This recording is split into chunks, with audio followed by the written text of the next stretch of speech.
Глицерин толщиной вот с полмиллиметра доходит до 0,25, если 60%. Раз. Это я просто физически Раз. меряю.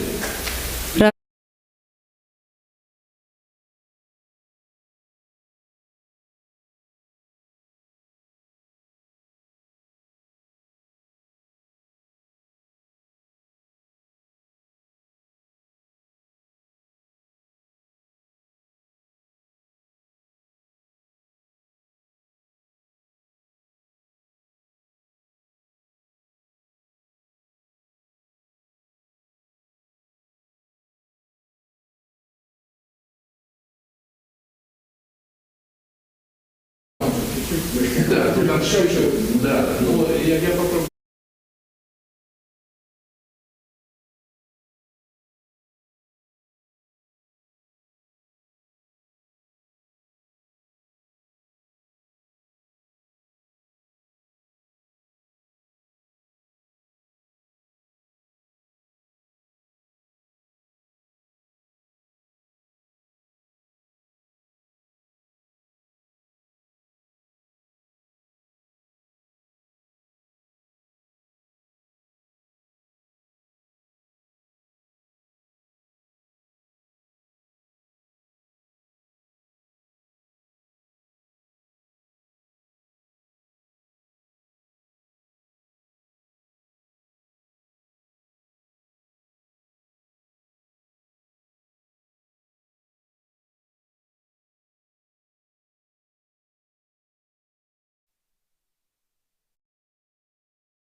Да?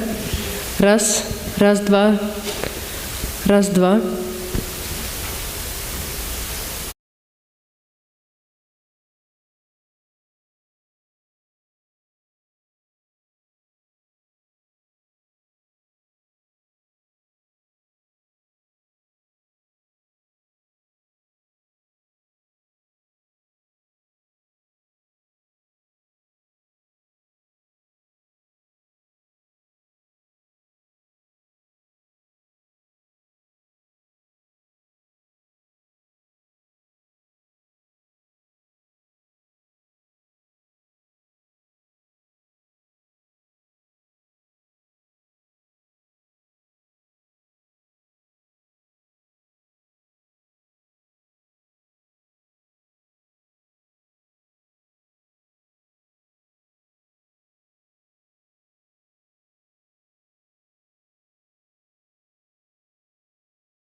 3, 4, 5.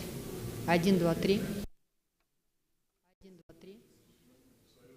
1, 2, 3. 1, 2, 3, 4, 5.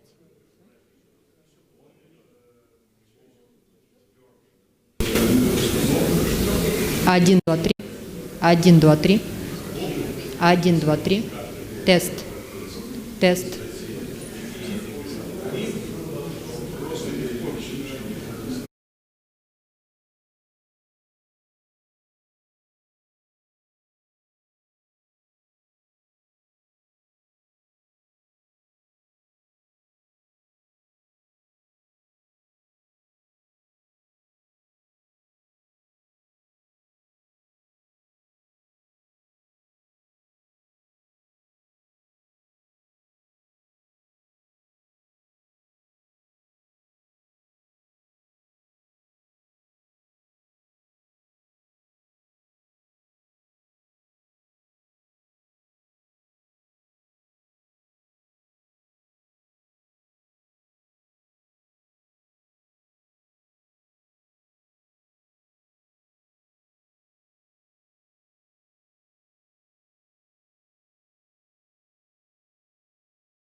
Dear ladies and gentlemen, it's my pleasure to welcome you on the first plenary session of the second day of the AIRON.TV conference. My name is Alexander Priezhev. I am from Moscow State University, and I am happy to announce the first plenary speaker of today's session, and it is Professor Vladimir Zaitsev, corresponding member of the Russian Academy of Science. Dr. Zaitsev published quite a number of outstanding works developing the relatively new field of technology, of science, which is called optical coherence elastography. And he will talk about past, present, and future of this scientific field today. Vladimir Yuryevich, the floor is yours. Yeah. Thank you very much for the introduction. Good morning, dear colleagues. First of all, I would like to thank the organizers for giving me this opportunity to make this presentation. And as it was mentioned, this technology is relatively new, but I would say even it demonstrated serious progress in the last 5-7 years. But the basic technology, the optical coherence tomography, not elastography itself, but tomography, celebrated its 30-year anniversary last year. Its history starts from this work, published in 1999. And this technology actually occupies the niche between the microscopic techniques and macroscopic techniques, filling this very important gap with a spatial resolution about a few micrometers, and the scale of visualization in depth about 1.52 millimeters, and several millimeters, typically several millimeters laterally. It looks that these images are quite small in comparison with the medical ultrasound, but it is a very important scale, and in fact it corresponds to histological images, and to the significant degree it is expected that RCT, and in particular RCT-based elastography, will help to realize the initial idea for creation of this technique to enable a kind of optical biopsy for which no special preparation of tissue is required. Just to remind that despite the similarity with images in medical ultrasound, the principle of the obtaining is not direct pulse echo principle, but a low coherence interferometry. The broadband continuous sources, actually optical noise, irradiates the illuminating beam. It is split into arms, reference and signal arm. Then they are collected again, and initially it was just a correlation performed at the receiver to form a kind of effective correlation on pulse. But in the recent years, mostly the Fourier domain approach is used when either spectral element or sweep source is used to generate a number of spectral harmonics, which are received at the receiver, and using the Fourier principle, the in-depth image is created. The maximal depth in this case is determined by the spectral step between neighboring harmonics, and the depth resolution is determined by the total width of the spectrum, the actually coherence length of the optical radiation. This is a typical image fragment of eye cornea obtained using RCT.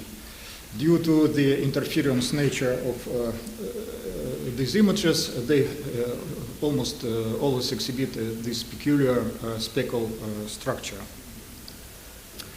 And in the last decades, besides improving quantitative parameters of obtaining RCT images, a very significant attention is paid to development of various functional extensions of RCT, and they are strongly influenced by similarity already mentioned with the medical ultrasound. These new modalities comprise RCT-based angiography, visualization of microvasculature, also visualization of lymph vessels, some kind of dynamic contrast RCT, which allows one to obtain information about internal motions in the tissue, even if these motions are not directly resolved. And finally, the main topic of the present report, CT-based elastography. It is also strongly influenced by previous successes in medical ultrasound. And in fact, it starts its history from this seminal paper by Schmidt, published in 1998, where he proposed, by analogy with medical ultrasound, to transfer this idea of characterization of elastic properties and imaging of deformation and strain of tissue to optical coherence tomography. In fact, the term elastography is understood in quite different ways because it comprises quite distinct problems. Visualization of displacements, visualization of local deformations, in fact local strains in tissues, and finally indirect meaning characterization of elastic properties of tissues. First of all, their shear modulus and Young's modulus.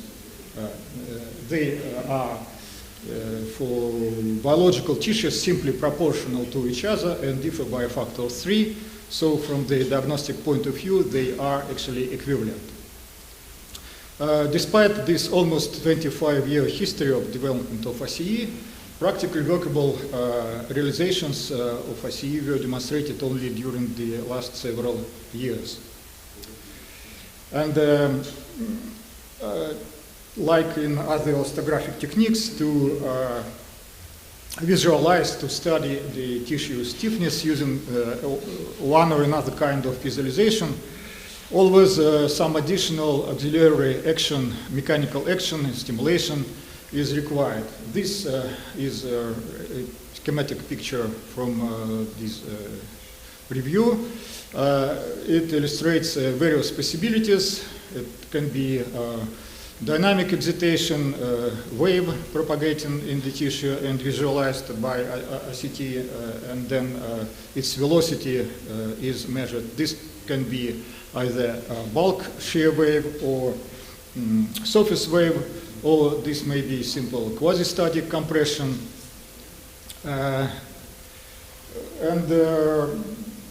In fact, they are quite different because for this quasi-static technique, the principal point is the possibility to visualize real, genuine local strains, whereas for other techniques, any perturbation without specifying its particular type can be used to just to estimate the wave velocity. In the medical ultrasound, a very similar situation was observed because initially quasi-static idea of elastography realization was proposed, and then a significant progress was in wave-based methods, also measuring the shear waves by visualization of high-frequency ultrasound.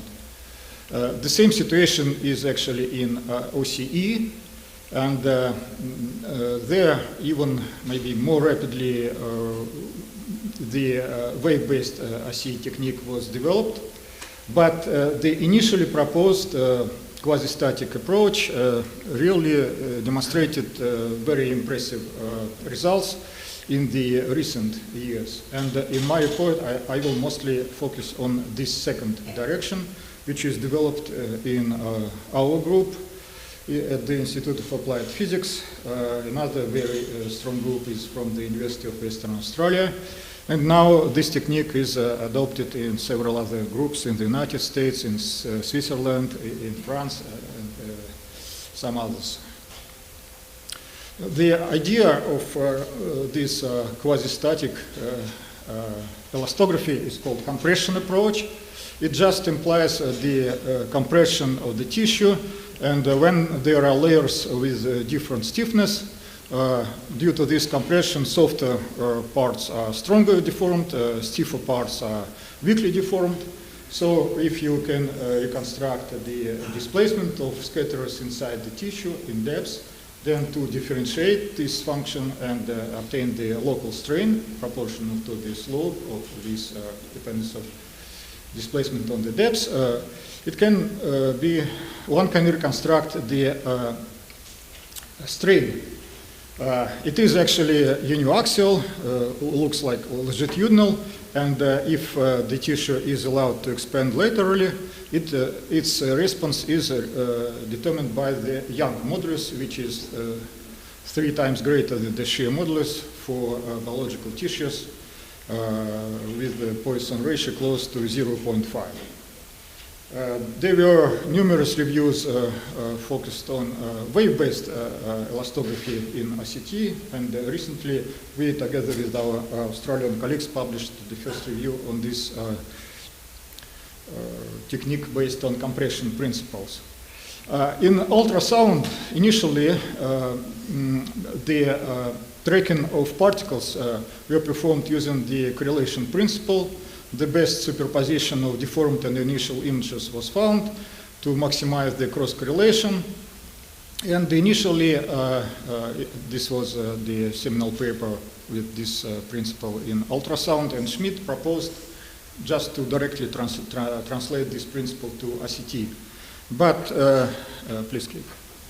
But in ICT, its interference related peculiar speckle structure is very sensitive to any deformations and experiences kind of boiling, blinking, so correlation is strongly reduced, and the correlation principle actually is not very effective. So in the following years, especially this work is important from the University of Western Australia, they proposed to use another phase-sensitive approach to compare the phases between initial and deformed images. Here is an example of real image like this.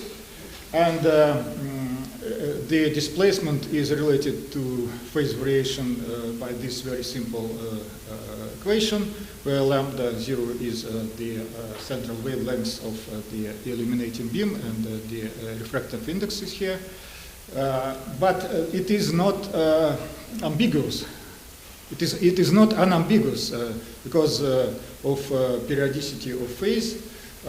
You see here are several periods, and when we consider the situation somewhere here, we do not know actually what is the displacement above. But if we are interested in local strains, it is not necessary actually to reconstruct completely the entire displacement. We are interested in gradients, so we can just directly find the spatial gradient of phase variation and directly obtain the information to visualize strains. This can be either by a least square approach to approximate the depth dependence of phase variation as proposed initially.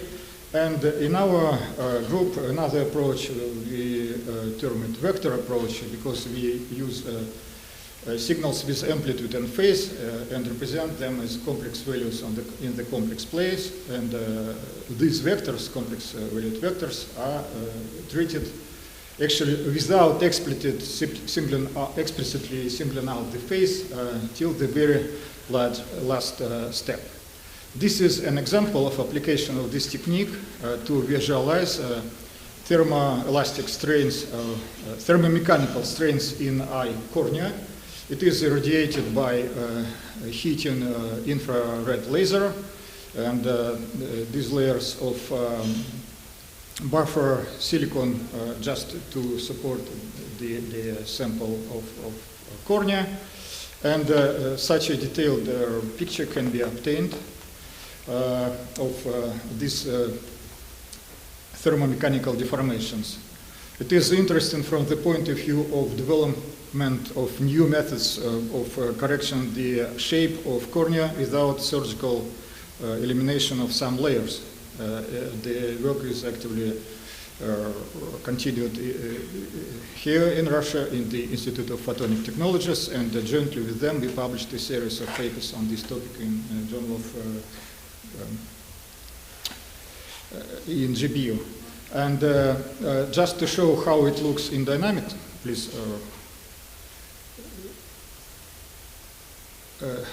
It is just the development of these transient strains when pulsed signal of heating laser is launched to the please stop. Okay. There are also some other examples. Previously it was just interframe, let's say, instantaneous strains, and here is the film video which demonstrates how in time, and it is so-called waterfall representation, how in time this strain is developed, very detailed. And it is interesting that in the center, where the axis of the beam, the heating is maximal, the strain is not maximum at all, but at the periphery it is clearly seen here, because the intermolecular bonds are broken not only by the temperature itself, but thermomechanical strains that are developed at the slope of the heating region. Another interesting application is studying of slow phenomena. Please stop this one. Okay. For example, here is a cartilage sample, and blue color shows its near surface drying, and this red is relaxation of internal stresses produced initially by local indentation on the sample. This is just a 3D picture, real 3D picture, because the velocity of development of these strains is fairly slow, and it is easily captured in 3D volumes by OCT, even with very moderate parameters. Why this is interesting to visualize slow strains? For example, to use this technique as a mean for verification of stability of various implants. For example, there is a technique based on utilization of own cartilage of a patient.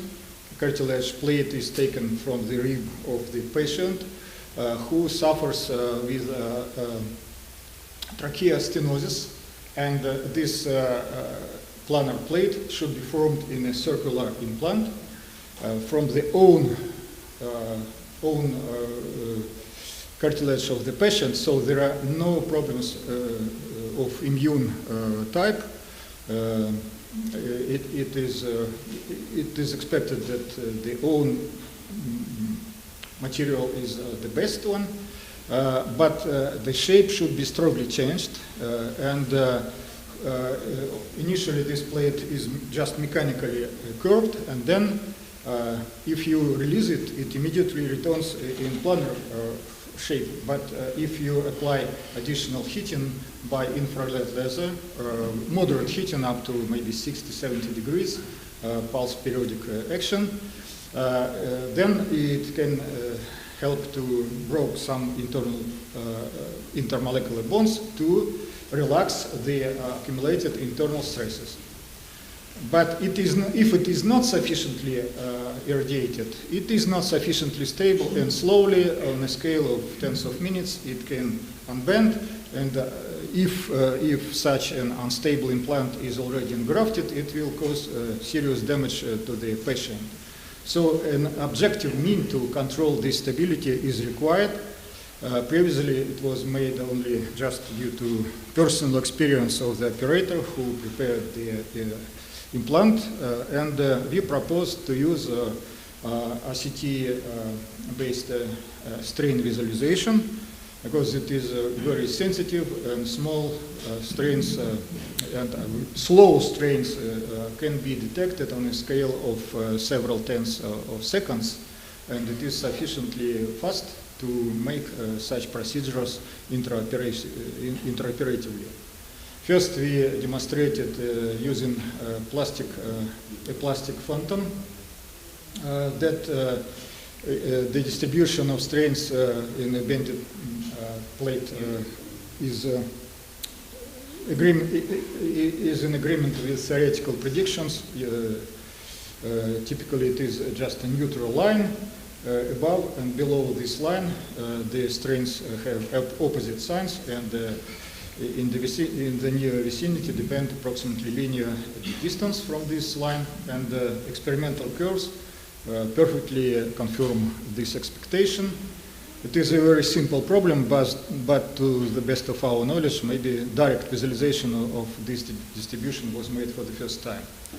In cartilaginous samples, the distribution is similar, qualitatively similar, but here pronounced asymmetry is visible, and not only because of heterogeneity of mechanical properties of the sample itself, but also due to masking effect of surface drying. It suppresses, it has opposite sign in the developed strains, and masks the strain that we want to detect.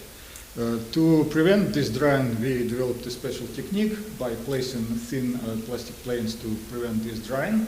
And this is just the demonstration for the sample which was not sufficiently heated and is not stable. So in time, you see the scale is several tenths of seconds. It develops the strain, and in the sufficiently heated and stable sample, the strain is very small, and the criterion of the stability was formulated.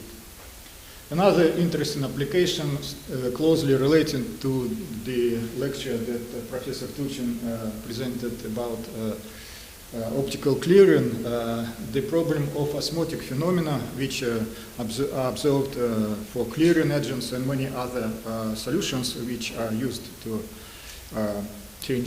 to affect the tissues. And yesterday there was a special report by Dr. Alexandrovskaya on this topic. I just remind this interesting application, several instant images and one also in waterfall representation to show how these osmotic strains are developed inside the tissue.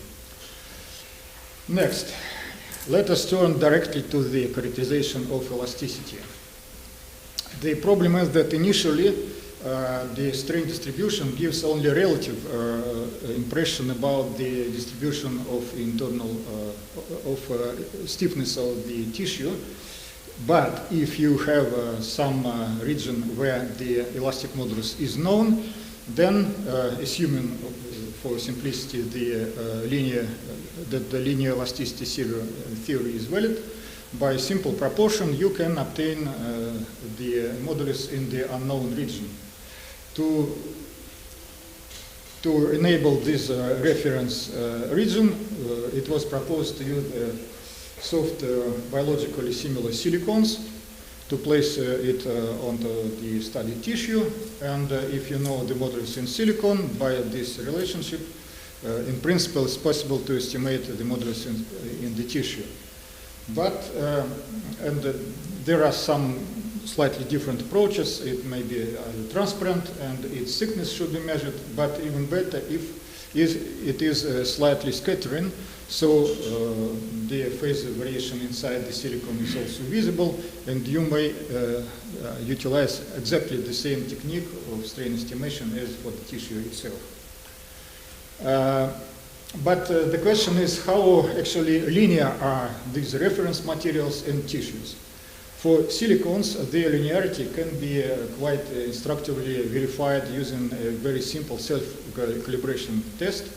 For example, you have a sandwich structure like this, you compress it, the stress in this region is approximately uniform, and if one of the silicons is nonlinear, or they are differently, they have different moduli.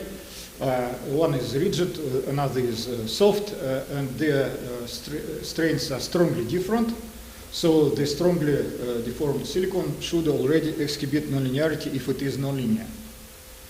Only if both silicons are very linear, the dependence of strain in silicon 1 against silicon number 2 should be a linear curve. And indeed, an experiment confirmed that up to strains of several 10%, these relations are quite linear.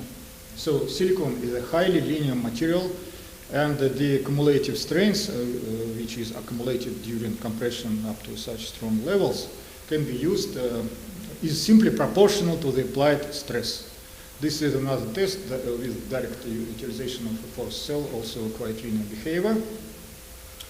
But it can be then said that real tissues are not similar to silicons from the viewpoint of linearity. Maybe they have similar elastic modulus, but nonlinearity can be very different. So when they say that silicons are good phantoms of tissues, from the point of view of their mechanical response, this similarity is very limited. To demonstrate this, let us consider a similar experiment and now use the reference linear silicon and unknown tissue to be characterized. If we plot strains in these two layers like this, strain in silicon is proportional to stress and strain in the tissue. When you plot it against the silicon strain, just gives you the stress-strain relationship. And this is an experimental example for a breast cancer tissue. It demonstrates, you see, the strain is very small, about 1–2%, and the slope, that is the local Young modulus, changes an order of magnitude easily. And if you approximate this curve by some smooth function and differentiate it, you obtain the smooth curve which shows how the elastic modulus depends on the strain applied to the tissue. So the strain is varies for quite moderate stresses, pressures. And if you do not know exactly what stress is applied in this or this area, it is very difficult to interpret what you observe, which value is really correct. And experimental demonstrations with real samples that are mechanically heterogeneous inside, also their surface usually is not ideally planar, so that even the variations of the order of several tenths of micrometers are sufficient that one region is already compressed and another is only begins to be compressed. So the stress can be different up to several times inside a single scan. So the conditions of the tissue, the load of the tissue is actually unknown, and it is additional complication how to interpret the results. To obtain something reliable and reproducible, one should know the local stress applied to the tissue in every part of the scan. And we developed a technique in which the initial sequence of scans during the compression is reassembled, and fragments of scans with the same required pressure are chosen and reassembled, standardized from the viewpoint of pressure scans are shown here. And after this procedure of standardization, you already can really reliably interpret the data and compare different patients, different experiments, and so on. How important is it can be demonstrated at this figure. This is the same as previous example of breast cancer tissue, and for different values of this stress applied to the tissue, the apparent structure of the stiffness distribution inside the tissue dramatically changes. So one part is norm, this part another is tumor, but where is the boundary, whether you apply this or that pressure, it is very difficult to say. So the next step should be to calibrate the cancer tissue behavior under different conditions, and then to perform some kind of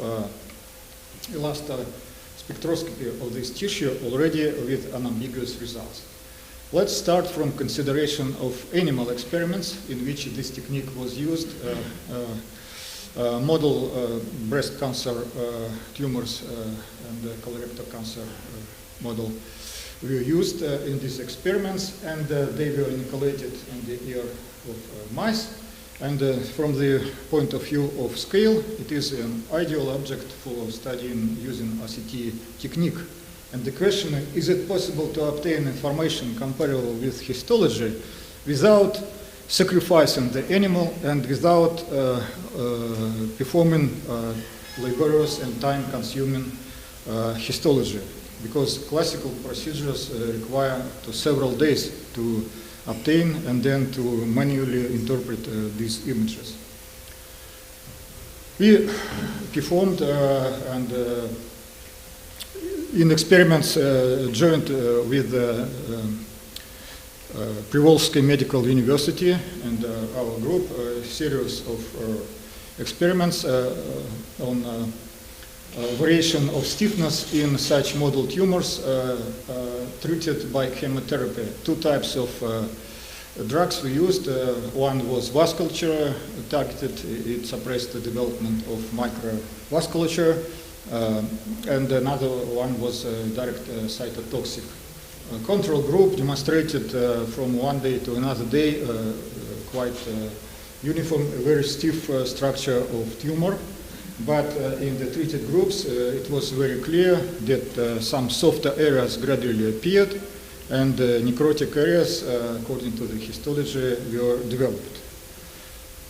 Then it was performed a very careful procedure. Special parts of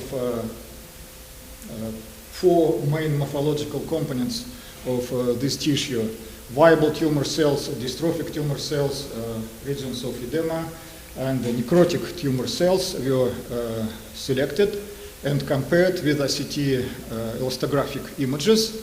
And it was found that each morphological component exhibits a specific range of stiffness. And despite some superposition, the main areas are distantly different.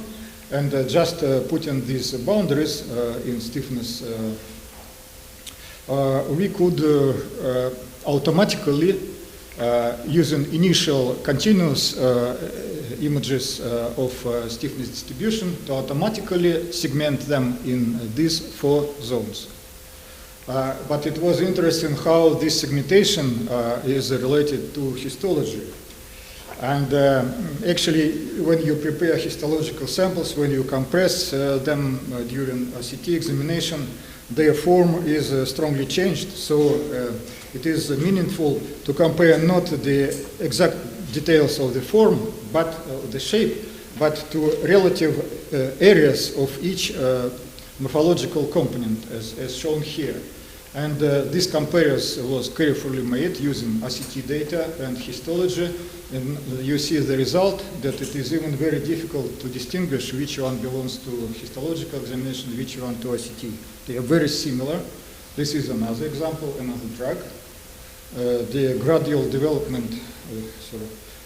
development of necrosis is clearly seen, and if you consider the correlation between this ACT-based segmentation and histological segmentation, the correlation coefficient is very high.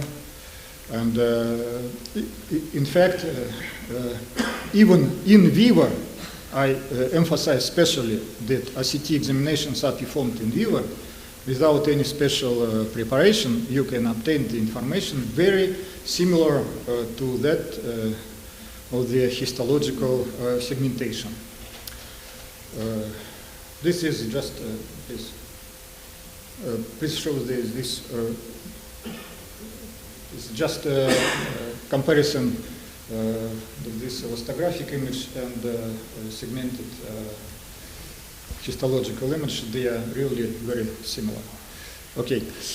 Also, it is interesting that if it is made in vivo, we can combine it with the functional diagnostics by using ACT for obtaining angiographic images and consider the reduction in the density of vessels, and in parallel the development of necrosis in these samples.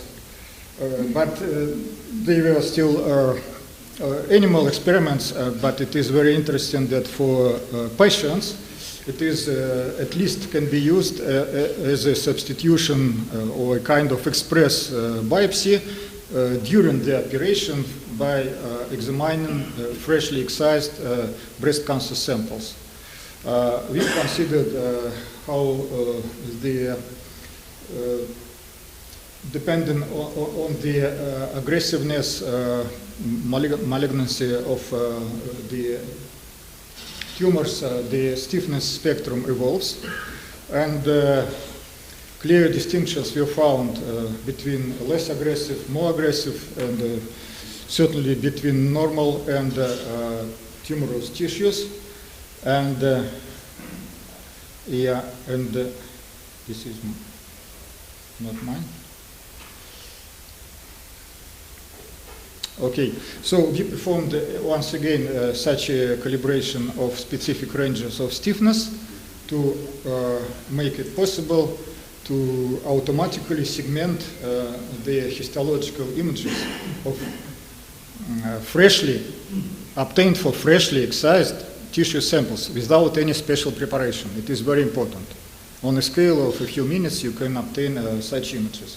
For comparison, in structural images, nothing very special, no special contrast was seen, or even using the polarization sensitive imaging. But in comparison of segmented ACE and histologic images, the possibility to detect the presence of the boundary and even some intermediate states like fibrosis, lymphatic infiltrate, edema is also possible. Vladimirovich, you have 3 more minutes. Yeah, I'm finishing. So yeah, the diagnostic accuracy of this technique was verified, and it showed total diagnostic accuracy appeared to be rather high, but still there is some reserve to improve. And from the viewpoint of improvement, I already mentioned that we are able to obtain complete nonlinear stress-strain relationships like this, which at the initial part can be easily approximated using just a simple quadratic correction with the dimensionless nonlinear parameter. And using these experimentally measured curves, we can obtain the Young modulus for low pressures and the nonlinearity parameter. Here are already 7 components, not 4 like for mice. Different types, different aggressivity, stunted from normal tissue. In terms of elasticity, of course, the stiffness is increased for tumors, but there is still some overlap. But if we combine the elastic modulus and nonlinear parameter on the 2-dimensional plane, these types of morphological components can be clearly differentiated, singled out. And an example of such segmentation based on 2 parameters, linear elastic modulus and nonlinearity parameter, is shown here. A very detailed structure consistent with findings of histology is observed, and which is very interesting, even fibrous tissue containing scattered individual cancer cells can be distinguished from benign fibrosis. So this nonlinearity utilization is only the beginning, and this is our main direction for. I cannot switch. Yeah, okay, so the conclusion. Overall, it can be stated that during the last 5-7 years, ACE has become a very powerful ACT modality, filling the niche between high resolution and low resolution elastographic techniques. And it can be used as a kind of optical biopsy. Wave-based ACE methods has proven to be very useful in ophthalmic applications because waves can be excited in a non-contact mode, either by air puffs or some other methods, ultrasonic Fourier beams, so on. And it is not surprising that in ophthalmology they were applied to characterize elasticity of cornea, but even inside the eye, crystal lens and retina. Phase result visualization of strains opened previously unavailable possibilities to study various strains of very different origins. Thermally induced, drying, mechanical relaxation, osmotically, so actually doesn't matter. You can non-contactly study both very small strains up to very strong, tens per cent. Then quantitative compression ACE based on combined utilization of this strain mapping and reference layers was developed. I demonstrated, and it gives not only Young modulus but nonlinear stress-strain curves, and allows one to perform this elastospectroscopy very similar to the results of classical histological biopsy. And of course, interesting prospects of this technique are for characterizing biomechanics of engineered biocompatible materials, various scaffolds, artificially grown or modified tissues, and so on. Okay, there are some auxiliary interesting results, but anyway.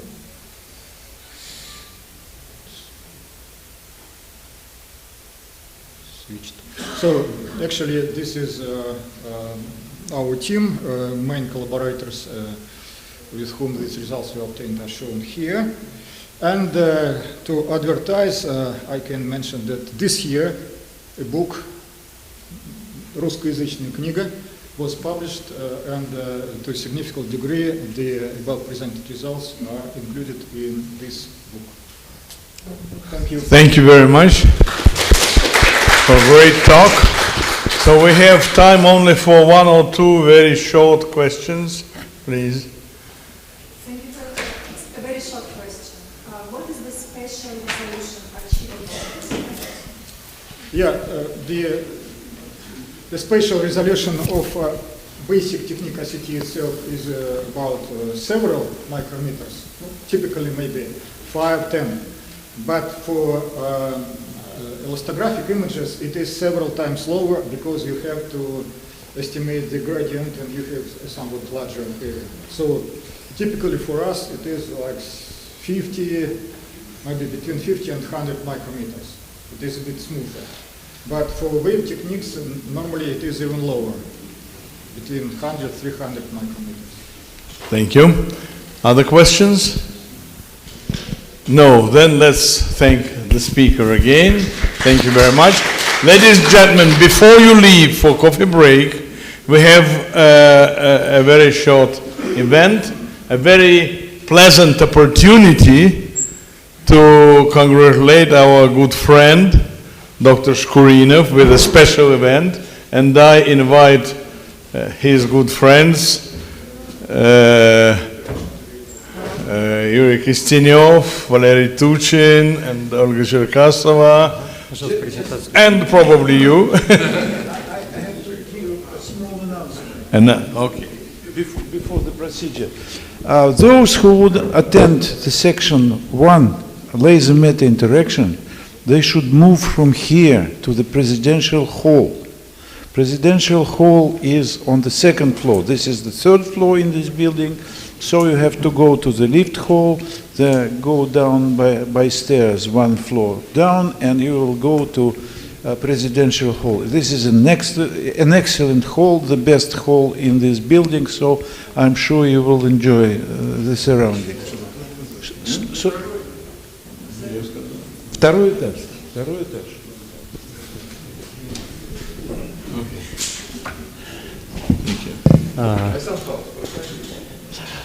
Dear Chairman, should I speak in English or in Russian? Well, I think English, because we have foreign participants. Dear colleagues, today is a great day for Terra Society, not only in Russia but all over the world. We celebrate today 60 years anniversary of Alexander Pavlovich Shkurinov. Our short presentation had been prepared by so-called command confi. Here you see very warm words in Russian, and please allow me not to translate it in English, because in my mind I have only scientific words, but in any case I would like to say that it's original text, not from internet, and all these warm words had been written from our hearts. And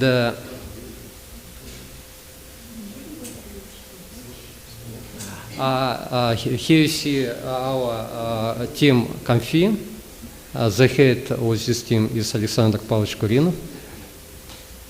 And to refresh our memory connected with life and scientific career of Alexander Shkurinov, we include several photos.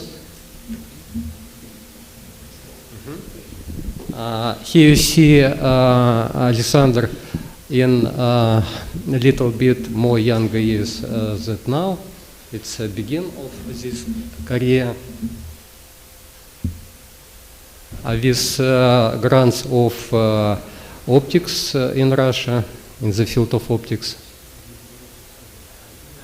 Once again, a head of Scientific Society of Russia, Terra Scientific Society of Russia. Also, I would like to say that Alexander Pavlovich Shkurinov was in the as organizer of famous conference in Russia in the field of terahertz, photonics, applications, so-called Terra. once again. And other conference there, the last was in Tomsk. Also, very great event connected with organizing international consortium, once again, in the field of the terahertz photonics and optoelectronics. Some events connected with organizing meetings of this society in Nizhny Novgorod and Paris. Friends and colleagues. And we see known people, and some of them are here once again. You see ALT-17 lab and institute, and short moments of rest. And additionally to this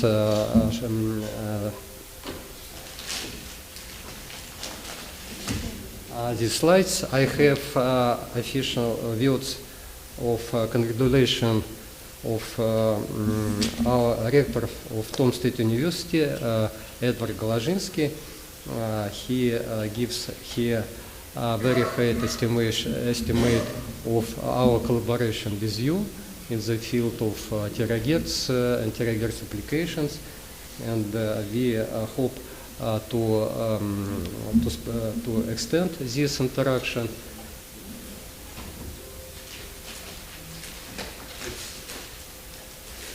It's not all, but also rector gives you a very interesting book about our university, about history of university. It's very interesting, a lot of interesting moments. And please, colleagues. Yeah, so let's...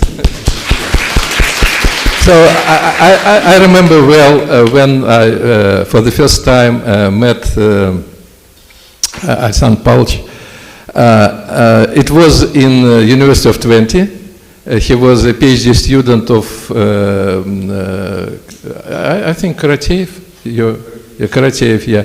So, and it was the first our meeting. And after that, we forwhole this life and we interact very well.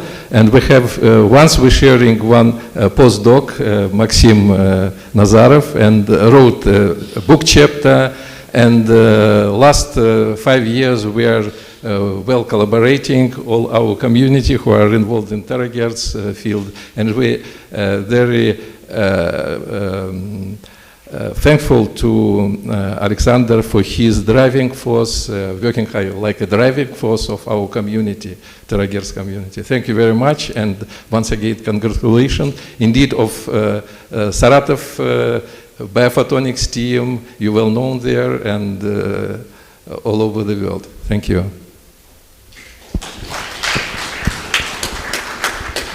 Уважаемые коллеги, я буду по-русски. Как от биофизической части желаю здоровья и дальнейших успехов. Все фотографии здесь вот у нас, пожалуйста, представлены. Еще раз поздравляем вас со всей души. Всяких всевозможных успехов.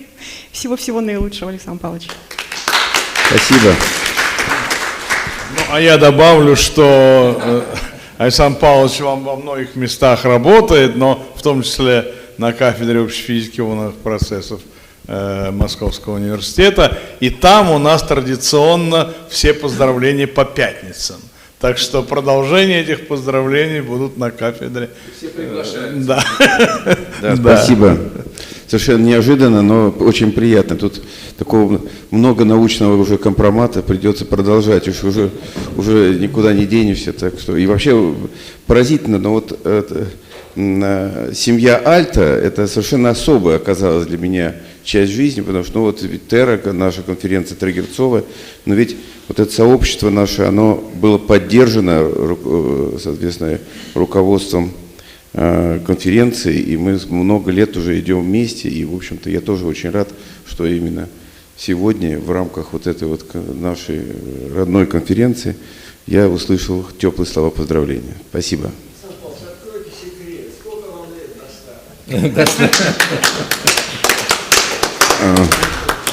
Мы будем мерить в конференциях, в конференциях Альт, Терра, там вот в этих единицах. Спасибо. То есть ежегодно. Да, ежегодно.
Николай, подскажите, пожалуйста, вы меня слышите?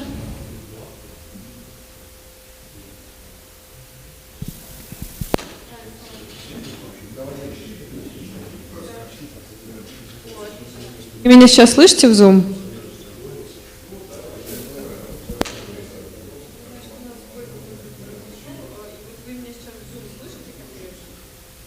Раз.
Все, отлично, вас слышно. Мы можем с вами проверить презентацию? Вы не могли бы, пожалуйста, демонстрацию экрана включить? Слышите, нет?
Все, я вставил. Хорошо, микрофон подключаю. Благодарю вас.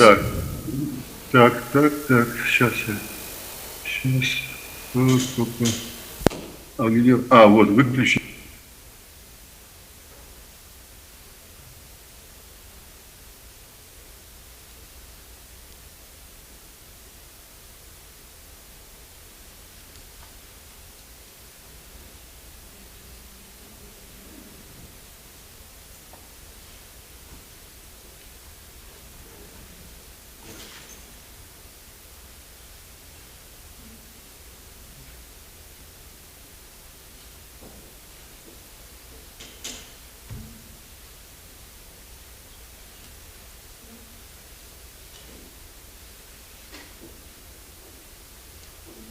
So, shall we start? Are we ready?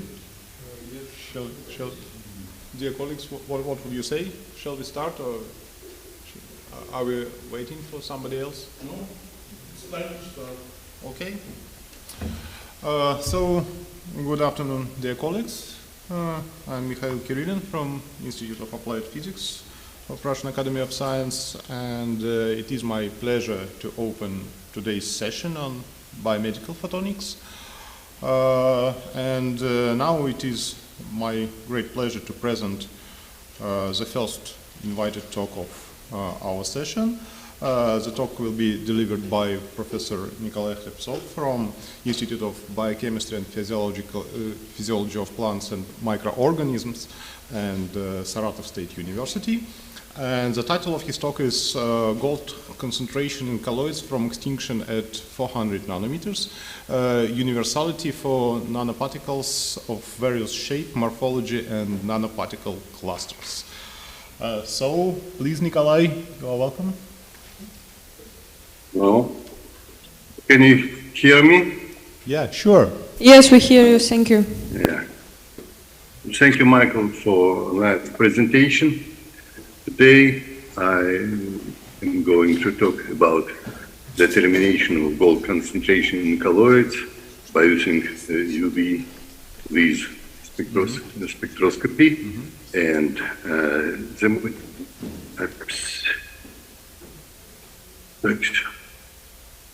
sorry, I cannot. The motivation of my talk is related to some important application of gold concentration as important input parameter for example, for biomedical application in plasmonic photothermal therapy, for the dynamic therapy, for targeted drug delivery, and the next important topic which needs gold concentration as input parameter is biodistribution and toxicity studies. And finally, in physicochemical research, investigation mechanism of formation of our nanoparticles in different conditions also needs in situ determination of gold concentration in colloids. There are several available methods to fix this problem, and the gold standard is in the favorite coupled plasma mass spectroscopy, ICP-MS. Also, atomic absorption and emission spectroscopy can be applied for this goal. And the next is small angle X-ray scattering. Several variants of X-ray absorption spectroscopy, abbreviation are shown here. Finally, two more rarely used methods are neutron activation analysis and gold ammetry. And the main drawbacks of this method that is all these methods requires special equipment, and what is more important, they cannot be applied for in situ measurements. So a possible alternative is UV spectroscopy. It is measurement absorption for more precise extinction at 400 nanometers. And the advantages of this method is quite evident. So there is no need in special equipment, so these measurements can be made in any lab. And what is more important, then UV spectroscopy can be applied for in situ measurements. And finally, acceptable accuracy of this method also can be considered as some kind of advantages, because for many purposes, the accuracy of about 5% is quite available.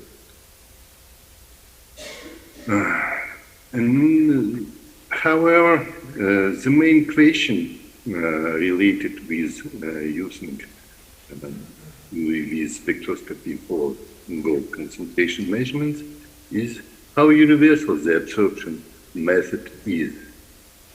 For example, in 2014, York Polti Group published an interesting research for in situ determination of fluid gold concentration, but they, in fact, they used only gold nanospheres with diameter ranging from 2 to 60 nanometers, and they investigated various conditions, atoms, presence of iron 3 plus ions, and some kind of additional substances, and they found that in general UV spectroscopy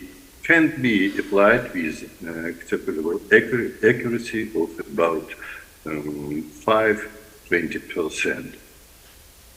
But if we look at nanoparticles gallery, for example, nanoparticles from our library, that we can see that gold nanosphere presents only a small part of this gallery.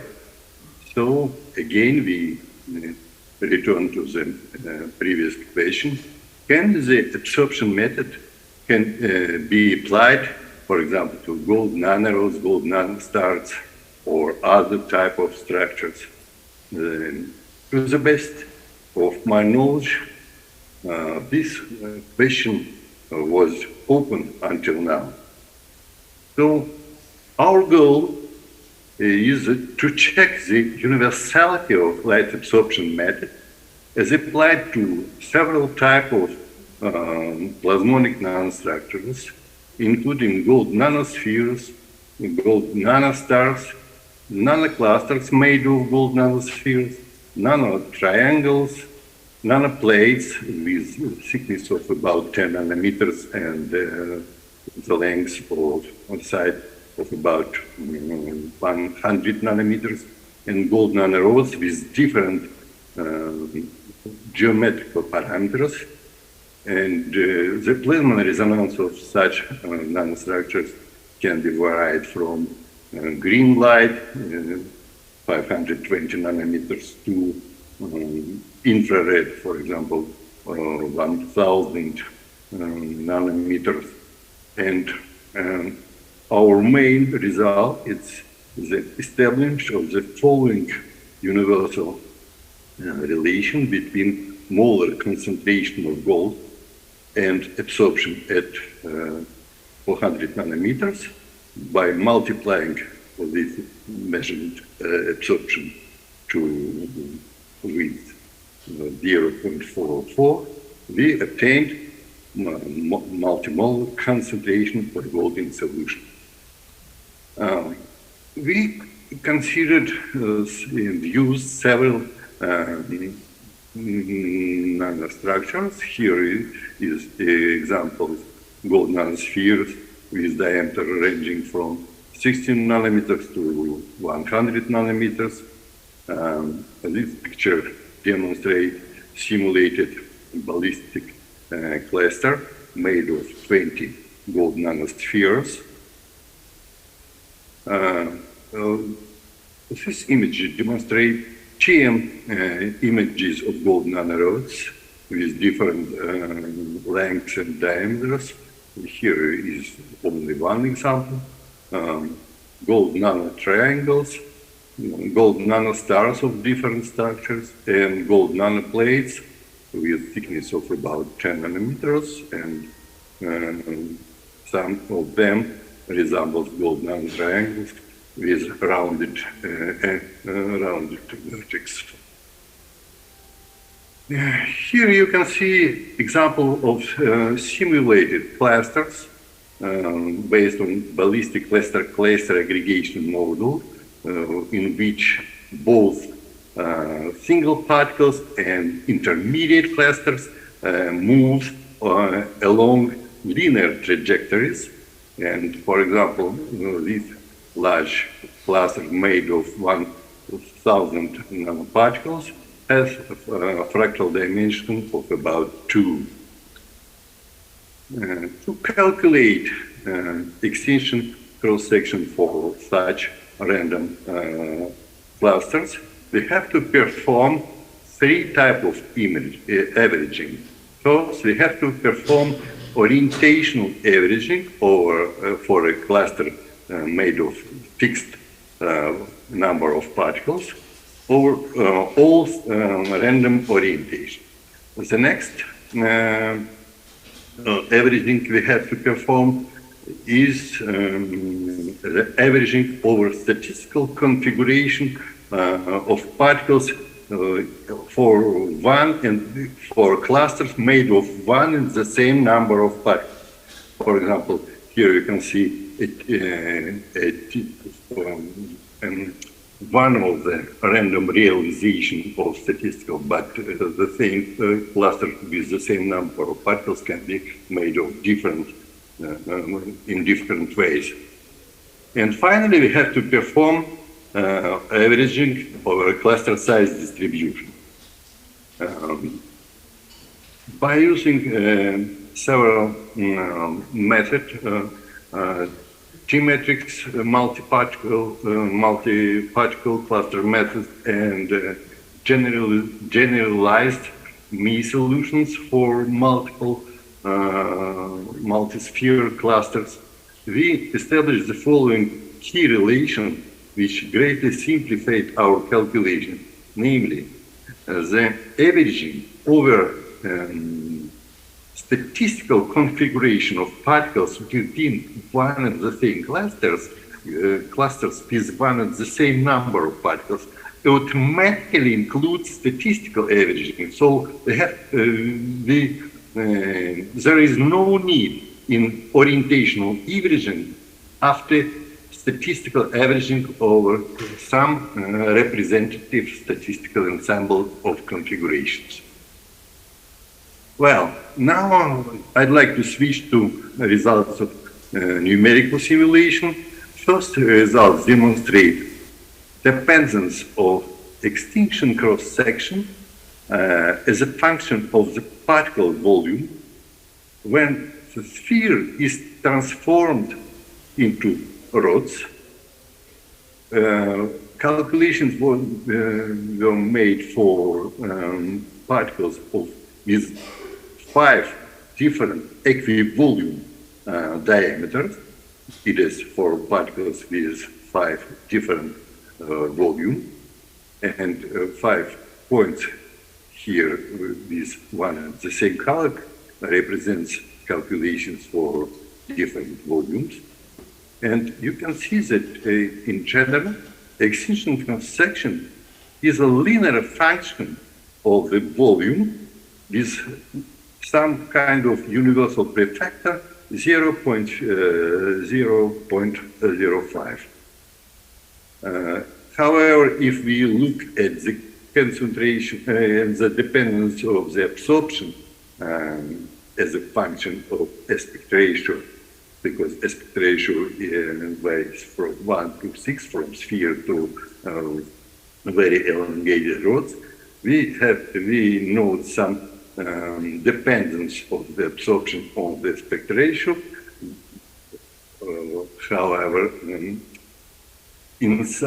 for elongated rods, we observe some collapse all dependencies into one and universal curve, but in general, there are some scattering of the data within of about 20% from expected universal constant dependence according to this relation.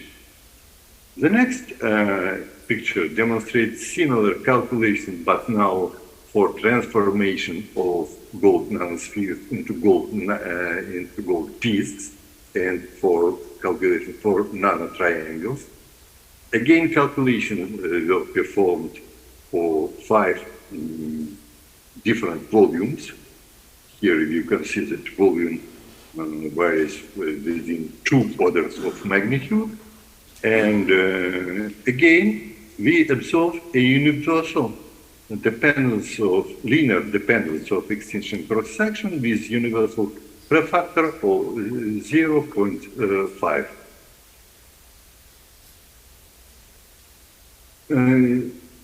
This picture demonstrates calculations, extinction cross-section as a function of volume for gold nanostars of different structures and for different elements representing of gold nanostars, for example, cone, p-cone, 1 cone sphere, 2 cone sphere, 3 cone sphere, and so on, up to 20 different tips located on the gold core. From calculations, again, we observe the universal linear dependence of extinction cross-section from the volume is similar prefactor 0.05. And my final example represents calculation for gold nanoclusters formed from gold nanospheres up to 2,000 particles involved in one clusters, random clusters. Data were averaged over cluster orientation, over cluster random cluster configuration, and over cluster particle size distribution. And you can see here quite nice universal dependence, linear dependence, extinction cross-section on the cluster volume is the same prefactor 0.05.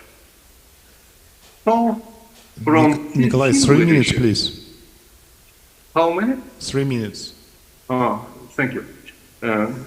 From these simulations, we established the following universal dependence, and by using single scattering approximation, we arrived to the following theoretical dependence relation between concentration and absorption at 400 nanometers.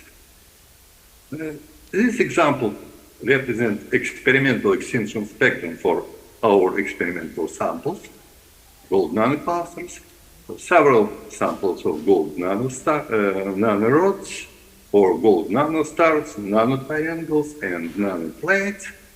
And my main results, my main plot is shown here.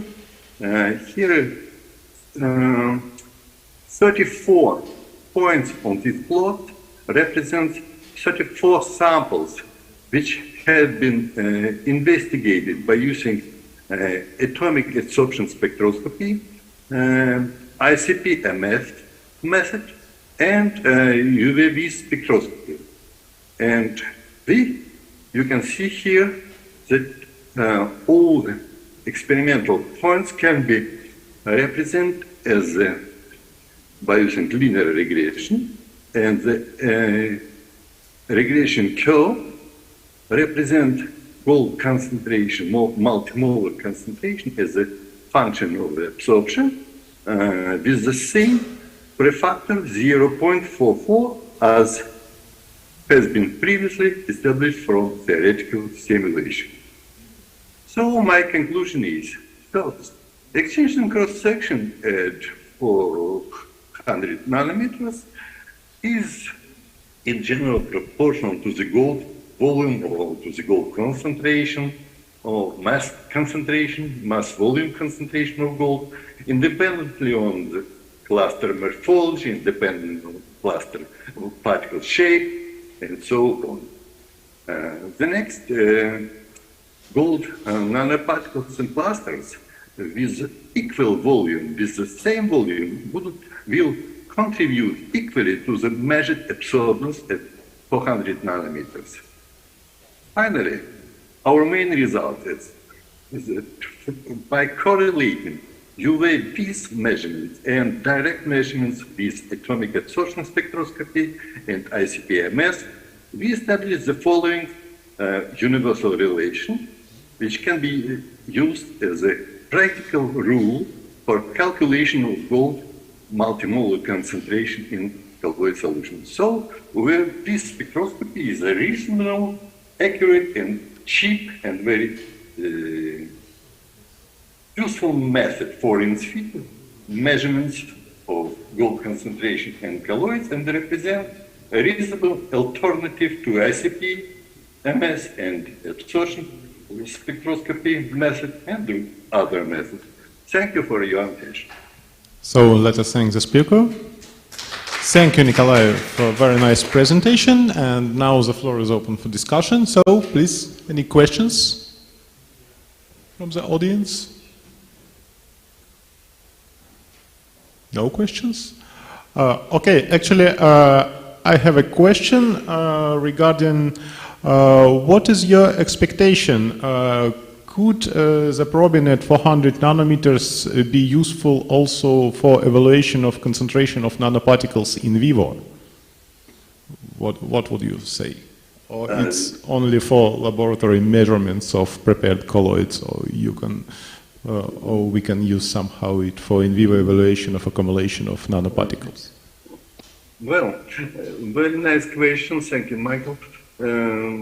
It depends on I think that it depends on the absorption properties of matrix in which the gold nanoparticles will be embedded on.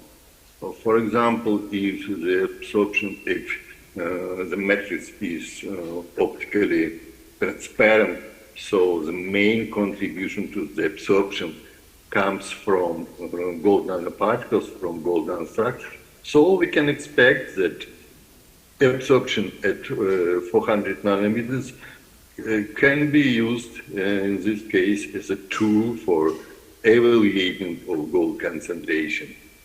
But we have to perform some kind of recalculation, because we have to include, for example, non-uniform distribution of particles within of biological matrices. Okay, thank you. Maybe I think mucosa, in mucosa this could work, but of course not in skin, because blood and melanin I think would harm a lot for such measurement, because they both absorb at 400. Okay, thank you. Any other questions from the audience? No? So let us then thank the speaker again. So thank you, Nikolai, for joining us.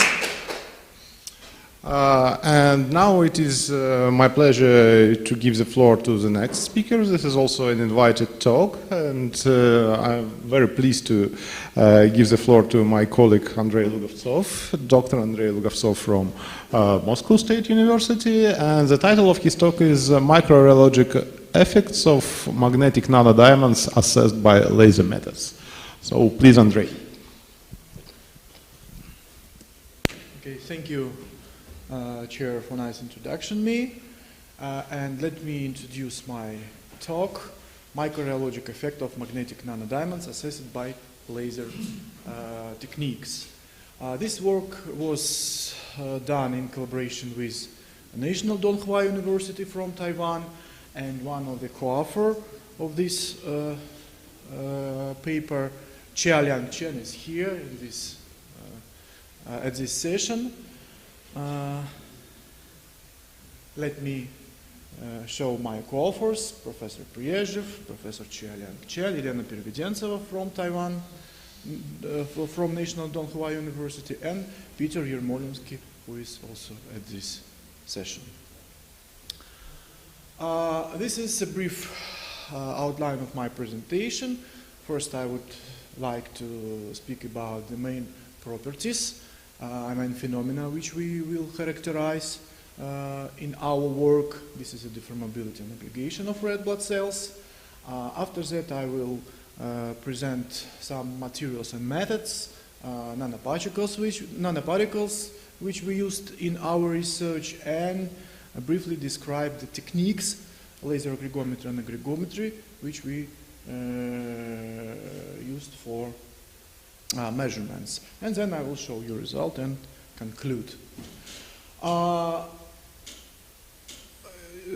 microbiological parameters of blood are mostly related for two phenomena: deformability of red blood cells and aggregation of red blood cells. These phenomena determine the blood flow in our organism, and changing in these properties can dramatically change the blood flow in our organism, and this can lead to different complications and development of even mortality of patients.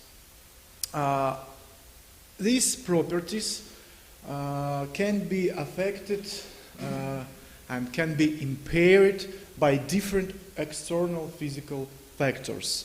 For example, these properties can be altered during administration of nanoparticles into the blood, so it is necessary to estimate deformability and aggregation properties during the using of nanoparticles. I just briefly remind you about deformability and aggregation, because yesterday at talk of Professor Priezhev and at talk of Piotr Yermolinsky, they said about these properties. Deformability, this is ability of red blood cells to change their shape, passing through capillaries with diameter less or equal with the size of erythrocytes. Passing through the capillaries, these erythrocytes change their shape somehow, and if they have ability to change their shape, that is means that they can squeeze through thin capillaries and can make their functions to deliver the oxygen into the tissues and organs. These slides demonstrate red blood cells in dilute suspension under the shear flow. You can see that these cells, erythrocytes, are elongated in shear flow, which arises in these cuvettes.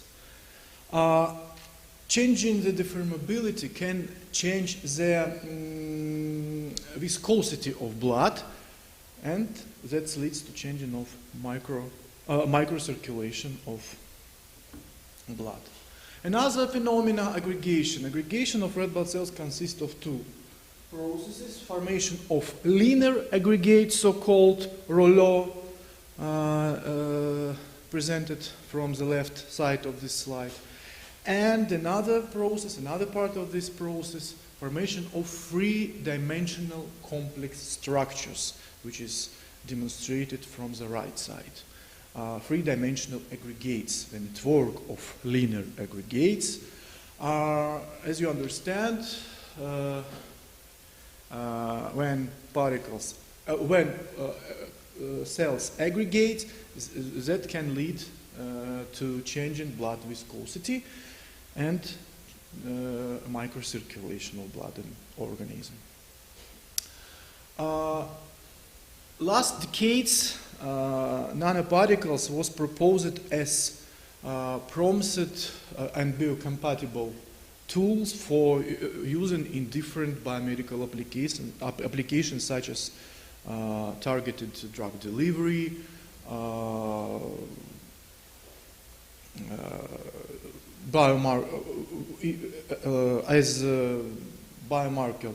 biomarkers for imaging, and as agents of photodynamic therapy. It is presumed that to reach the targets, nanoparticles can be administered into the blood intravenously, so they can affect somehow affect the red blood cells and change their properties, their ability to deform and the ability to aggregate in blood flow. This is artistic view of nanoparticles in blood flow, how nanoparticles, yellow nanoparticles can interact with cells. They can attach to the cells, or some of them can penetrate inside the cells, and this can lead to changing the blood viscosity and blood microcirculation. In our research, in this research, we used different types of nanoparticles with different sizes. One of them was nanodiamonds. In this work, I will present results with nanoparticles, with nanodiamonds with size 100 micrometers in diameter. And also we used another type of nanoparticles, nanodiamonds with surface functionalized with carboxylated group C and D. These nanoparticles are more biocompatible in comparison with nanodiamonds, and they used for as biomarkers during the imaging and as the photo and for drug targeted drug delivery.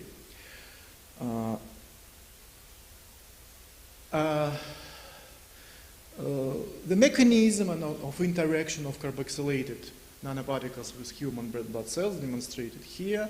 The left side of this slide demonstrates fluorescent images of nanoparticles incubated with blood samples. This column is fluorescence signal from nanoparticles. This column, central column, this is a bright field optical image, which is demonstrate red blood cells and nanoparticles surrounding red blood cells, and merge of these two columns demonstrates the interaction of the particles. We can see that the particles, nanoparticles, attached to the surface of red blood cells, and that is why it can lead to changing the mechanical properties, deformability properties of the cell, and the ability of the cell to interact between each other to aggregate. Right side, right picture demonstrates a zeta scan of interaction of 100 C and D nanoparticles with red blood cells. Each image corresponds to a different position along z-axis, and the step is 1 micrometer of scanning. So we can see that the nanoparticles can interact with the particle and affect the blood microbiological properties. Another type of particle which we investigated in this work was magnetic nanodiamonds. This is nanodiamonds that was produced special way by changing the surface structure of nanodiamond, so they can demonstrate magnetic or ferromagnetic properties and can be used for the dynamic therapy and for guidance with external magnetic field. The aim of this study was to estimate the effect of nanodiamonds on nanodiamonds and magnetic particles on the ability of red blood cells to deform and aggregate in shear flow. In our work, we used several techniques to estimate microbiological properties. One of them, laser diffractometry technique. I just briefly remind you, because yesterday Professor Priyezhev very detailed discussed this technique. The essence of this technique is in obtaining the diffraction pattern from a thin layer of highly diluted suspension of red blood cells in shear flow, and these cells can deform due to shear stress in the microchannel, and that leads and that results in changing of diffraction pattern, which we register in laser diffractometry technique. And analyzing the diffraction pattern, we can estimate, we can calculate deformability index, which corresponds to the ability of red blood cells to deform in shear flow. Another technique, this is laser scattering and aggregometry technique. The essence of this technique is in obtaining kinetics of aggregation. Kinetic, this is a dependence, the intensity of forward light scattering from a thin layer of all blood, and this is dependence on the time, because we put blood into a chamber in which we continuously change the shear stress, which is destroy aggregates, and this results in changing the signal of forward scattering. So we can register this aggregation kinetics, and somehow analyzing this aggregation kinetics, this time dependence, we can calculate several parameters. One of them, aggregation index. This is the index which is correspond to the number of the particles aggregated during the first 10 seconds of the process of spontaneous aggregation. And another parameter which we calculate, T, this is a characteristic time of aggregates formation. Next parameter which we measured with diffuse light scattering technique or laser aggregometry technique was critical shear stress, which is corresponds to hydrodynamical strength of red blood cells. 3 minutes. Yes, we can calculate these parameters by analyzing the aggregation and disaggregation kinetics of the light which is scattered in thin layer of our experimental cuvette, and then we can estimate the hydrodynamical strength. So let me demonstrate my results. You can see the shear stress dependence of deformability index and characteristic time of red blood cells aggregates formation after 1 hour incubation of blood samples with carboxylated nanodiamonds with diameter 100 micrometers in different concentration. Here's the concentration of 15 and 33 microgram per milliliter of whole blood. And you can see that there is no any effect on deformability index, and there is no statistical significant differences in characteristic time of aggregation formation for this concentration, 15 and 33 microgram per milliliter. But if we increase the concentration of nanodiamonds up to 100 nanometers, you can see dramatically changes of deformability index in comparison with a normal case. That also we can see the reducing of characteristic time aggregates formation when blood incubated with nanodiamonds at concentration 100 microgram per milliliter. This is our result about interaction of magnetic nanodiamond with blood after 1 hour incubation with blood, and you can see that deformability index decreases in concentration at 1000 microgram per milliliter, but there is no any statistical significant effect at concentration of 43 up to 100 microgram per milliliter. This is the same result presented for different concentration of magnetic nanodiamonds for aggregation index and for critical shear stress, hydrodynamical strengths. You can see that aggregation index decreases at increasing the concentration of nanoparticle, as well as hydrodynamical strengths decrease with nanoparticles concentration. You can see that there is no difference between effect of magnetic nanodiamonds and just carboxylated nanodiamonds on microbiological properties. We obtained the similar results with optical tweezers about the alteration of interaction of single red blood cells after 1 hour incubation.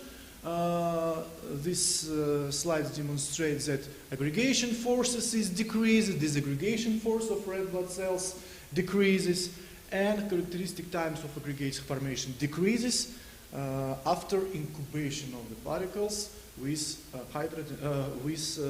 whole blood samples. And let me conclude. Nanoparticles interact with red blood cells, and this effect leads to alteration of their microbiological properties. Incubation of nanoparticles with blood results to reducing the aggregation and deformability properties of red blood cells, and based on obtained result, we can conclude that nanoparticles can be used for biomedical application in ambient condition at low concentration up to 100 microgram per milliliter without complication of blood physiological condition.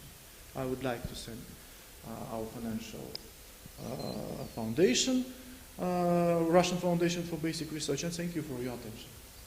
Thank you, Andrei. It was a very nice presentation, and now the session is open for discussion. So, colleagues, please, any questions? Yes, please.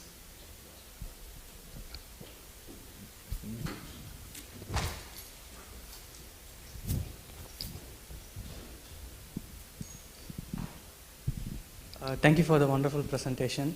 So in your presentation, you have compared different size of nanodiamond. For example, 5 nanometer, 100 nanometer something. Later on, when you move towards the magnetic nanodiamond, you compare directly with the nanodiamond. So what is the size of the magnetic nanodiamond you used? And what is the size of the nanodiamond you compare it with the magnetic nanodiamond?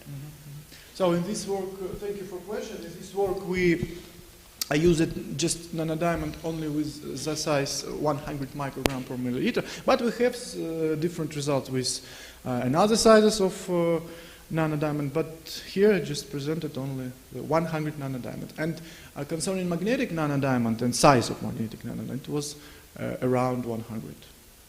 The size was well similar to each other. Any other questions? No? Oh, okay, Pavel, please. I'm curious, what makes erythrocytes to bind with these diamonds? Are they targeted for some interaction, or it's just... you mean about the mechanism of attaching the membrane? Are they just bonded together, or there is some specific mechanism?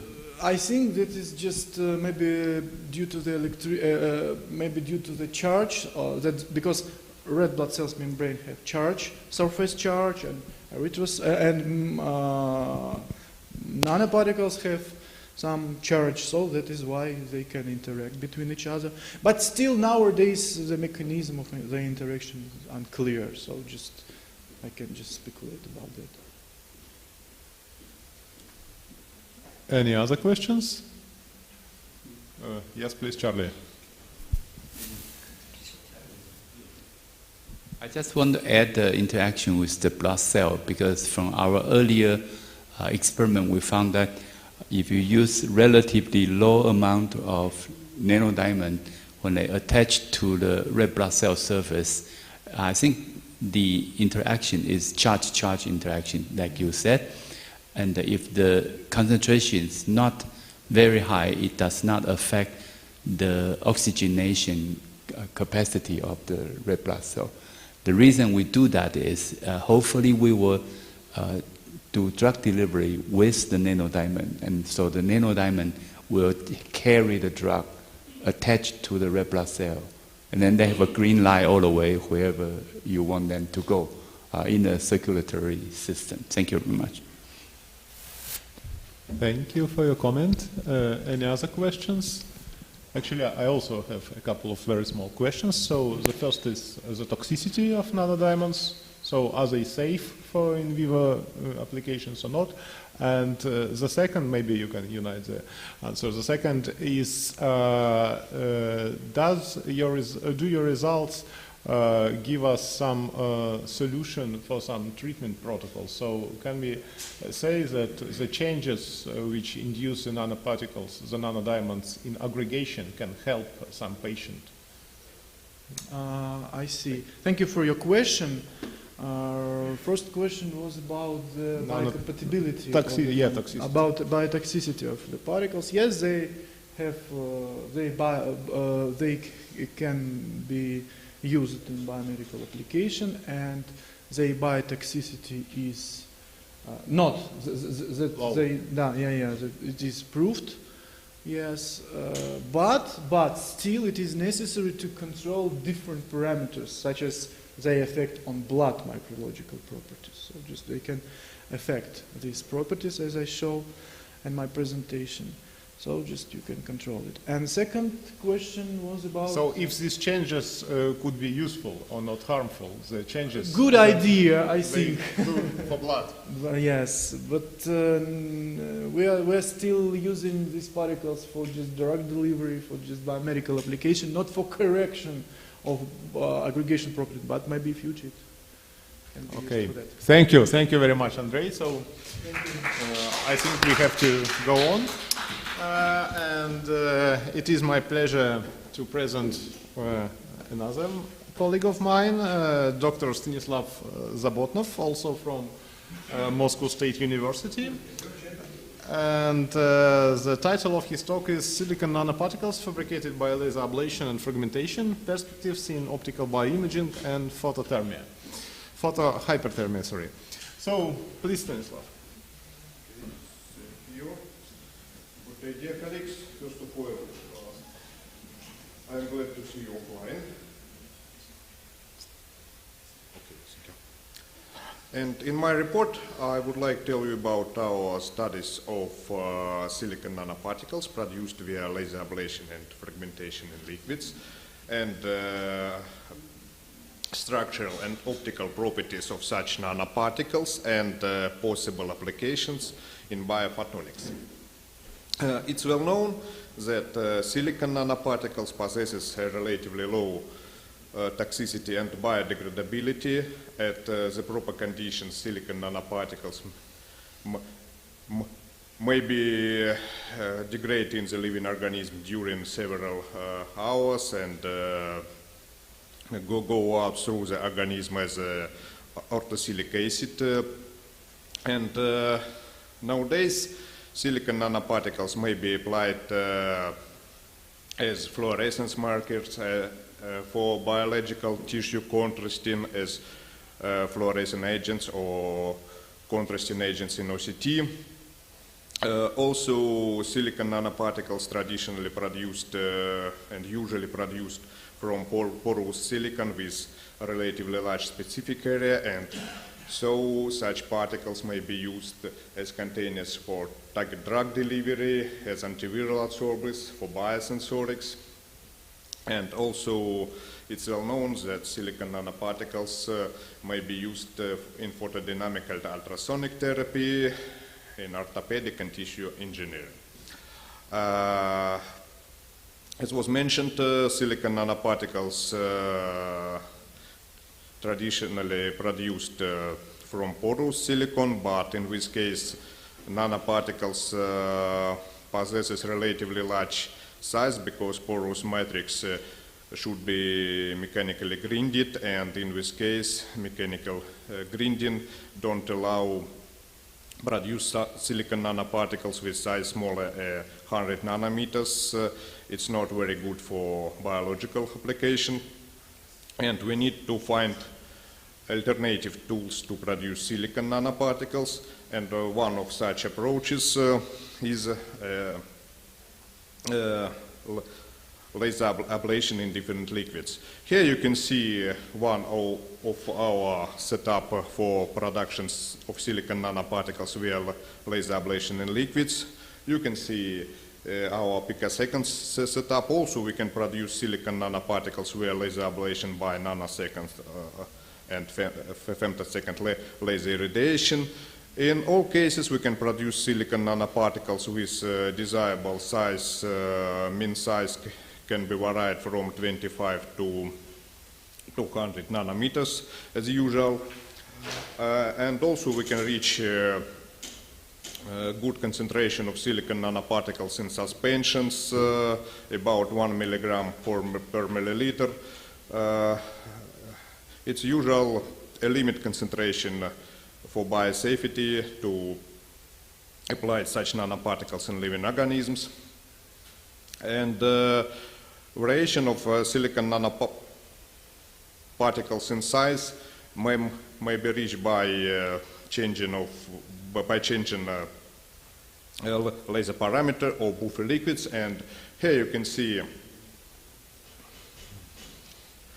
examples of different size distributions of silicon nanoparticles which were produced via laser ablation of monocrystalline silicon targets in different liquids.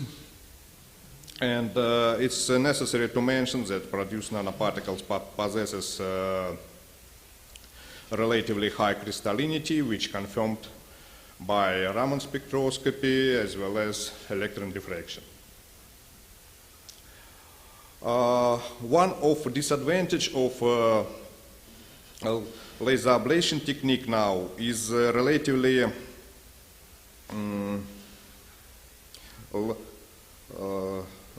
low yield of silicon nanoparticles of ablation products.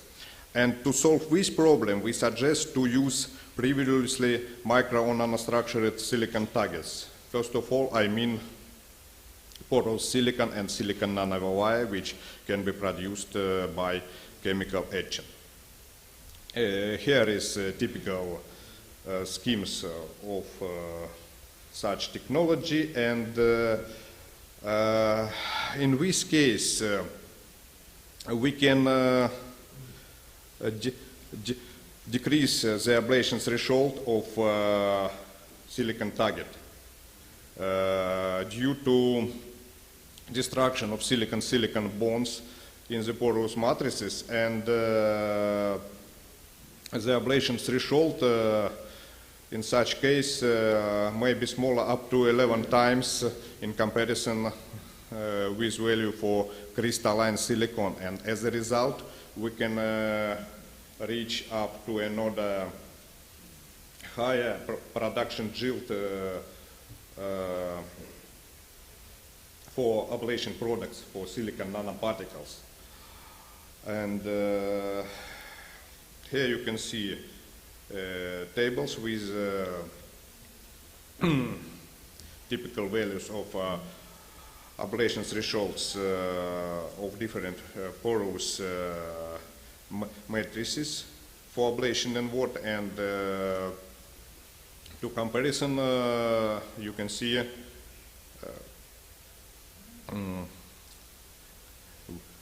ablation threshold values for crystalline silicon. And in this case we can also produce silicon nanoparticles with desirable size, at that with size smaller 100 nanometer, what is good for to biological application. Here is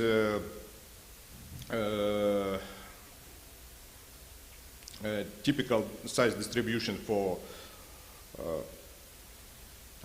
silicon nanoparticles produced via picosecond laser ablation in different liquids, from targets, from porous silicon and silicon nanowires with different doping level.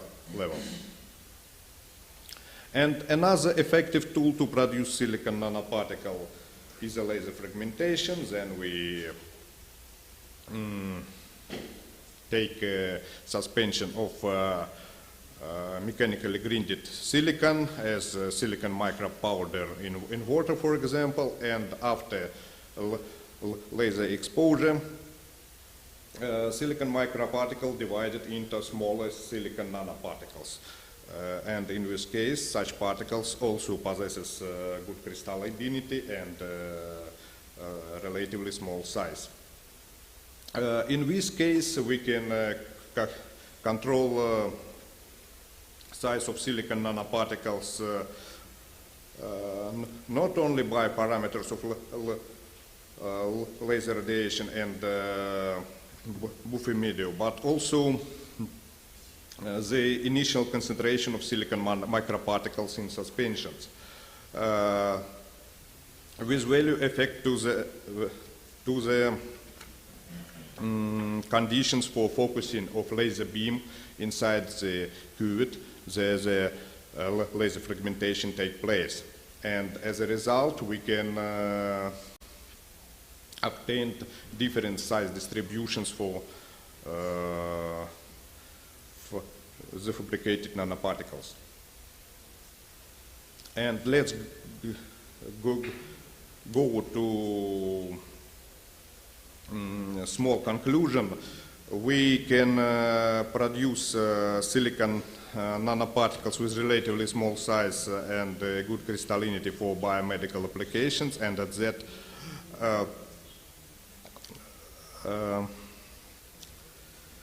we can produce the same mass of ablation products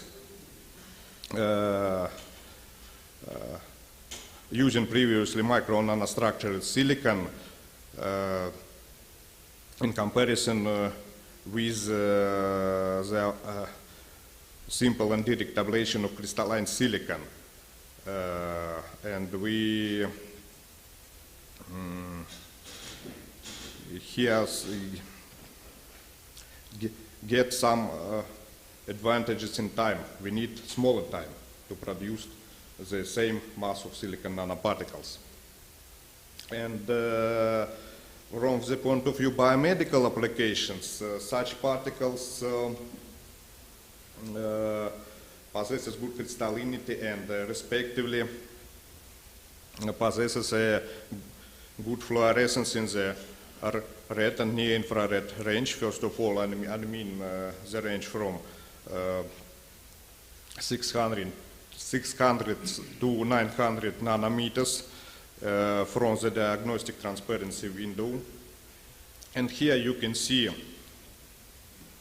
typical for fluorescent spectra and images for silicon nanoparticles produced via laser ablation in liquids from silicon nanowires for different excitation wavelengths.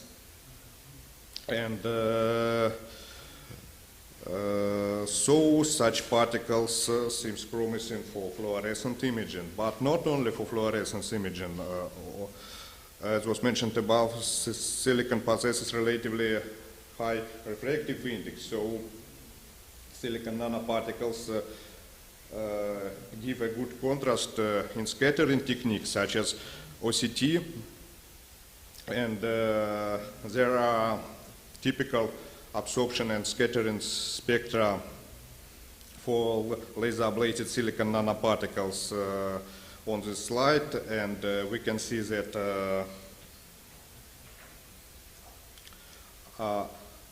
under the 700 nanometers, the silicon nanoparticles have low absorption owing to the crystalline silicon have a low absorption with spectral range, but at the same time, silicon nanoparticles in the spectral range possesses relatively high scattering coefficient, and it gives good contrasting properties after administered silicon nanoparticles, for example, in porous agar gear. And there are typical OCT images after such administration on this slide. And for comparison, you can see on the left an image for agar gel without nanoparticles with zero contrast, and after administration of suspension with silicon nanoparticles, we can see structural inhomogeneities inside agar gel phantoms. It's that the value of contrast in a good correlation with value of scattering coefficients. With growth of scattering coefficients, the contrast value increased too. And in our experiment, we reached the contrast value up to 30 decibels. And one more application of silicon nanoparticles is photohyperthermia. First of all, we carried out calculation of silicon nanoparticles embedded into model tissue as basal cell carcinoma under the health skin. And our calculations carried out the Monte Carlo technique and finite elements methods give us corresponding absorption map and temperature maps for heating of silicon nanoparticles inside the tumor. And the main result of such calculation is the following. We can reach overheating of tumor tissue up to 5 degrees, 5 kelvins, in comparison to the healthy skin. So we can reach photohyperthermia effect at the moderate concentration of silicon nanoparticles and the moderate laser intensity. And more complicated calculation for photohyperthermia also confirmed such hypothesis. Here you can see scheme of calculation for photohyperthermia. Then basal cell carcinoma is produced as ellipsoid, and on the right you can see photohyperthermia effect inside the carcinoma, and at that we cannot damage the healthy surrounding skin. And pilot experiments with agar phantoms also confirmed prospects of using silicon nanoparticles for photohyperthermia. Here you can see a typical temperature maps which were measured experimentally, and here you can see our results where we can see small overheating agar gel with silicon nanoparticles. Let's go to conclusions. Today, pulse laser ablation of different porous targets as well as laser fragmentation of silicon microparticles in liquids allows fabricating nanoparticles with relatively small size and prevalence of crystalline phase. Using nano and microstructuring targets provide particle gills growth up to an order of magnitude in comparison with laser ablation of crystalline silicon, and the studied particles are suitable for fluorescence and OCT imaging as well as for photohyperthermia. And here you can see our collaboration, our team from Moscow State University and group of Mikhail Kirillin from Institute of Applied Physics, RAS. Thank you for your attention.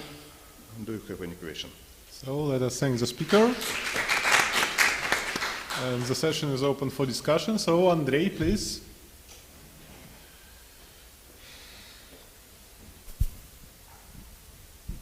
Thank you for interesting and nice presentation, Stanislav. My question is about the technique which you used for producing the nano silicon particles. So, as you said, these particles aggregate.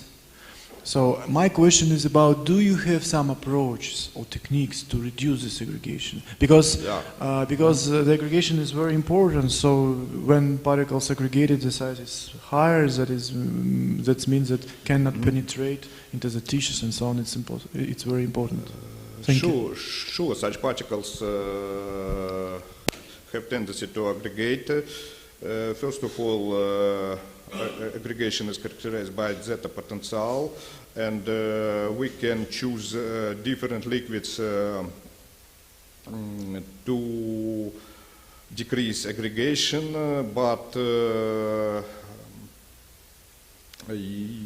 usually the zeta potential is about 30 millivolts, and you are right, we need additional techniques to solve this problem. For example, it may be covering of silicon nanoparticles by different polymers, and now we simply try to use fresh silicon nanoparticles in our experiments. Thank you, Stanislav. Any other questions? Yes, please. Thank you for your talk. I have a question about the dispersion. So you mentioned that you can control the dispersion by the liquids, but what about the size of the dispersion or by size? Can you maybe separate the silicon nanoparticle by size, or what about the mirrors non-silicon nanoparticles which more than 100 nanometers and so on? Yes, we can separate silicon nanoparticles by size if necessary, for example in centrifugation or using tracking membranes. Do you mean smaller nanoparticles? About several nanometers, yes? Yeah, of course, about several nanometers. Yeah, it is possible when we need to appropriate technology, but in this case we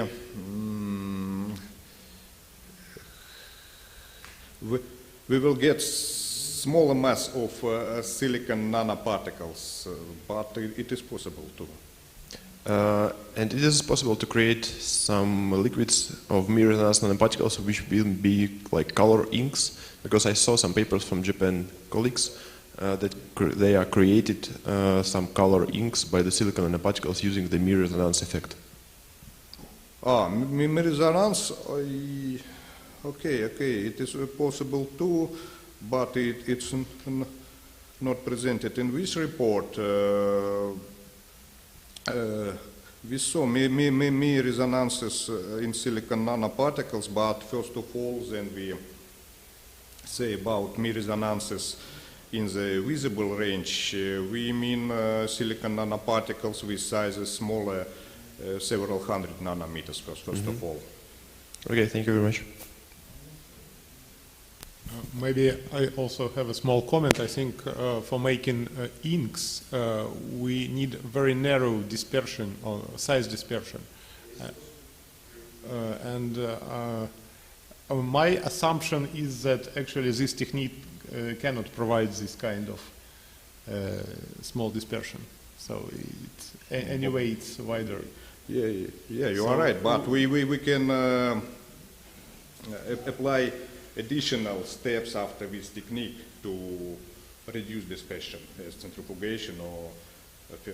Yeah, but you have to reduce it from both sides. You have to separate both larger particles and small particles. Yes. And as a result, we will get smaller mass of silicon nanoparticles, simply. Okay, so any other questions?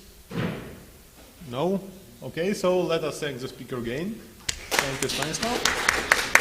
And now it is my big pleasure to give floor to Professor Artashes Karminyan from Dr. Artashes Karminyan from National Donghua University, Taiwan. So, please, Artashes. Thank you very much, Michael. So good. First of all, I need to tell thank you, organization committee and program committee, give me this opportunity, show our work.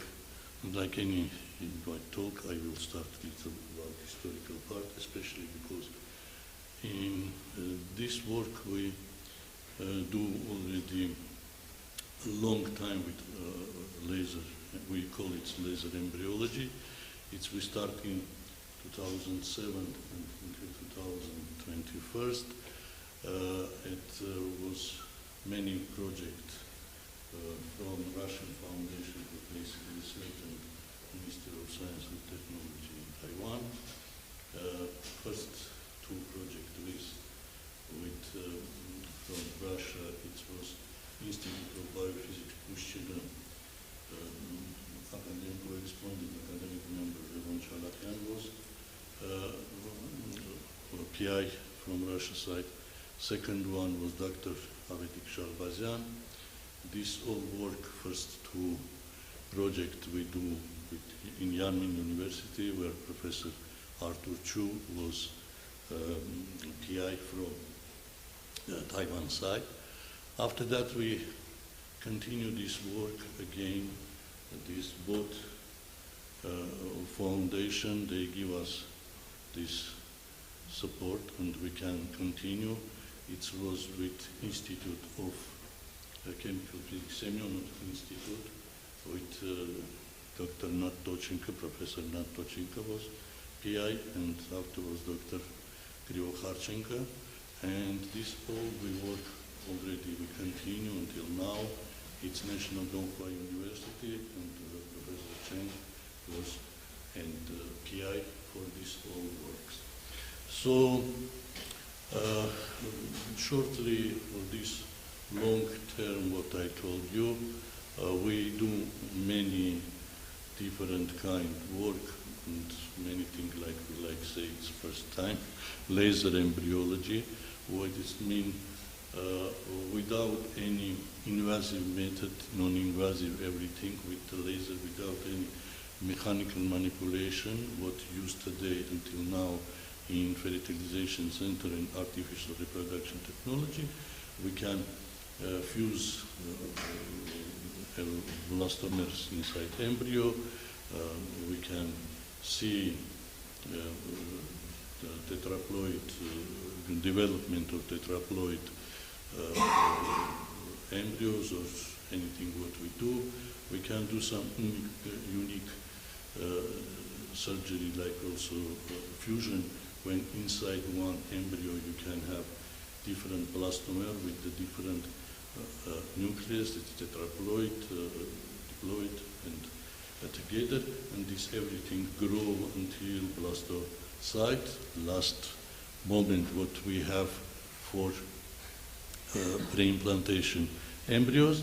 Other important part was technical for this kind of work. It's laser inactivation.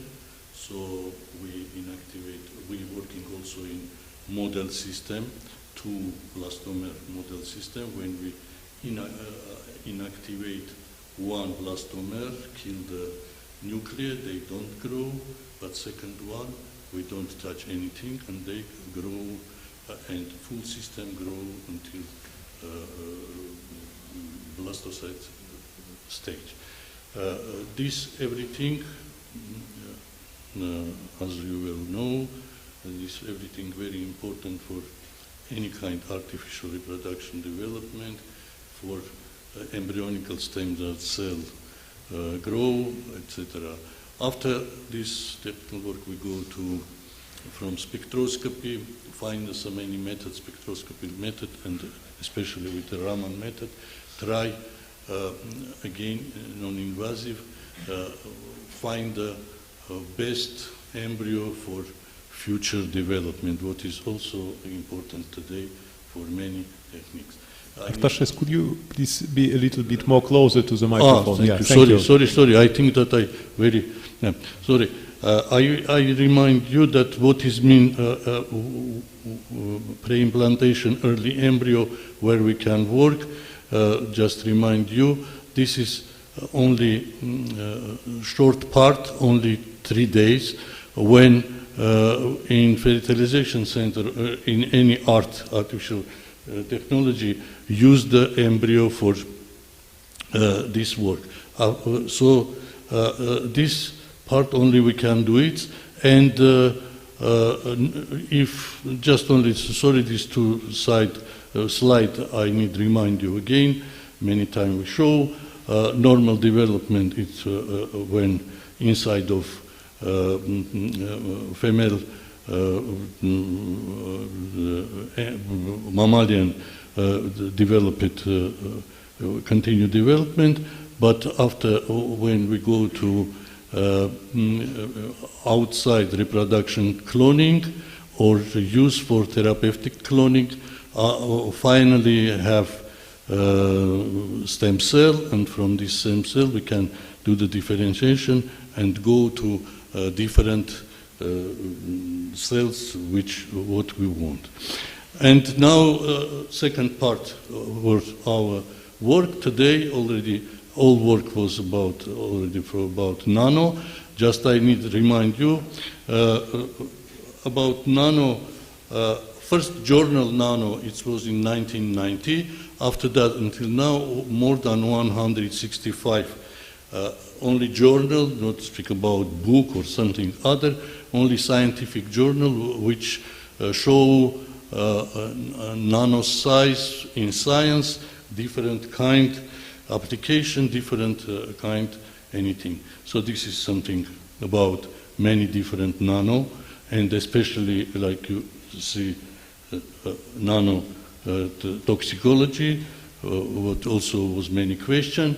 And today already many products inside they have nanoparticles, what is already, again, you very well know, very important. From one side they give so many advantage for this everything. From other side, people afraid how they, what is they give the more bad in our life. Even people use it everything, but in case. So I can say also many website when you can see, especially Stat Nano, or there are also Nanostat, etc. And from this side, last information what I find, about 54 nanomaterials, more than 2 million articles, it was in August, and more than 200,000 patents. And what was interesting, in 6th of August, it was 3,900 products. A few days ago, it was 4,006. So it means, so it's grow very fast. And why it's very important? Because for this artificial reproduction technology, it's go out embryo. And very important how they will connect which materials what people use, include the cosmetics. They can give any side effect for this artificial development.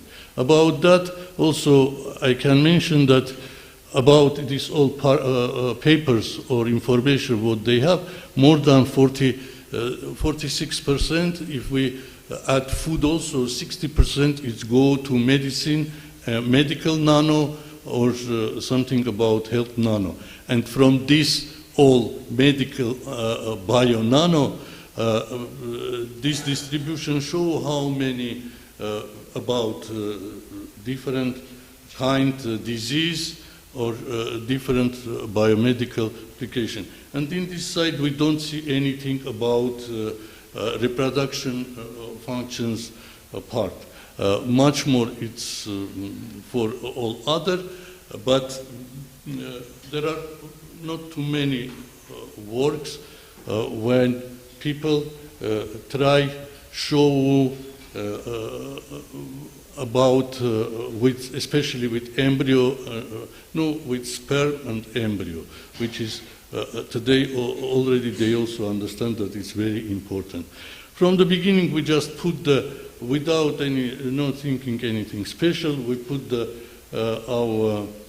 in Petri dish, we put the nanodiamond, 500 nanometer, and put inside the incubator, and development until blastocyte size. And we see that no any side effect, and they grow until blastocyte very well. Sorry, this should be movie, but now it's impossible to tell me. This was first what we start to do. After that, of course, we go much more clear, but again, we need to understand what we can see first, what is interesting, which kind of nanoparticle will be interesting for us. This is only the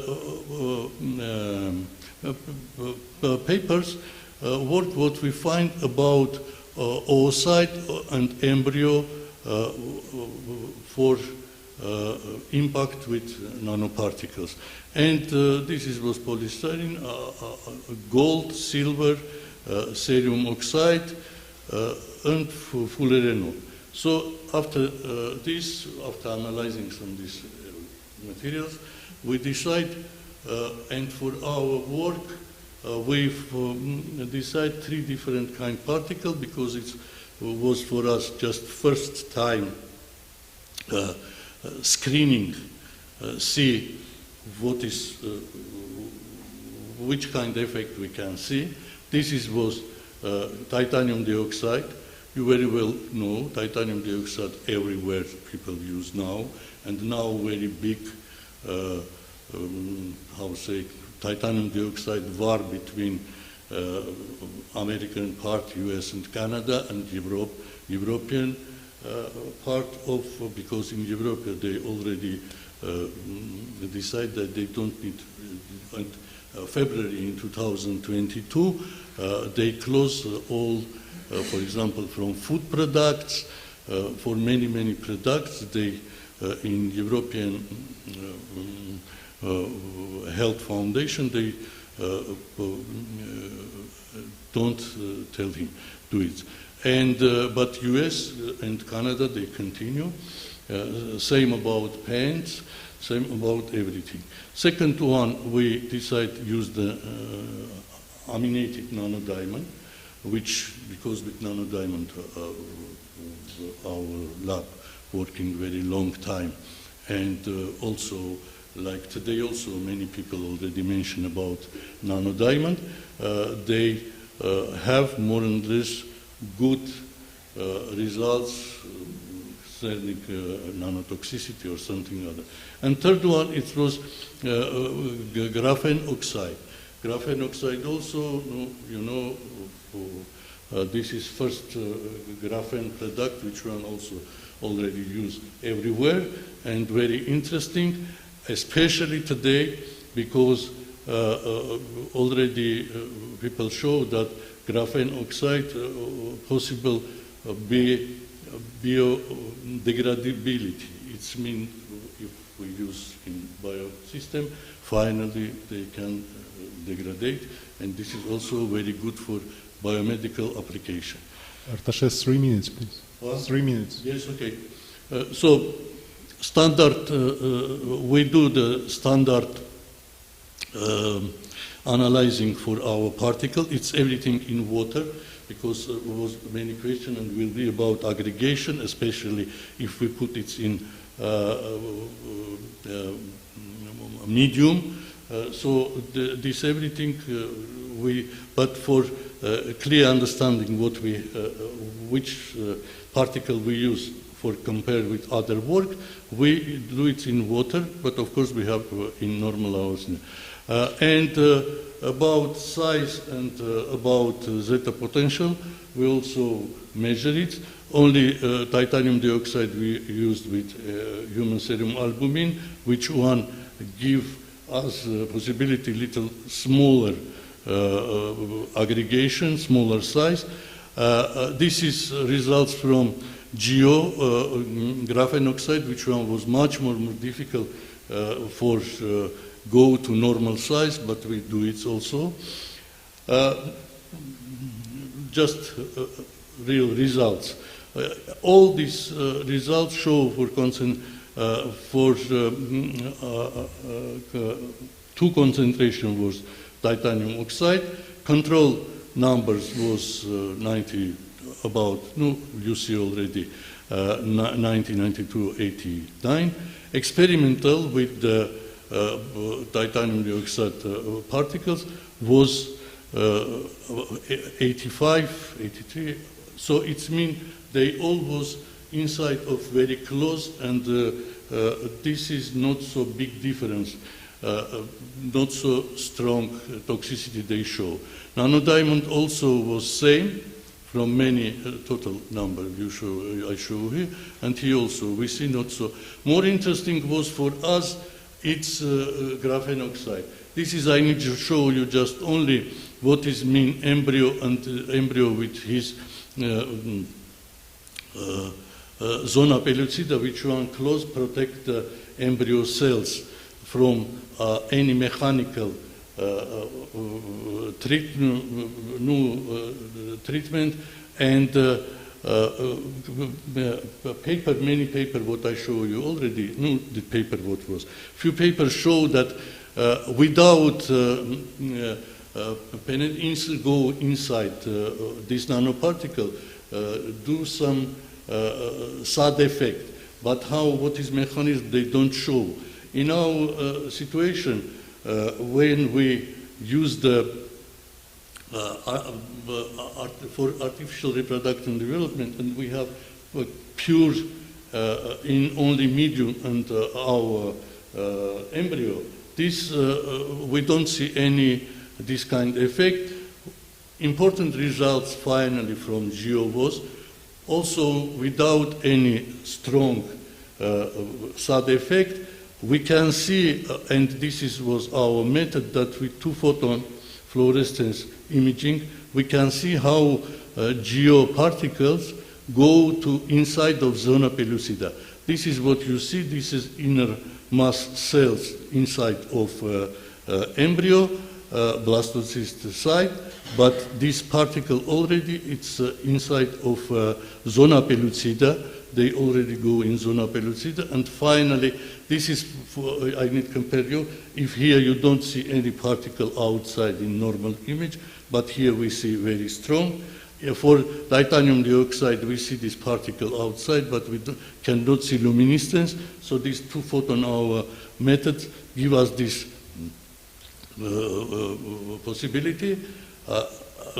Big magnification, especially, we can see this particle inside, and finally, when zona after hatching, last moment for this pre-implantation moment, and we see that this zona with full inside particles and free blastocyte without zona. What is interesting, it's not statistical, maybe we have not results, but like you see, only some part attached geoparticle, not full. For checking this experiment, we use the without zona. We open the zona from the beginning of development, and this is 4-cell stage embryo, just only because they without zona, they are free. But again, we see particle not homogeneous everywhere attached to some space. This is, we don't know what is, why this is question what we need to continue. And same microscopic image from our graphene oxide show that which kind of graphene oxide particle we have. This is maybe also some, this also maybe do some role for this our penetration, what we see from this. So in any case, this is, was just preliminary screening. Of course, in this kind of work, we need every time test, like Lugavtsov also say, because this was. So acknowledgement about Ministry of Science and Technology, particular was help for this work, and all our group who also helped in this group. Thank you very much. Thank you, Artaches. So we have a time maybe for one or two small questions, very small. No questions? Actually, I have one very small question. What is your expectation? Can nanoparticles somehow help us in extracorporeal fertilization or something like that? Yes. Short question, short answer. Of course, yes, but really need this work, and especially optimistic to GEO, especially. Not because it's everybody like today go to graphene work, but because already they show that it's biodegradability, and they very easy system and give us so many things. Nanodiamond also maybe. Great, thank you, thank you. So let us thank the speaker again. Now we are going to make a small exchange, and I would like to give the floor to my co-chair, Stanislav Zabotnov. So, please, Stanislav. Thank you, Mikhail. Dear colleagues, let me to introduce Professor Milyentiev from Institute of Spectroscopy, RAS, with report with title Quantum Nanoplasmonics for Biosensing and Bioimaging on the Level of Single Molecules and Virions. Thank you very much for the introduction. This experimental work was carried out experimentally in the Institute of Spectroscopy with a deep collaboration with the Bioorganic Chemistry Institute in Moscow, then in Saratov Institute of Biochemistry and Physiology, Plants and Microorganisms, and also with the Institute of Physics and Technology. It's believed that future of modern technologies is control of energy localized on the nanometer scale and single molecule techniques. And in my talk, I will bring some limit some estimation which gives quantum nanoplasmonics for this future. And one important aspect and challenge in biomedicine is detection of ultra-low concentration of analyte molecules in different schemes. And I will consider only optical approaches for such kind of measurements. And first question is ultra-low concentration in optics, how much it's low. And the important scale here is the wavelength of light, and I would consider only such kind of system where distance between biomolecules are much larger than the wavelength of light, and this is actually called like ultra-low concentration of analyte biomolecules. And here it's also important to remember that in such a case, individual biomolecules cannot change too much optical parameters of the media where they are placed. So well-known and common approaches for detection based on measurements of refractive indexes cannot be used here. And the only way here is to detect single molecules and use of single molecule detection techniques. And first of all, they are based on measuring of fluorescence of molecules. Okay, I will give two examples where it's really important. And first example is control of troponin molecules in a human blood. In human blood, in our muscles, basically troponin molecules are controlling the heart beating, so it's constantly beating, unlike any other muscles in our in our body, and if something goes wrong, for example, oxygen, it's always like oxygen supply is lower than load, then finally it leads to heart muscle cells start to dying, and then they can be found in the blood, and finally the gold rule here, if someone can determine troponin molecules in the human blood, that it means that something wrong appears with the heart muscle cells. But the bad issue here is that the distance between biomolecules, troponin molecules, is quite large, about 40 microns, so much larger than the wavelength of light. So single molecules detection technique should be used. Example number 2 is detection of virus particles. It's curious, but for a very bad patient, if someone would take a droplet from the human's throat, even in this case the concentration would be even lower compared to the previous case, with the means distance between virions about 1 millimeter, making in optics detection even more challenging. Selective detection is very important here, and in detection antibody is widely used, and first we have to start from making fluorescent marked antibody with the use of some fluorescent label here, and as a result they can be selectively, I mean fluorescent marker can be selectively attached to the biomolecule of interest or virions, and finally detected with excitation of emission of fluorescent marker and so on. But the main problem here is that single molecule counting method, they use basically deeply focused laser light with a focal spot lower than 1 micron. This is needed because absolutely needed because single molecule counting techniques is basically not about detection of fluorescent photons, but about lowering down parasitic luminescence of the surrounding media. It's a real disaster here. And the volume, excitation volume, effective volume here is only 1 femtoliter.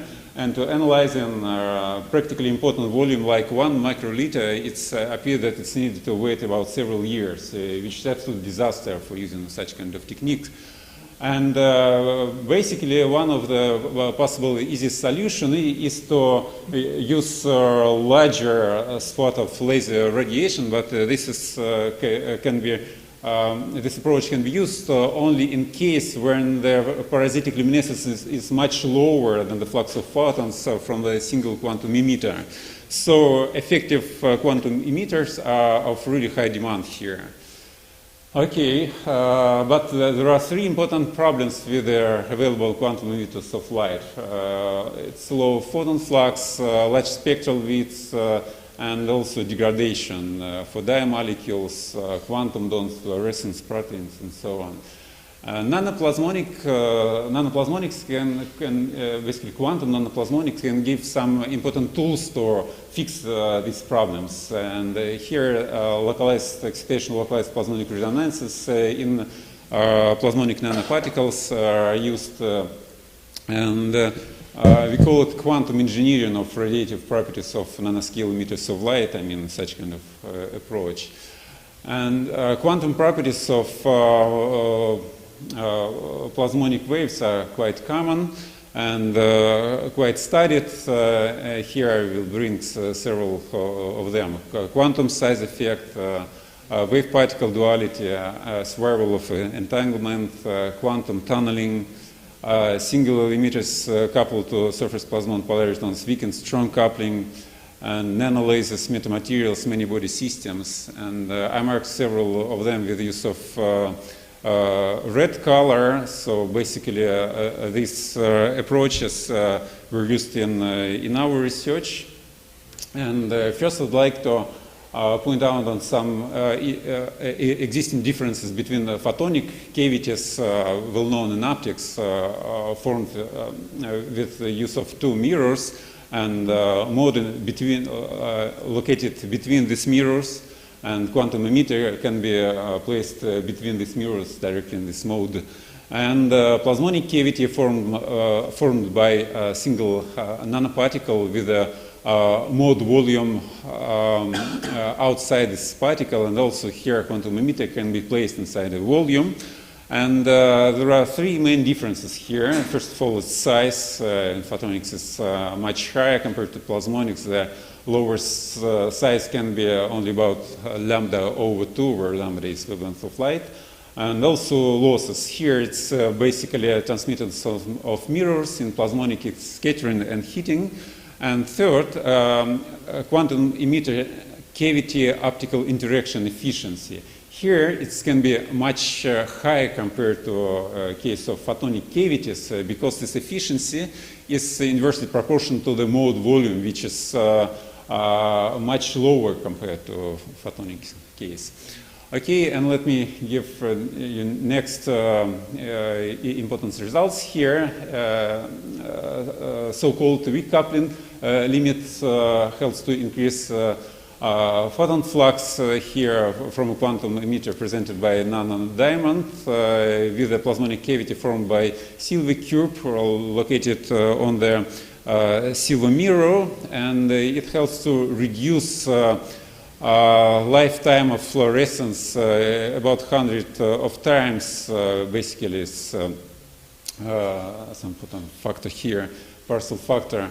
And it immediately leads to increasing of intensity of photon flux from a single quantum emitter coupled to such kind of cavity compared to the free case, free emitter. Second realization is quite size effect of metal quantum dots. Let's consider some bulk metal, for example, silver. And let's make some cluster from bulk with a size about mean free size of electrons in this cluster. Then energy level of electrons in bulk represented by such diagram would lead to appearance of distantly separated energy levels known for quantum dots or diamolecules, and such kind of clusters, they have quite intense fluorescence with a spectral width about several tenths of nanometer due to interaction with the phonons in this system. That's TEM image of such kind of crystals. And recently we have realized circumstances where such kind of clusters were inside some gap plasmon nanocavity.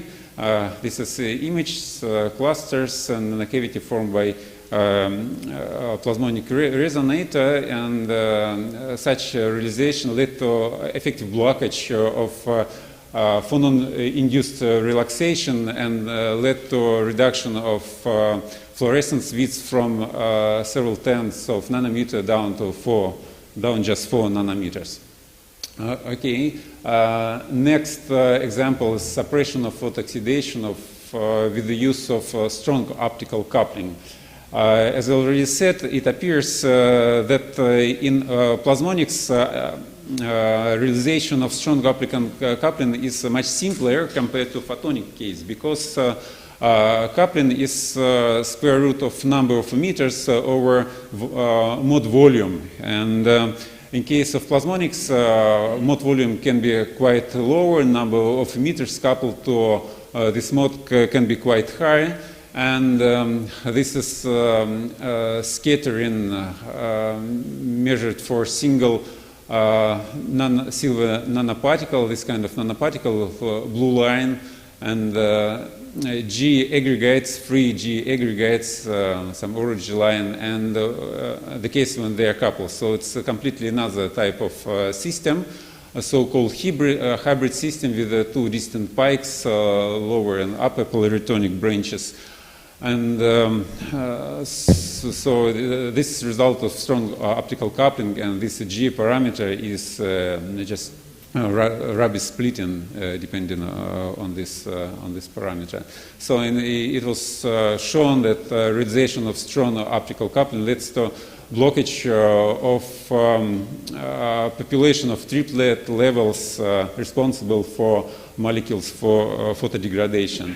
So we developed this approach with the use of dye molecules, not expensive, quite developed, arranged in the shell around plasmonic nanoparticle, and we have shown that changing the concentration of dye molecules in this shell led to effective control of this Rabi splitting in case of realization of strong optical coupling, and could realize the situation when this low polyreturn branch can be lower than triplet level, leading to a really effective blockage of such kind of transition, and so blockage of photodegradation.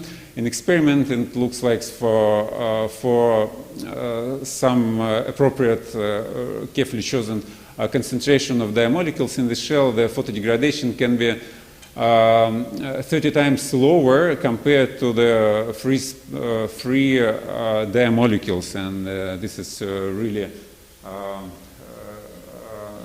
advantage. Can you please start the video just to show how our is it possible to start? Not okay. So the idea here is to show that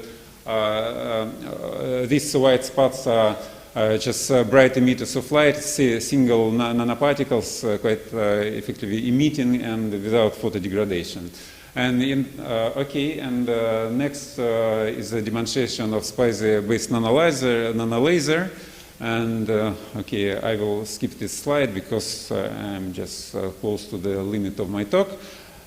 Okay, we also discovered many details this kind of topics. You can check our publication, our recent publication. I came to the last section of my talk, detection of single molecules and virions. We used such kind of plasmonic nanoparticles, so we call it also mesoscopic systems, for detection of troponin molecules in some simple optical setup. It's working. So it's real-time imaging of motion of single troponin molecules in the human blood cell. Just compare our excitation volume with the single molecule technique registration volume, so we can continuously count molecules here. And also we get some record for sensitivity, use single molecule counting methods, our method, and this is how fast growth level of troponin molecules in the human blood. And it's really important to detect troponin molecules in human blood in the beginning of this bed curve.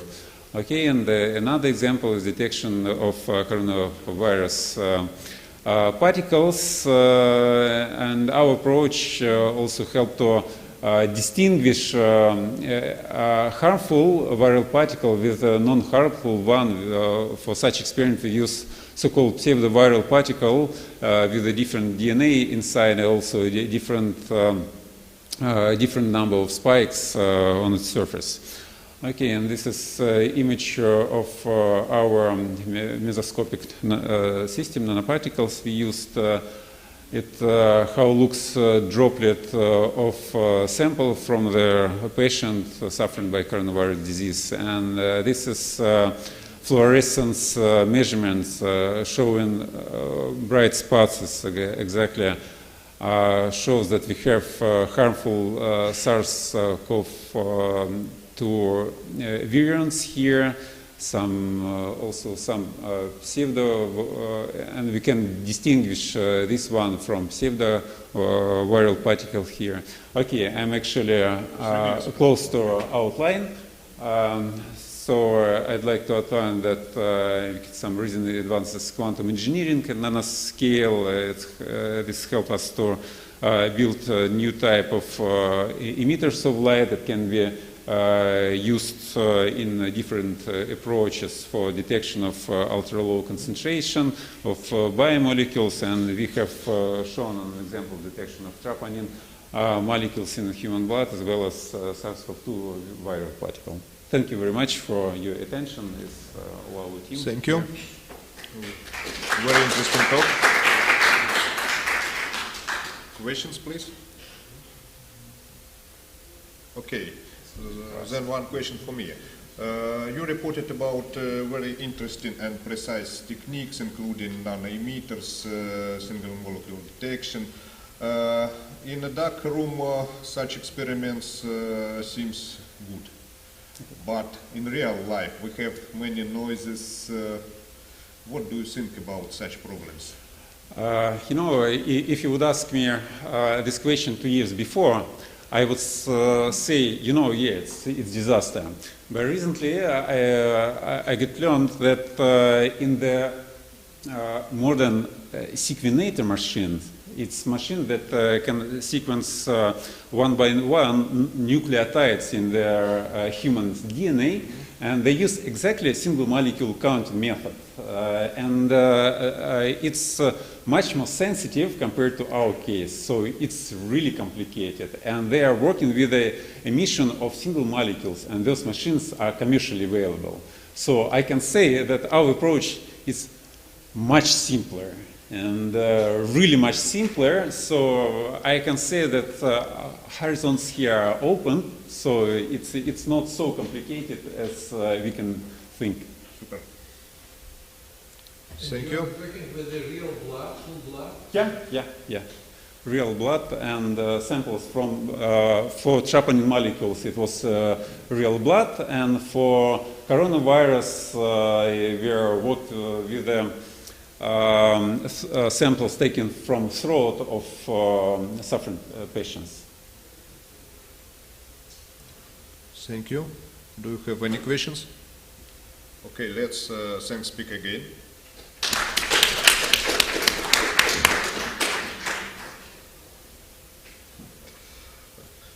Next talk, with my pleasure, Dr. Mikhail Kirillin from Institute of Applied Physics, RAS, with a report titled as Unified Monte Carlo Platform for Light Transport in Complex Geometries. Please, Mikhail. Thank you, Stanislav. Could you please start the presentation? Yeah, thank you. So, good afternoon, dear colleagues. Good afternoon again. First of all, I would like to thank the organizers of this conference for inviting me to give a talk. And today I will tell you about something about Monte Carlo simulations and how do we use this technique in different biomedical applications. So here is the outline of my talk. I will start with the motivation of the study, maybe a couple of words about principles of Monte Carlo simulation, and then I will tell you the application of Monte Carlo simulation in particular tasks such as dual wavelength fluorescence monitoring of photodynamic therapy, fluorescence imaging of glioma-targeted nanoconstructs, and analysis of effect of probing depths in diffuse optical spectroscopy in the problem of reconstruction of blood oxygenation. And I will show you also some examples of application of Monte Carlo in anatomical geometry, and end up with some conclusions. So the motivation of the study, of course, in general it's quite wide, because many optical biomedical methods require Monte Carlo simulations for study of the abilities of these methods, but in my talk I will concentrate on spectral approaches, which are now quite actively developed and introduced into both experimental and clinical practice. Another point is that since the studies are going more and more close, sometimes we need simulation in real anatomical geometry, although the most of Monte Carlo simulations still are performed for quite simple geometries. Another point now is machine learning, which is actively penetrating into the area of biomedical optics, and we need different teaching data sets for effective performance of machine learning, because in experiment we cannot always get a wide spectrum of data. So Monte Carlo simulation can also give a good solution for generating of large data sets of synthetic data, which can further used for machine learning. And so in my talk I will concentrate on analytical numerical models of signal formation in spectral modalities, on Monte Carlo simulations of fluorescence monitoring, and I also speak a little bit about choice of spectral ranges for probing in diffuse optical spectroscopy. So a couple of words about principles of Monte Carlo. I hope most of you are familiar with them, but still, so Monte Carlo is a stochastic principle made on in application to light transport in biotissues. It consists in simulation of a large number of random photon trajectories and further analysis of obtained statistical data. So the input parameters are basically basic optical properties of biotissues. So this is scattering coefficient, absorption coefficient. In general case, this is scattering phase function, but if we know the shape of scattering phase function, we can use a more simple parameter, anisotropy factor, which is actually the average cosine of scattering angle, and a refractive index. And of course, if we go for more complex simulations, we have to account for the complex geometry of the tissue. And traditionally in Monte Carlo simulations, both in biotissues and other media, Hennig-Greenstein phase function is usually used. So actually we can use anisotropy factor instead of defining the entire scattering phase function. So the number of photon trajectories which are usually simulated vary between 10 to 6 and 10 to 12 power in modern studies. As I mentioned, sometimes you need some complex geometry to simulate light transport in complex biological objects. And traditionally, voxel approach is used when the medium is separated into voxels, and for each voxel a set of optical parameters is defined. So these classical simulation papers use this approach. But in our studies we use a little bit different approach, because voxel approach doesn't account for accurate refraction of light on the boundary between different layers of biotissues. So we used triangulation approach when the boundaries within tissue between different tissue layers are described by triangles. And so this allows to accurately account for light refraction at such boundaries. And the main problem in such approach is that you have to use a quite efficient algorithm for intersection search. And we used different tree structures to solve this problem, and actually we compared the efficiency of standard tree approaches. So this is KD trees and BVH trees, and we compared the performance of using these trees in the problem of intersection search, and actually found that BVH trees work faster as compared to KD trees. So this was our method of choice. So now let me move to particular applications, and first application which I would like to tell you about, it's fluorescence monitoring of photodynamic therapy.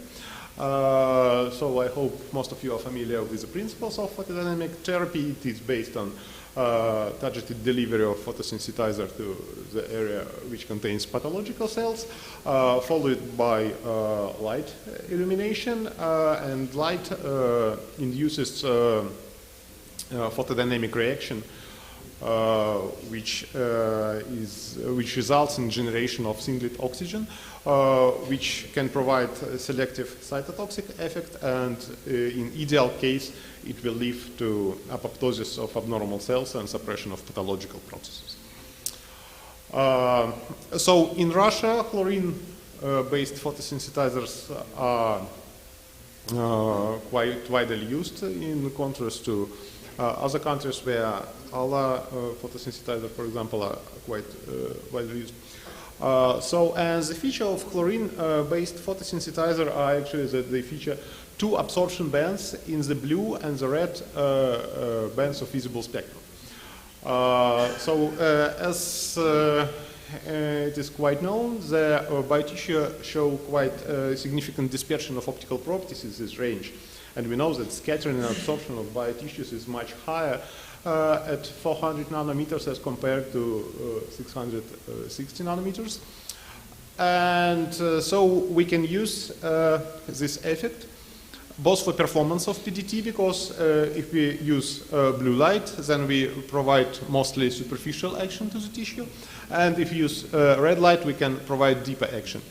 And since photosynthesizers are also fluorescence agent, and we can detect fluorescence and use fluorescence imaging technique to evaluate the biodistribution of photosynthesizer, we can use blue light fluorescence imaging for evaluation of superficial accumulation of photosynthesizer, and red light fluorescence imaging for deeper probing.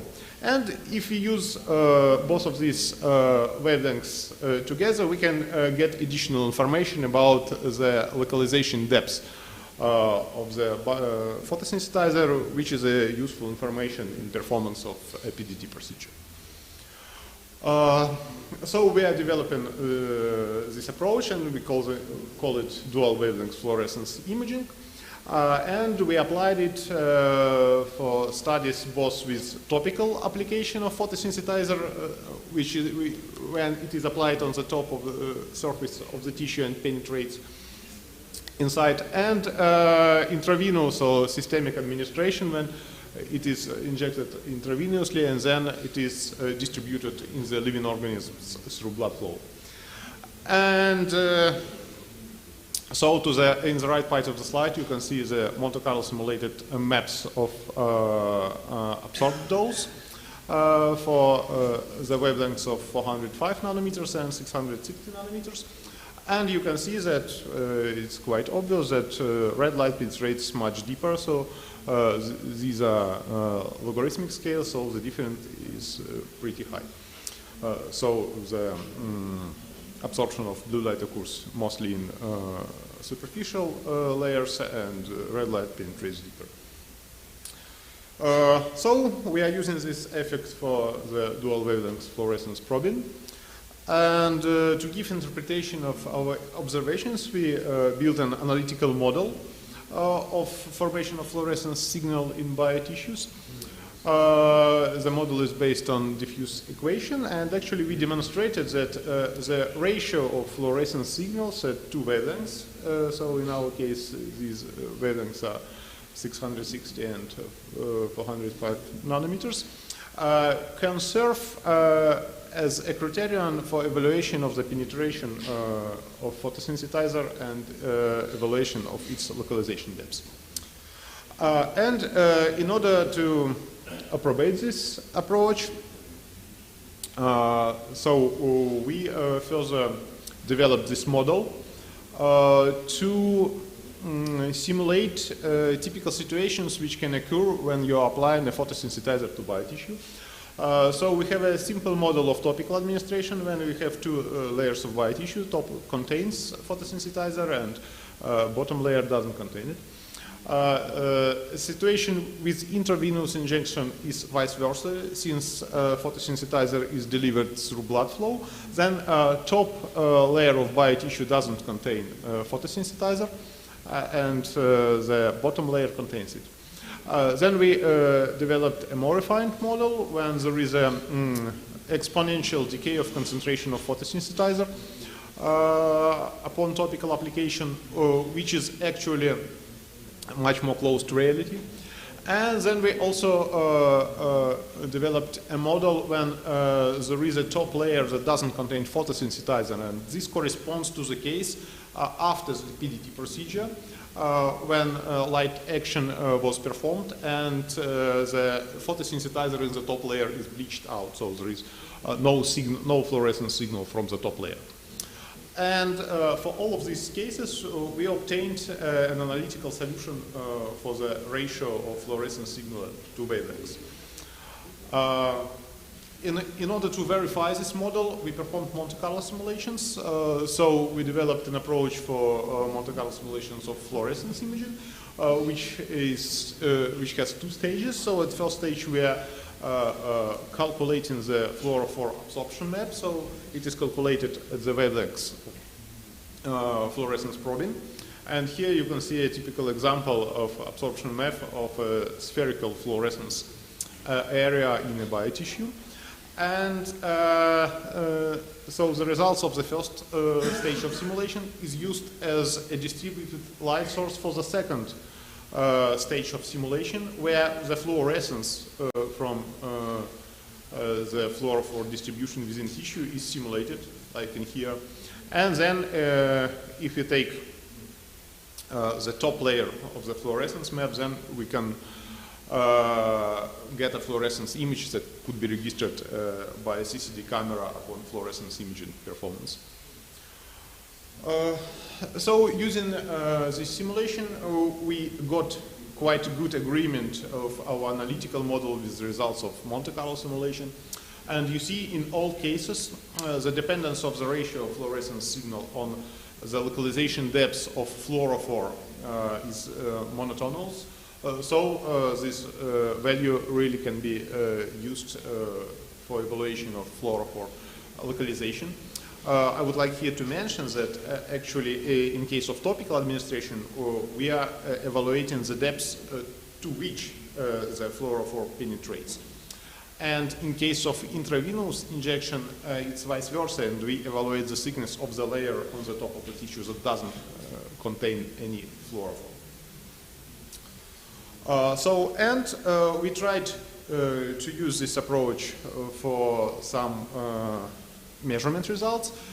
We have a collection of different fluorescence images which were obtained with chlorine-based photosynthesizer for normal human skin, for human skin with keratosis, for rabbit ear tissue, the inner surface of rabbit tissue, and for experimental CT26 tumors in mice. So this is for topical administration.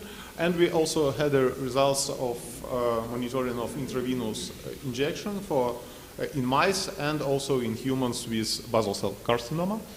And here you can see measured values of fluorescence signal ratio. And I would like to mention that there is quite significant difference, and typically the topical administration ratios are smaller than those for intravenous injection because there is a layer that doesn't contain photosynthesizer on the top of tissue in this case, and blue light fluorescence signal is much weaker in this case. So actually by this value you can even define what is the way of administration, is it either topical or intravenous one. And so based on our model and typical values of optical properties of biotissues, we got the evaluation of the range of penetration depths for different tissues. And so this is fully in physiological range. So you see that maximum which we got, it's about 600 microns. What is interesting is that for keratosis, when the epidermis is much thicker than the norm, we also got the results which show that actually the photosynthesizer penetrates deeper as compared to normal human tissue. Another application which was also quite close to this is the fluorescence imaging of special nanoconstructs. So we had a joint project with a group of Professor Tayyab Hassan from Harvard Medical School which was devoted to designing photoactivable multi-inhibitor liposomes. So the idea is that we can build a nanoconstruct, and the membrane of this nanoconstruct contains a photosynthesizer. And inside this nanoconstruct we can put a drug for chemotherapy, and we also can use additional improvement of it, which can provide a target delivery to glioma. Upon irradiation of this nanoconstruct with light, actually we used benzene porphyrin derivatives as a photosynthesizer in this construction. The membrane is destroyed. So as you can see here, the light activation induces the release of chemotherapy drug as compared to application of the same liposomes without photoactivation. And so in this case, it can enhance the treatment process. Okay, so and we simulated the fluorescence imaging of delivery of such gliomas in real geometry of laboratory mice, which is based on cryoimaging, and you can see here the results of simulations for different localization and site of glioma within mouse head. And so we also got the dependence of the fluorescence signal on different parameters of glioma. So the next problem when we applied our approach was the study of the reconstruction of blood saturation in diffuse optical spectroscopy. So Monte Carlo simulation allows you to evaluate the measurement volume, and actually you can trace the trajectory of each photon, and you can build the map of distribution of maximal depth which is reached by photon in biotissue, depending on the source detector separation in this measurement. And you can see that when you're providing a spectral approach, you always have to take into account that actually different wavelengths reach different depths in biotissue. And when you are making the analysis using the entire spectrum, you should remember that actually the measurement volume for each wavelength was different. And in here you can see this red line, it's the average probing depth for different wavelengths. And actually we confirmed that if we are using a wider spectrum for reconstruction of blood oxygen, we are getting less accurate results as compared to smaller spectrum, because for wide spectrum we have different wavelengths which reach different depths in biotissue. So we also used this approach for simulation of light transport, the same diffuse optical spectroscopy in human brain, and actually in here we used it to calculate the ratio of the source detector separation and average photon travel distance within tissue, which is required for reconstruction of blood saturation. And so actually we demonstrated that it depends on the source detector separation. And finally, I would like to show you the results of application of our platform for simulation of light absorption maps in anatomical geometry, which was extracted from OCT. So we used optical coherence, three-dimensional optical coherence tomography to map human skin. In here, then we extracted the boundaries of different skin layers, stratum corneum, epidermis, and dermis. And so then we triangulated them and used this geometry to simulate the distribution of light dose, absorbed light dose within skin. And so this approach also can quite efficiently be used for planning of photodynamic therapy. So maybe I skip the conclusion. I think they are quite obvious that Monte Carlo is a quite good tool for different biomedical optics applications. So this is our team which contributed to these studies, and I would like to thank the Center of Excellence for support of this study, and Russian company Revixan for providing us photosynthesizers for our experiments. And thank you very much for your attention, and I will be glad to answer your questions. Thank you. Very interesting and illustrative presentation. Colleagues, do you have any questions? Okay. Time for luncheon is staying smaller and smaller. If you have any questions to Mikhail, please ask him in the break.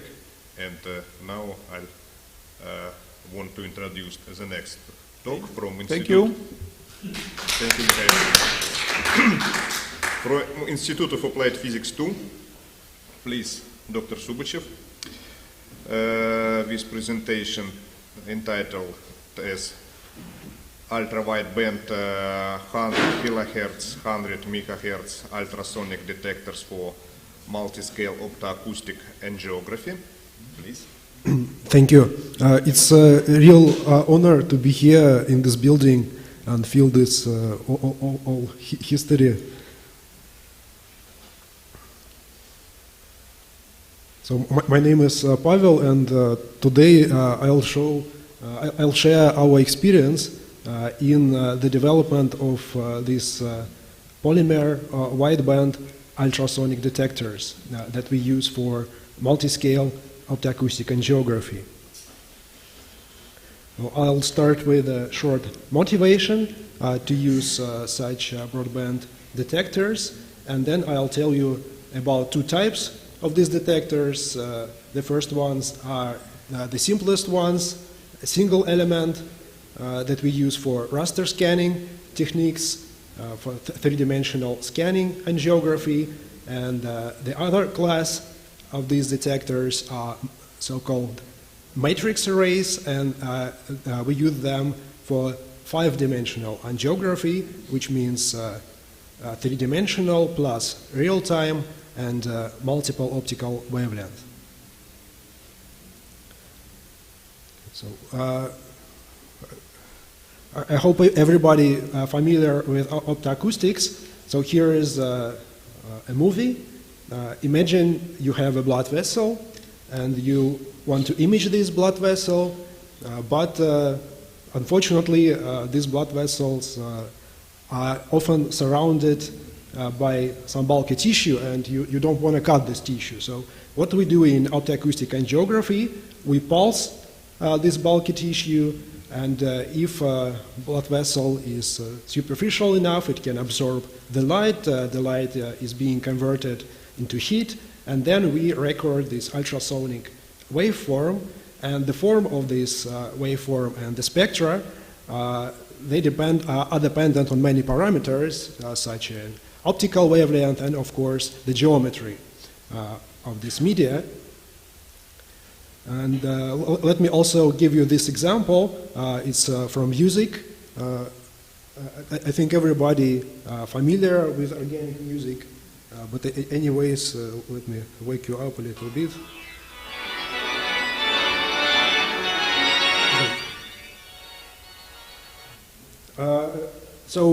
I think everybody knows how this music is played. The person sits here and pushes those multiple pedals.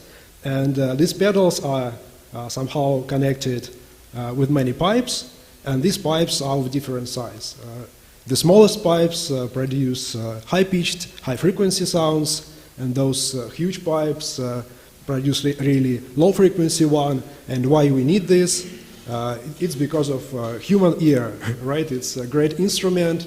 It can sense 10 octaves from 20 hertz to 20 kilohertz. And this is a real pleasure to listen this music in this widest possible frequency band. But if we look closely at human tissues and blood, we see quite similar. We see analogy. There are really small capillaries up to 15 micrometers. There are large blood vessels about 1 millimeter, and they also sound differently. Although due to the size different, they sound, small capillaries usually sound in megahertz range, while the larger vessels, they sound in kilohertz range. So, and the problem is how to make this eardrum for ultrasound. So we also need 10 octaves coverage. Unfortunately, commercial ultrasonic detectors, they are not very helpful for this. They are resonant, high frequency, but they are not wideband. And it looks like we see how the number of these resonant transducers increase over time. So right now, it's absolutely normal that ultrasonic machine has 5 transducers, and it reminds me the evolution of iPhone cameras. Like 5 years ago, we just had 1, and maybe we have something like this soon. But of course, there is an alternative solution, this eardrum for ultrasound made of a piezopolymer. This is non-resonant piezopolymer, polyvinylidene difluoride, or PVDF, and this is quite a common material. It exists in Mother Nature. You can buy it everywhere in the form of pipes for your toilet, for example.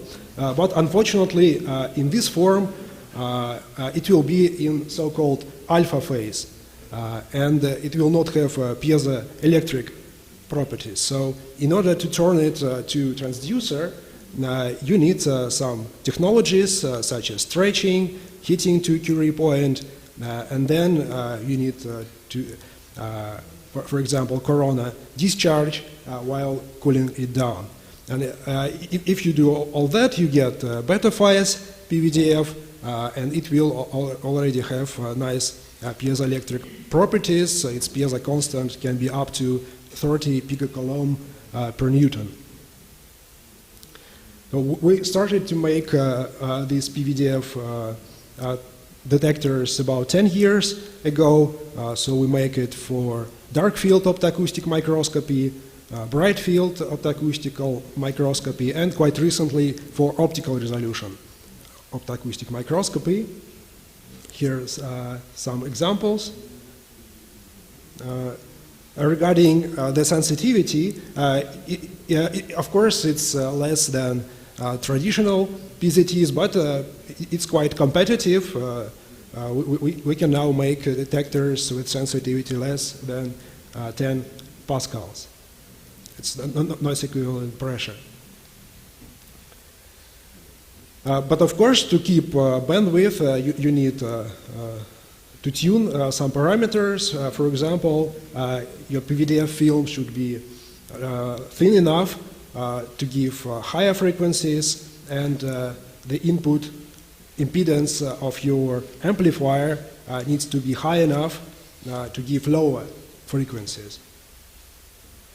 And of course, you will also need pulsed laser. We use a green one, and some scanning stages. We use German ones. And if you have all this set up, then you can have the images like that. So you take a single element detector and scan it over the tissue. To the left, you can see healthy mouse hip, and to the right, you can see tumorous tissue.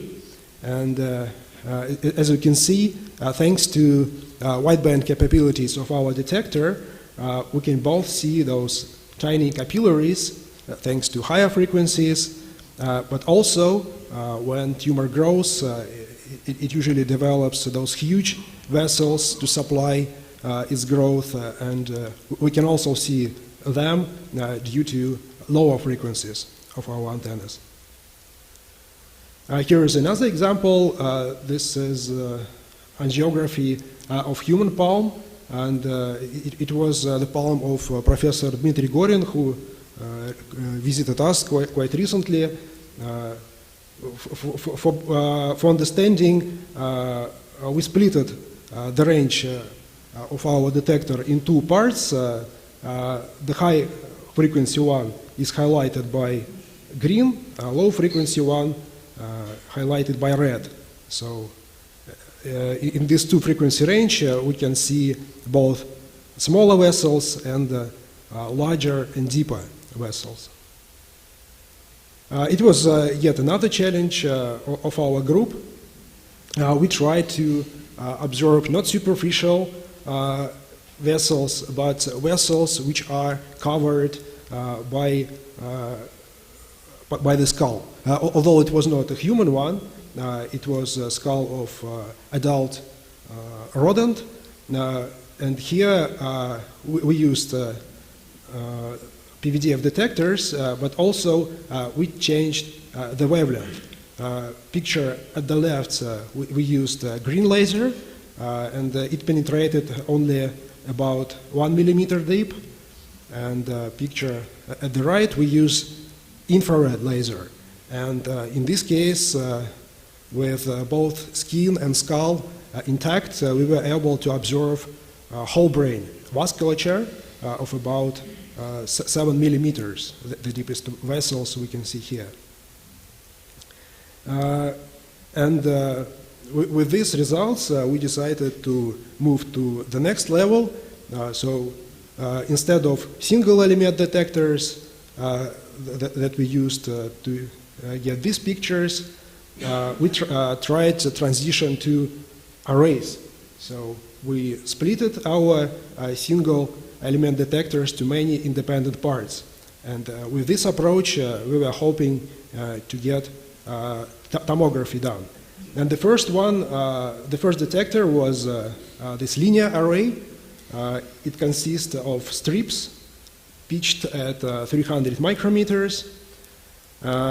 And you can see our image. It was a cross-sectional view of human wrist.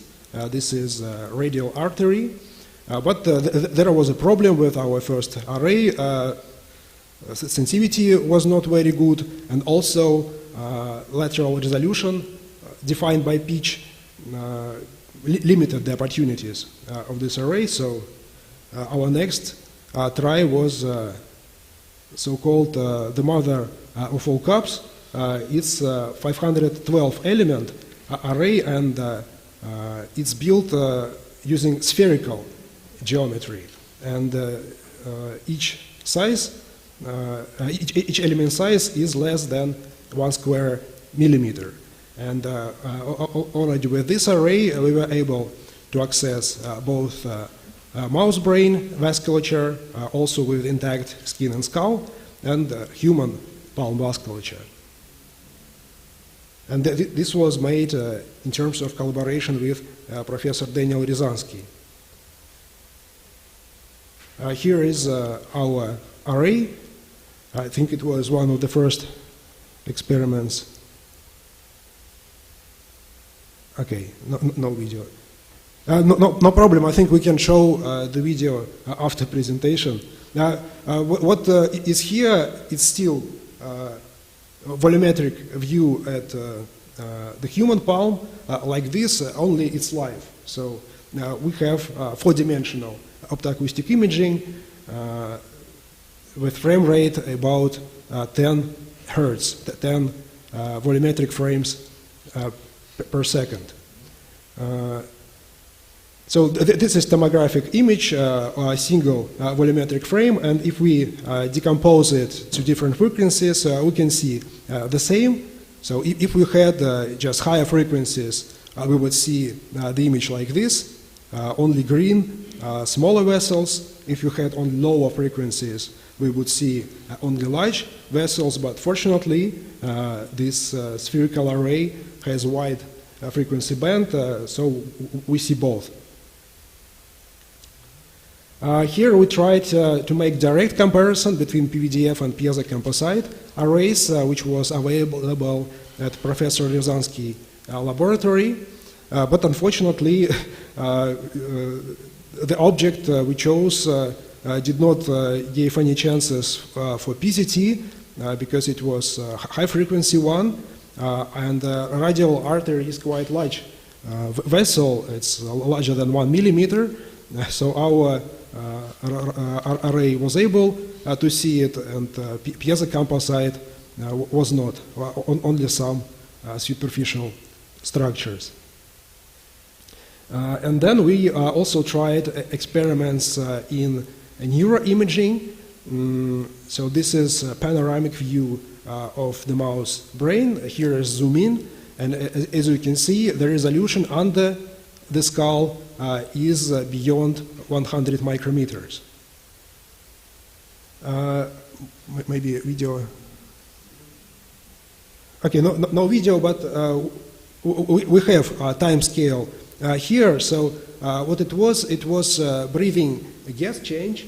So the mouse was giving oxygen and pure oxygen and normal air, and they were switched 6 times.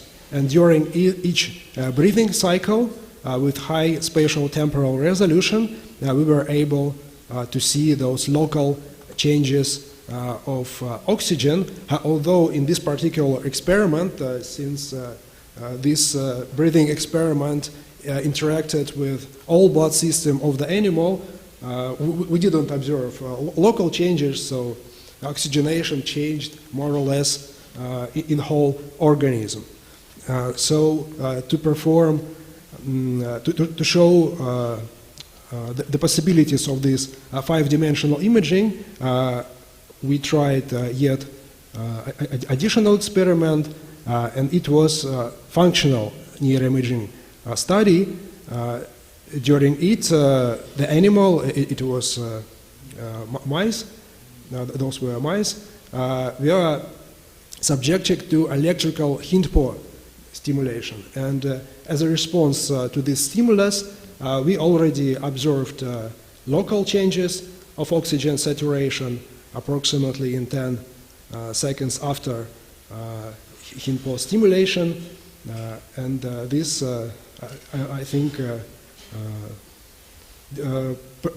shows the performance of our array the best. So to summarize, we present custom-made wideband PVDF ultrasonic detectors for 5-dimensional optoacoustic angiography of superficial tissues in vivo. And the bandwidth of our detectors can be as high as from 100 kilohertz to 100 megahertz. This is like 10 octaves.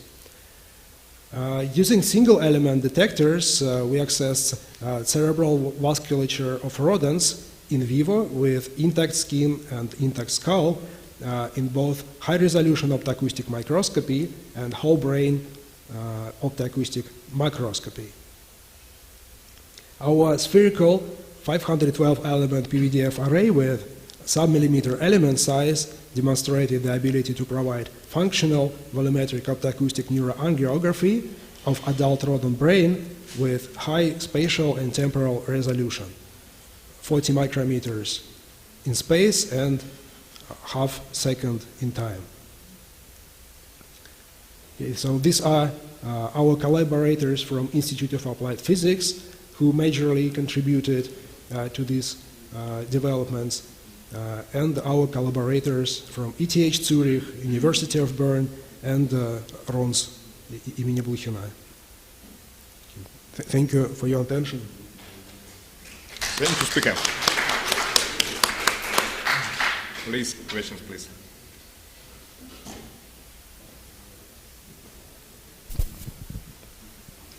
Thank you very much. It's very interesting. I have a question about your 512 element detector. Each of the element detects the sum of a certain neuron, or is that right? If you apply on the mouse head, it's not about neurons. It's the sum from the angiogenesis. So it's just about angiogenesis and.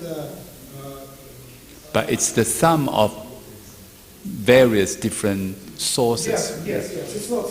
This these are not single neurons. But it would be wonderful if you can decompose this and trace all the way back, then you can study the brain activity then. Well, that would be amazing, but at the moment, spatial resolution is limited to about 40 micrometers. But yeah, maybe you don't map the whole brain, right? You can, if you push to the limit, you can probably decompose it and then get some kind of feeling about how our neuron system is transmitting something like that. That would be amazing. Thank you very much. One more question, please. Is it possible to miniaturize the device in order to combine it with an endoscope and perform superficial imaging inside the stomach, for instance? Yes, I think it's possible. Right now, we make hydrophones, which are, I think, 0.2 millimeters squared. They have sensitivity, and this needle hydrophones can be anywhere. So no problems. If you have some specific probe, I think we can design some of these endoscopic detectors for you.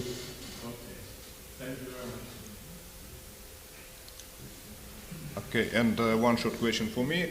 You showed the electrical principle scheme with lamps, not only transistor, but to my knowledge lamps. Why lamps? I think it was just a mistake, let's say. There are not real lamps. All these are transistors. And unfortunately, these transistors, they are not available on the market. They were produced until maybe 2010, and then we had to buy all the transducers from all over the world. There were only 3,000 of them. Now, unfortunately, they are not produced, but still we can make 3,000 detectors. Okay, thank you. Very interesting. Let's thank speaker again.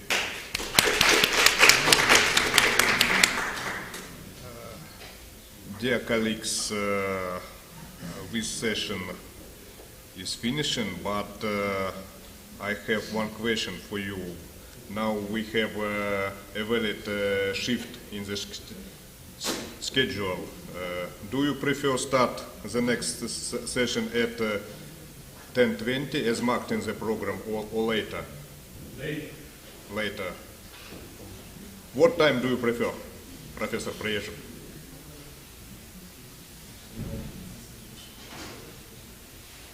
Dear colleagues, what do you think? 20 minutes.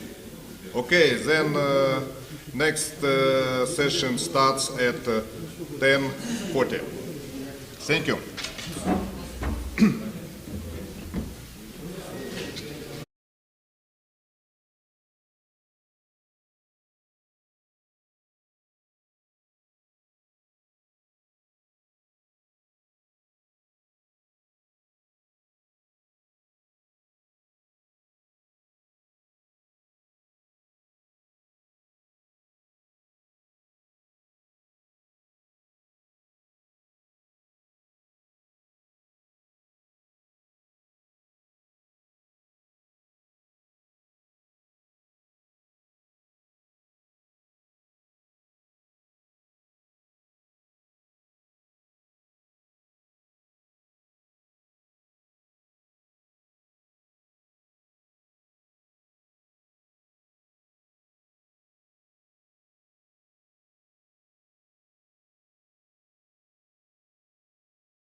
Нет, все правильно, мы просто задержались. Понятно. Да, работает. Okay, we will start our second day, second section, biophotonics. My name is Artashes Karmenyan from National Donghua University, Taiwan, Republic in China. And it's my great pleasure to invite first speaker in our section, Arseny Gavdush from Prokhorov General Physics Institute. This is invited talk. So, dear colleagues, I'm glad to present here today these up-to-date results on our interdisciplinary study of broadband dielectric spectroscopy of astrophysical ice analogs. And I will try to accent some biophysical relevance and prospects of this research. Of course, this research is not broad itself, so the details will be very far from the biomedical photonics and biomedical and biophysics, but its significance is also relevant to biophysics and biomedics. And this is the outline of the talk. It is quite simple. I will start from the ISS in the universe and brief overview of the whole problems here. Then I will go deeply to the details of our experimental setup and the processing of the data, of the spectroscopy data. This will be dedicated to time domain spectroscopy, Fourier transformed infrared spectroscopy, the merging of the data of these two instruments, and then I will go to the results and finish my talk with unanswered questions and related research directions. The ISS in the universe, there are more than 180 different molecular compounds that we can find in the universe. So the universe is not empty at all. And they are mostly concentrated in so-called dust clouds, protostellar dust clouds, and these molecular compounds are not simple only. So, of course, we can start from some molecules as water, ice, or CO ice, CO2 ice. Then we will go deeply and we'll find that there are some alcohols and other complex molecular compounds or complex organic molecules, COMs, which contain 6 or more different atoms itself. And all these molecules can be produced and in the space, in the universe, via some different processes, chemical surface processes provided by heat, atom bombardment, UV radiation, and cosmic rays. Of course, there are not so much complex molecular compounds, but we can find some prebiotic molecules, and these prebiotic molecules may shed light to the problem of the Earth's living and the living in the universe itself.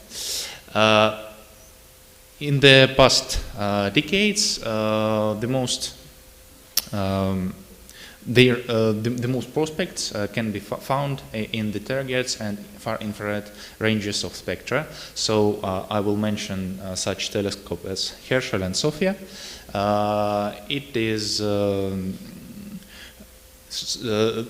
this fact can be explained via such thesis that many objects in the universe are emitting radiation in these frequency regions.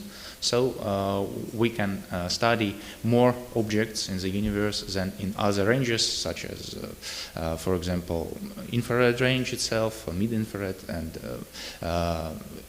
vision optics, and some other regions.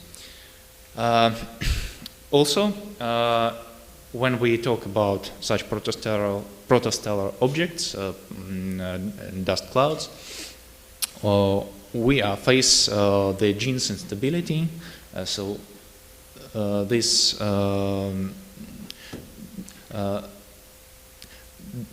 This condition explains when the protostellar dust cloud can go to the protostellar system and then form a protostar, and so the stellar system itself. And if you look at the condition, you will see that it strongly depends on the temperature of the cloud. And the temperature of the cloud is, when it is small, the cloud should not be so huge as for the first stars. So the temperature depends on the molecular composition of the cloud. When you have some efficient thermal radiation from the cloud, which provides by, for example, asymmetric molecules such as CO, then you will see that the temperature of the whole cloud is not so big, and this condition will be satisfied for less radii, and this is computational, and not only the quality but quantity condition for such processes. This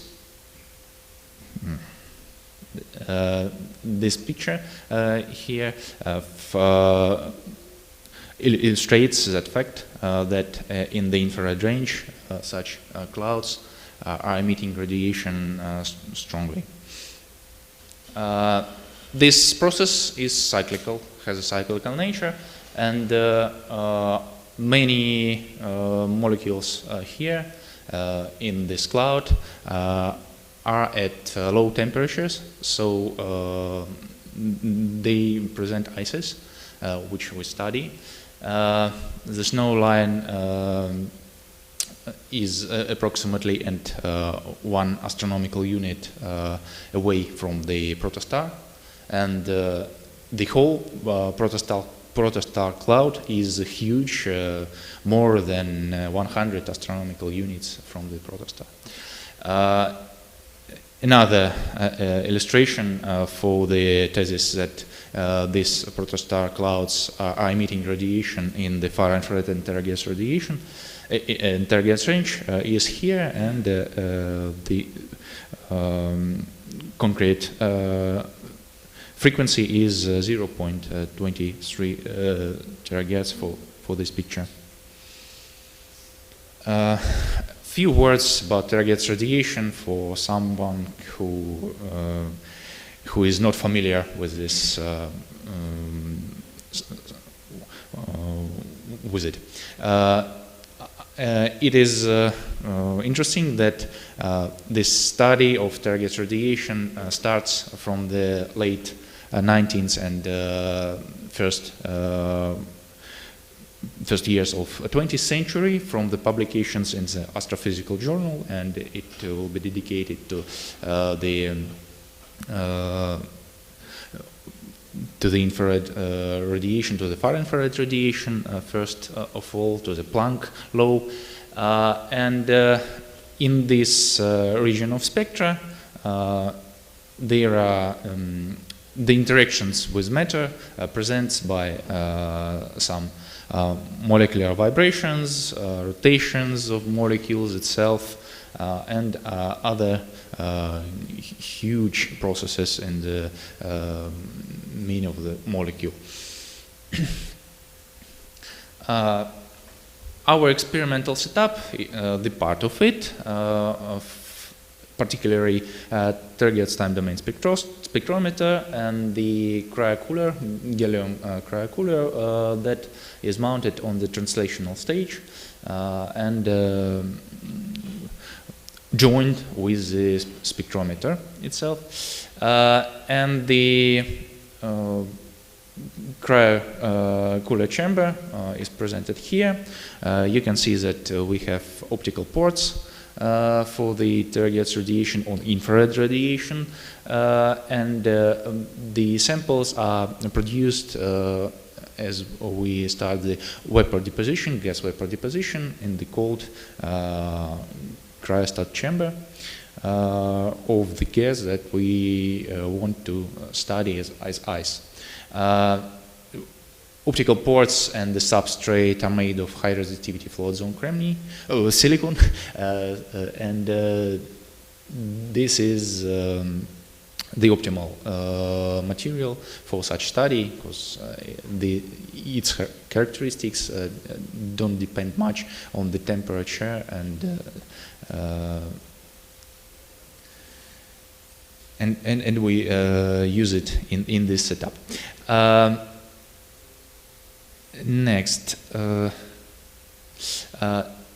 it is very important for us to analyze the spectroscopy data that the samples that we produce are homogeneous with respect to the thickness of this sample.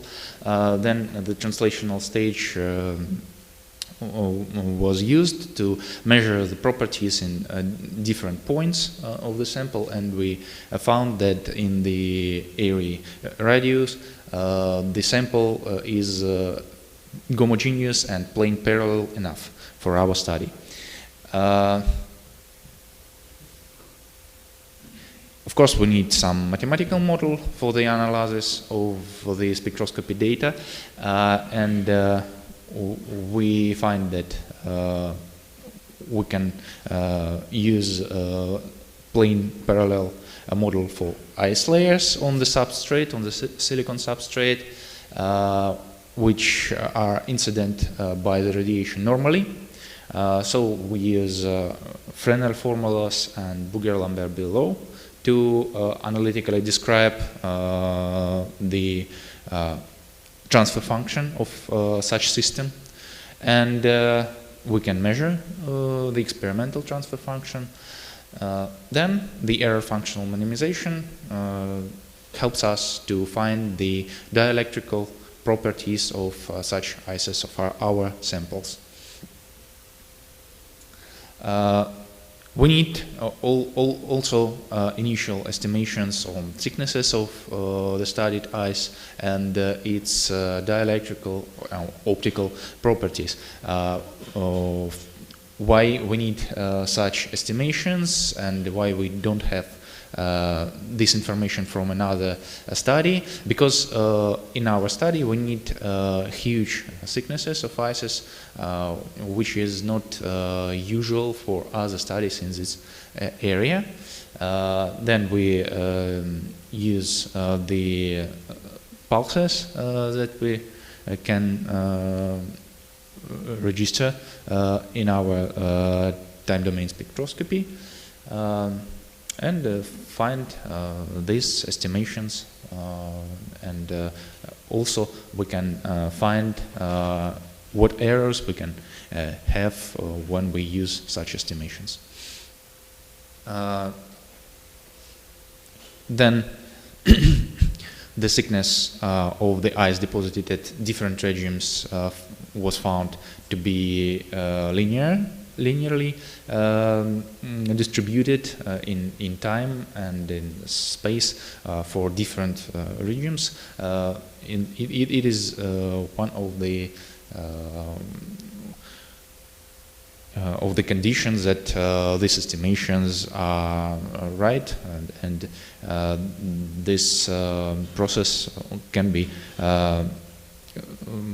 made regularly. The next problem that we face is merging of the data from time domain spectroscopy and Fourier transform infrared spectroscopy. We can see here on the slide the overlapping region. It's approximate, of course. We can also find noise levels for these different instruments. To overlap it and to have the phase in the infrared range of frequencies, we use Kramers-Kronig relations with respect to the data that we can have from the time domain spectroscopy. So we have all the constants that are needed here, and the phase can be extracted and interpolated in the huge range of frequencies, not only in the time domain region of spectra. And the results. We measure two types of ices here, CO ice and CO2 ice. And we have found that there are strong absorption features in the low frequencies and some features in the high frequencies with low intensity. Also, we construct the broadband dielectric models for our results. We search for a detectable absorption level to see how much we can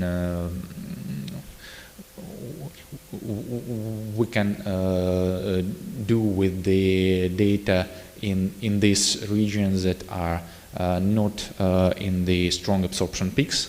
So can we say that this is not some noise artifacts and some reliable data? Here for the CO2 ice and the broadband dielectric model parameters are presented here. Then we figure out about this absorption, this low intensity absorption peaks. So if these high intensity absorption peaks are reported previously, their position are known. These low intensity absorption peaks are first introduced by our results, by our study, and we think that they have some structural nature.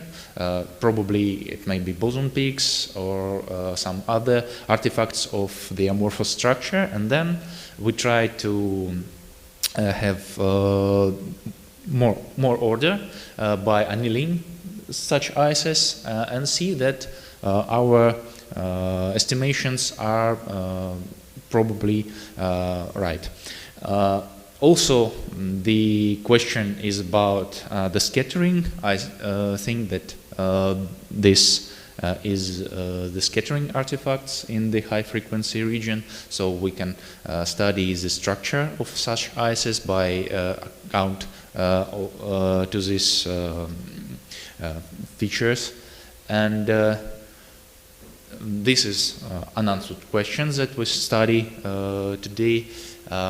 Also, the research directions, of course, includes the determination of the structure that I said previously, and the systematic study of ices that will be continued, and identifying the relationships with the observed astronomical data and the study of scattering, and of course the study of more complex organic molecules that are presented in space. And I will accent that all these features, for example scattering, are approximately the same that we can find when we study biological tissues in the target's frequency range, because there are inhomogeneities, and the scattering plays an important role in that region. So thank you for your attention, and I'm open for questions. Thank you very much. Please, question.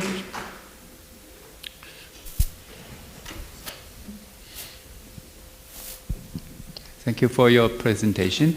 It's interesting.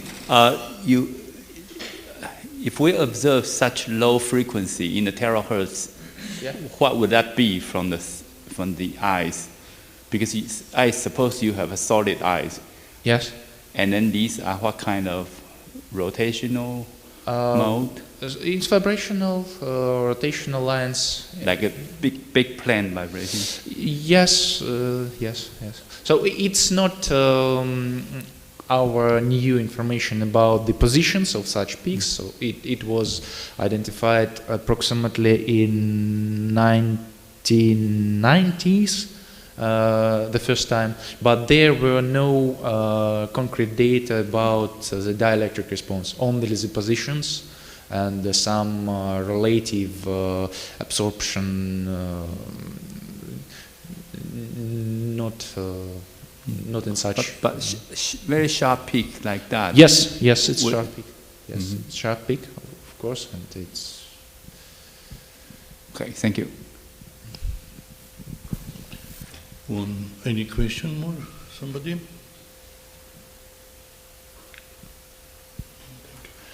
Really, I have a small question. Yeah. Maybe I don't understand.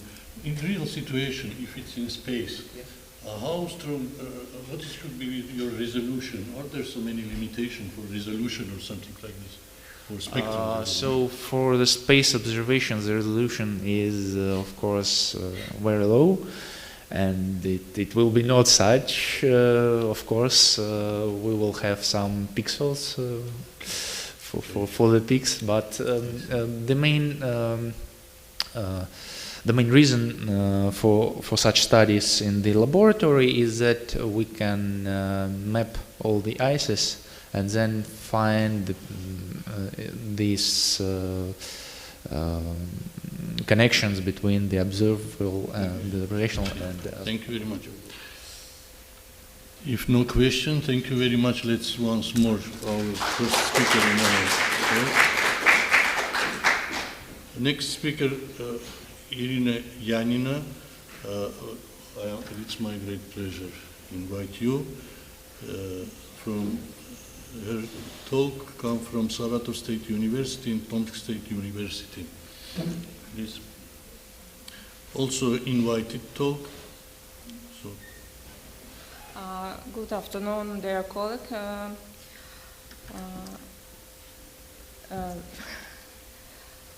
I'm started from problem of cancer in the world because cancer is a leading cause of death in the worldwide, and in 2020 it was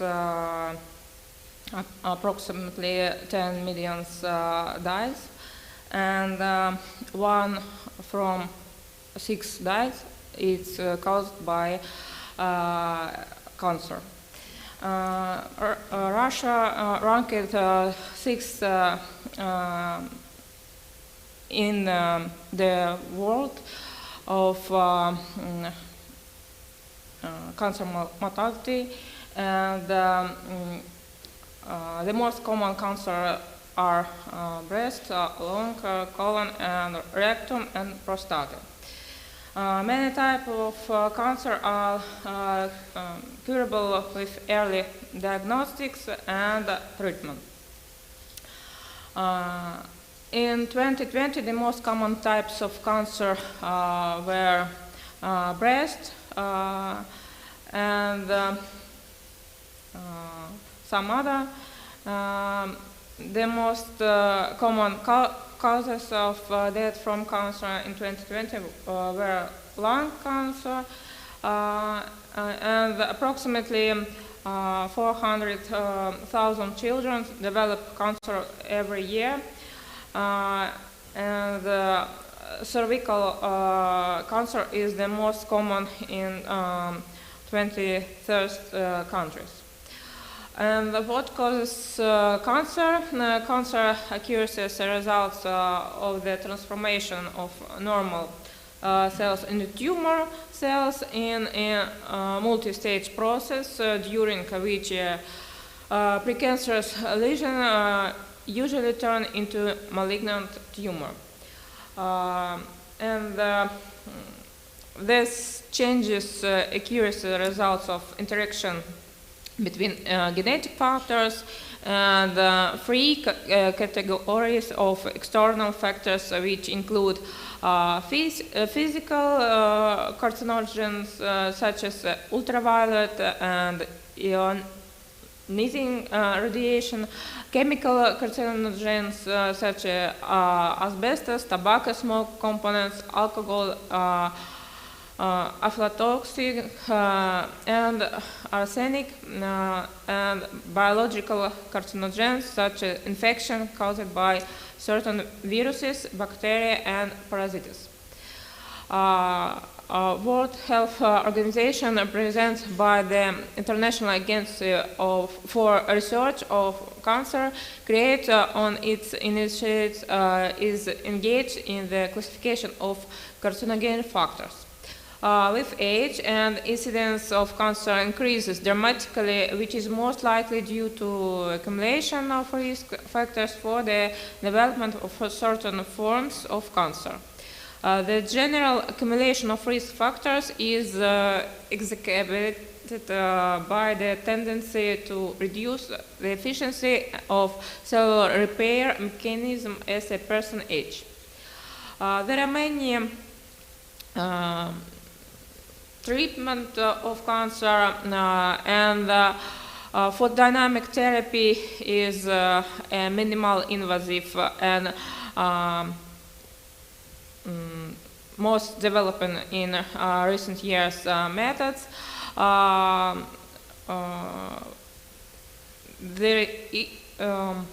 the PDT is a method what have some stages, and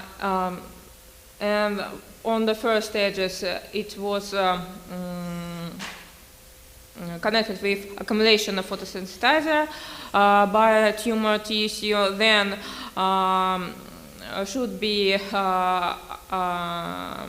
light radiation on a certain wavelength corresponded to the absorption of photosensitizer, and then produce reactive form of oxygen, and it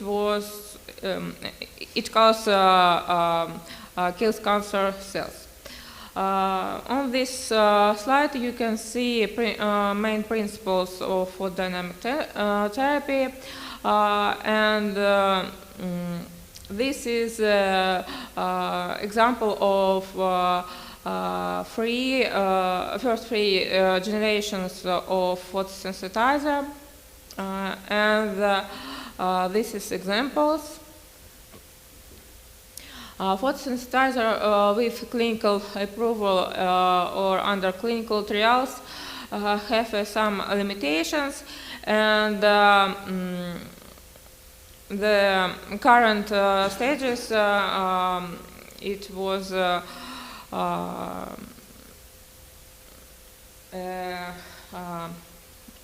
obtain ideal photosensitizer, and firstly it should some modification with maybe nano particles, and to do some functionalization molecules. And in this table, nanocarriers for photosensitizer you can see, and these have more advantages because have porosity, surface to volume ratio, and have high biocompatibility for tissue. And clinical approved photosensitizer, on the first step, it should upgrade photosensitizer what apply in research, and over the past 2 decades, the attention of scientists has been riveted to unconventional particles and the prospects for the biomedical application. You can see how can use these nanoparticles, and the lantanoid nanoparticles can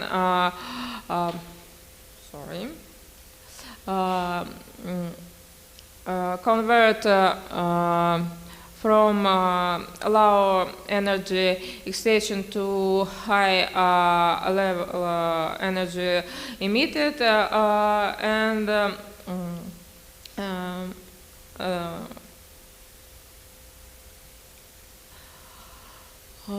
the matrix lattice structure determines the distance between impurity ions. Their relative spatial position increased by reducing the size of matrix cation, which lead to increase in the crystal field strength.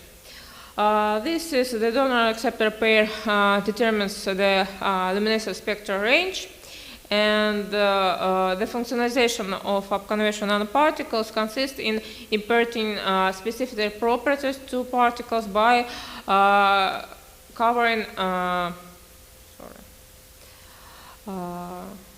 covering the particle surface with additional shells or attaching any groups, molecules, or other particles to it. And for example, the wide possibilities of using functionalization conventional particles for biomedical application are discussed in a number of papers. For dynamic therapy, it is promising to create nanoparticles with subsequent coating with the shell containing photosensitizer. In addition to the sensitizer, the surface of the particles must contain tumor targeting agent, providing delivery of unconventional directly to cancer cells. Selectively accumulation in them, it makes it possible to eliminate damage to healthy tissue by subsequent irradiation for PDT.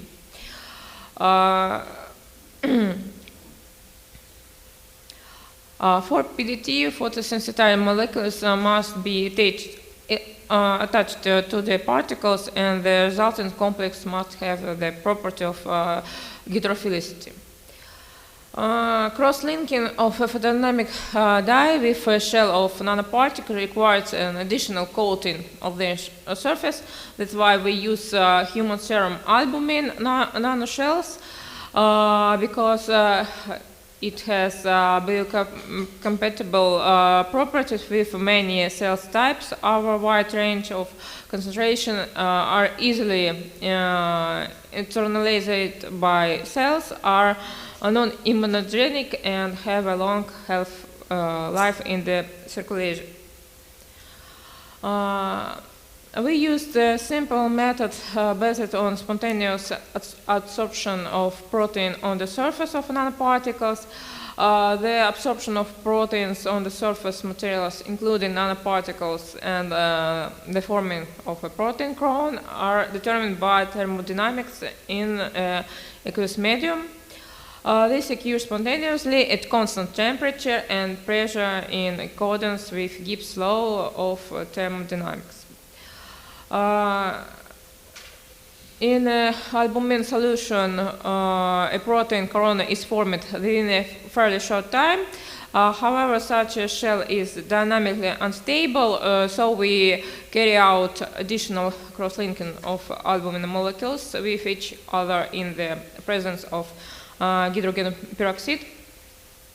And we use model tumor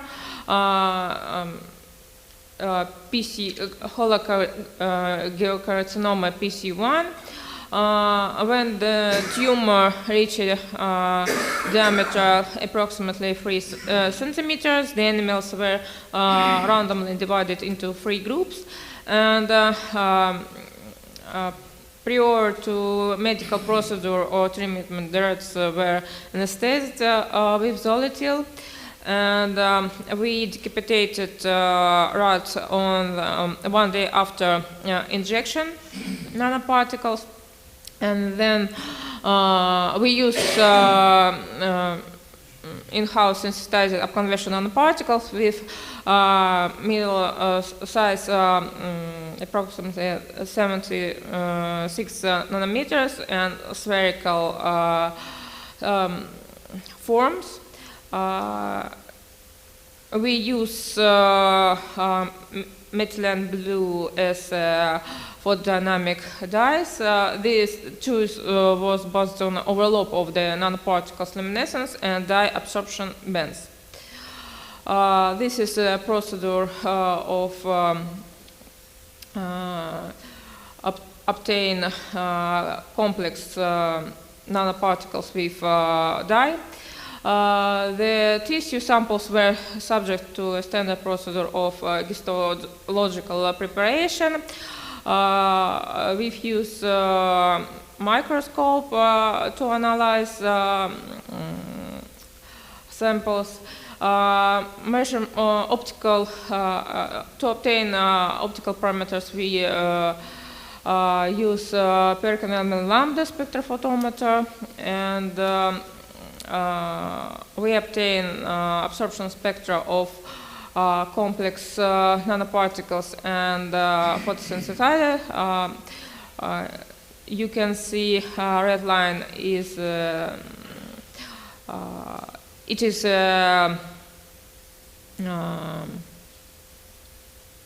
methylene blue, and blue line it is luminescent spectra of upconversion nanoparticles.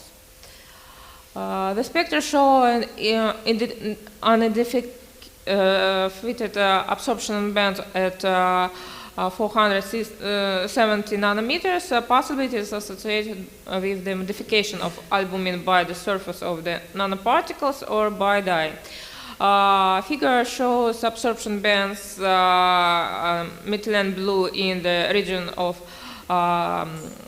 430 and 600 to 1700 nanometer. Based on the presence of absorption bands, it can be concluded that there are photodynamic dyes on the surface of the nanoparticles, and the dye is not removed after washing the nanoparticles 3 times and holding for several weeks. We also studied the possibility of excitation of dye luminescence by radiation nanoparticles with light at a wavelength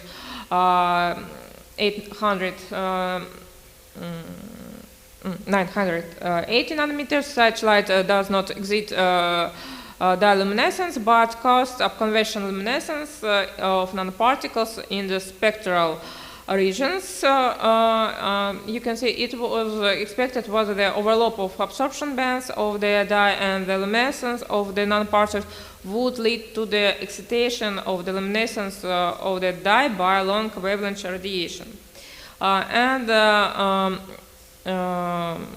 Upon excitation, nanoparticles coated with methylene blue luminescence is observed in the region of 670 nanometer. The fluorescence spectrum of dye is somewhat shift to the short wavelength region compared to the fluorescence spectrum of the aqua solution of the dye. Most likely this is due to changes in the polarity of the environment when the dye bind to albumin. And this is a result of measurement optical parameters from different tissue, skin, muscle, fat, and tumor, and you can see what when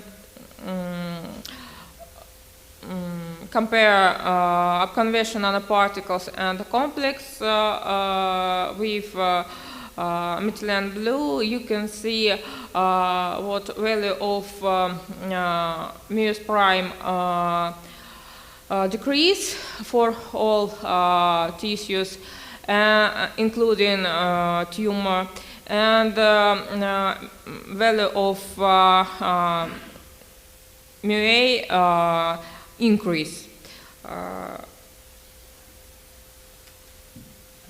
Morphological changes are similar in the internal organs in all group against the background of tumor growth, but had different severity. Dystrophic changes in the liver, signs of circulatory disorders in the form of plethora edema in the albumin myocardium, accumulation of pigment in the red pulp of the spleen.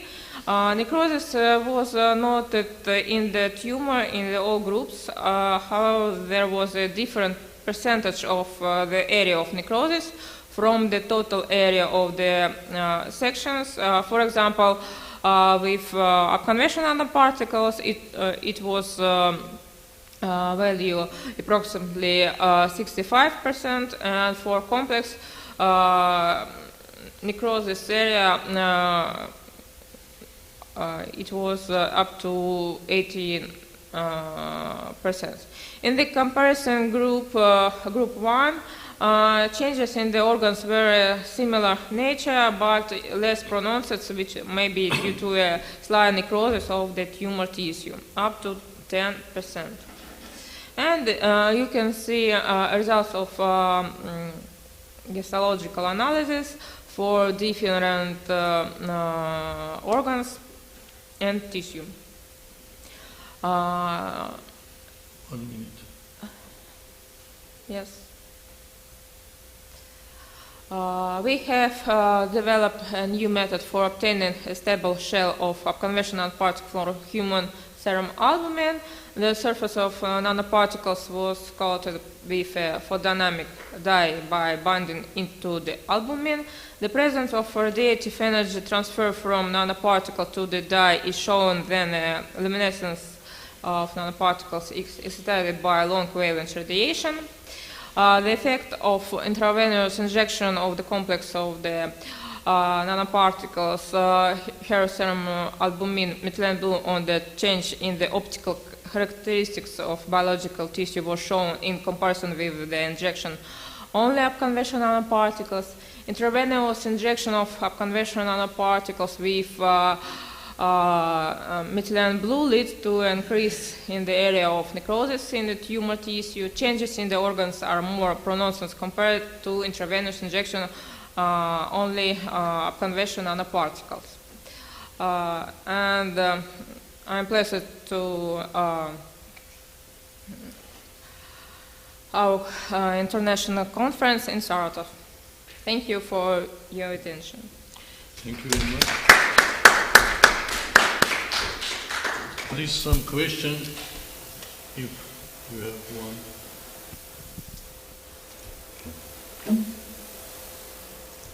I have a question, maybe it's little hard, but it's interesting for me. Real now, which photodynamic photosynthesizer you use in Russia? Do you know? Of course, it's yeah, of course.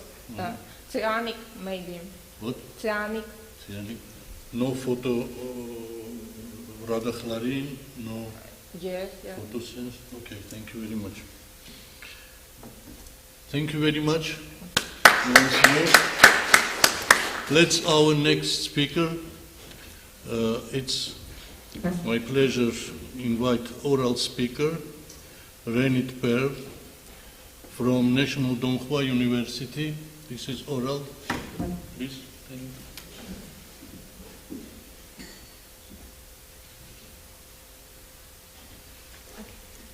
Good afternoon, one and all present here.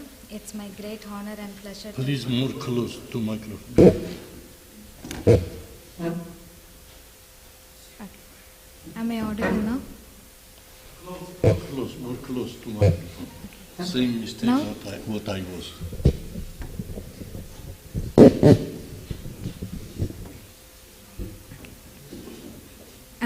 audible now? So good afternoon, one and all present here. It's a great honor and pleasure to be here today. First of all, I would like to thank the organizing committee for organizing this wonderful event. So myself, Renee Jampal, I'm pursuing my PhD in National Longwa University under the guidance of Dr. Cha Liang Cheng. And today I would be giving a talk on berberine-mediated gold nanoclusters for optical diagnostics and improved photodynamic effect in 2D and 3D cell model. I would like to introduce my co-authors. So Rajagar Selvam, he will be giving a talk in this session, and Yanshan Ko is an undergrad student in our laboratory, and Dr. Atashas, who is the chairman of this session, and Dr. Elena supervised me in this research work. And we received blood samples from Dr. Chang Shen Ho, and his PhD student helped me to extract the blood from the mice blood. And my PhD supervisor is Dr. Cha Liang Cheng. So the outline of my talk is, first I would be giving a brief introduction about photodynamic treatment. And then the photodynamic agent we use for our research work is gold nanoclusters and the berberine. And next I would be discussing about how we improve the photodynamic therapy efficacy by using ghost cells. And then our focus is towards theranostic application. So I would be giving showing some of the results we obtained from confocal fluorescence imaging and the photodynamic cell killing effect. And finally is my summary. So by now this scheme is familiar to everyone. So briefly, for the photodynamic treatment to take place, we need three main components. So in our work, we use nanocluster surface coated on the berberine molecule as photosensitizer. And we know that molecular oxygen is obtained from the cellular environment. And the light source we use in our work is the near infrared light of wavelength around 808 nanometer. And okay, this is the scheme. I hope everyone knows. Shortly, when the photosensitizer is excited, it undergoes two types of reaction in the intersystem crossing. One is the electron transfer, and the type 2 is the energy transfer. As the name says, electron transfer is transferring the hydrogen atoms between the photosensitizer and the biomolecules such as nucleic acid, lipids and proteins, and it results in the formation of reactive oxygen species. And in the type 2 energy transfer, the excited photosensitizer reacts with the molecular oxygen present in the cell and yields singlet oxygen. So both this reactive oxygen species and the singlet oxygen is harmful for the cells, and therefore it leads to the apoptosis, and this is how the cancerous cells are treated. So as I said, the key agent we used for our work is the nanoclusters. So nanoclusters are ultra small in size, of about 2 to 3 nanometer in size, and they provide a bridge between nanoparticle and the atoms. So when their size is reduced from the nanoparticles to the cluster, their properties also changes. So metal nanoparticles have unique property called surface plasmon resonance. It is due to the free electrons floating on the surface of the metal nanoparticle. But when their size is quantized, the surface plasmon resonance will not take place, because the continuous energy density of state is discreted, and therefore it does not undergo surface plasmon resonance, but it has properties like fluorescence emission, and also it can be used as photosensitizer. So in our work, the second agent we use for photodynamic treatment is the berberine chloride. So berberine chloride is a natural alkaloid obtained from the berberis plant, and it has many interesting properties. But it also known that berberine has anti-cancer properties, and recently they have used berberine chloride also as photosensitizer. So how we improve the photodynamic therapy efficacy is by using erythrocyte ghost membrane, and because this okay, we all know that red blood cells have hemoglobin, and it can be used as oxygen supply, and also as I said, the photodynamic treatment mainly depends on the oxygen supply. So in the real tumor environment, when the cancerous cells proliferate aggressively, they will have low oxygen supply, and it will lead to the hypoxic environment. So when the tumor is in the hypoxic environment, they are resistant to many cancerous drugs and also to the photodynamic treatment. So that is why we use we need more oxygen supply for the photodynamic treatment to take place. So the outline of my talk is, first we take berberine molecule and we surface coat them on gold nanoclusters capped with PEG thiol, and we use this complex and load it in the ghost membrane. So how we obtain this ghost membrane is through the red blood cells, and when this RBC is treated in the hypertonic treatment solution, the hemoglobin is removed and the cell membrane have some few residuals hemoglobin left over. So that is why we call them as ghost, because inside it is empty, the density is reduced. So using this extrusion treatment, we load this complex into our ghost membrane. So now I switch to the results part. So first we synthesized nanoclusters and coated them with PEG thiol, and from UV visible absorption spectra we observe shoulder peak around 500 nanometers. So this is the vestiges of the surface plasmon resonance, and this is the UV visible absorption of berberine. The maximum band around 250 to 350 is due to the pi star transition, and a weaker bond around 450 or the characteristic peak of the berberine molecule. And as I said, the ghost membrane have some residuals of hemoglobin. So from the UV visible spectra we observe the solid band and the Q band of the hemoglobin. And after the loading of our complex into the ghost, we observe both the characteristic peak of our complex and the ghost are overlapped. And then from the particle size analyzer, we observe that our berberine aggregate is around 100 nanometer, and the nanoclusters we prepared is around 3 nanometer. And after the surface coating, we observe a slight increase in the size. So this we compare it with the high resolution TM images, and the figure B shows the nanoclusters images, and the insert is the average size of nanocluster, and it is around 3 nanometer. And in the figure C we observe that this circular thing is the berberine aggregated, and then the dark spots on them are the nanoclusters surface coated on the berberine aggregate. So to check the loading of our complex in the RBC ghost, we use confocal fluorescence microscopic images. And as I said, that nanoclusters have fluorescence property, and also the berberine has been used as a photosensitizer. So both this gives fluorescence emission.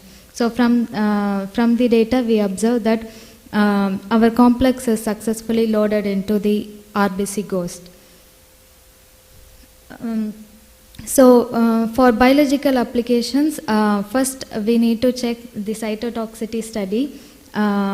So in our study we used for the 2D cellular model, we used two types of cell, that is the normoxic cell and the hypoxic cell. Why? Because in the real tumor, as I said, in the real tumor environment, when the cancerous cells grow rapidly, their metabolic pathway will shift from anaerobic to the aerobic to the anaerobic. Therefore, it leads to the hypoxic environment. So, from the MTT assay, we observe that the synthesized nanoclusters are biocompatible, and since the berberine has anti-cancer property, we observe when the concentration is increased, the cell viability is decreased. So our first application is for the diagnosis, and we use confocal fluorescence microscopic images, and we observe that when we tune the excitation wavelength for the incorporated nanoclusters in the cancerous cell, we observe that their emission wavelength is also changed. So we observe that on tuning the excitation wavelength, they gives us 3 different emission range, and it can be used for the RGB emitting molecular probes. So this may be due to the varied size of the nanoclusters and also the ligand, because the fluorescence property strongly depends on the size of nanoclusters and also the ligand coated on them. So to check whether the ghost cell has no change in their oxygen release behavior, we used UV visible absorption spectra to check their different types of oxygenated states, that is the oxygenated, deoxygenated, and then reoxygenated. So this is for the bare ghost, and this is with the complex loaded, and using combining these two results and by varying the time, we observe that both the bare ghost and the complex loaded with the ghost have similar oxygen release behavior. So to check the intracellular ROS produced, we use DCF-DA assay. DCF-DA is staining used to label the reactive oxygen species generated in the cells. So we observe that control has no emission of ROS, and when the complex is treated, only in normoxic we observe, because hypoxic cells lack oxygen. Therefore, it doesn't produce ROS. But after loading it into the ghost, we observe in hypoxic ROS is also generated. So this, in cell viability, we observe that in normoxic, our complex itself has low cell viability when during the photodynamic treatment. But for the hypoxic, the complex alone does not have very good effect in the cell viability reduction. But after loading it with the ghost, the complex make use of the oxygen present in the ghost membrane, and it gives similar result as the normoxic cells. So finally, when we checked it in the 3D cancerous spheroid, we observe the complex, the minus is the minus means it is without irradiation, and plus indicates with irradiation. So the complex shows after 48 hours of irradiation, there is no much change observed in the morphological of the spheroid. But after loading it with the ghost, we observe that their spheroid morphology is changed. So from the obtained results, we can say that this complex can be used as a photodynamic agent. So my summary is, first we synthesize nanoclusters and coat them with ligand and surface coat them on the berberine molecule, and we successfully load them in the ghost cells. And for theranostic applications, we observe emission wavelength tunability of our gold nanoclusters, and therefore we can use this for diagnosis purpose. And for photodynamic effect, we observe in 2D cells, our complex alone generates high level of RYS to kill the cells, but in hypoxic we don't see such result. Therefore, we load our complex into the ghost cell, and when we treat them, the cell viability is reduced. And for 3D cellular model also, we observe change in the morphology of the spheroids. So therefore, we can use this complex as an efficient agent for nanotheranostic application. So I would like to thank our group, IR Laboratory, and National Dongguan University, and also the National Science and Technology Council of Taiwan for supporting this project. Thank you very much. So question? Please, question short, if somebody. Please. Thank you very much for a very interesting paper. Could you please say a few more words, some more detail about the berberine? So is it considered just a medicine, or what's the specific for that?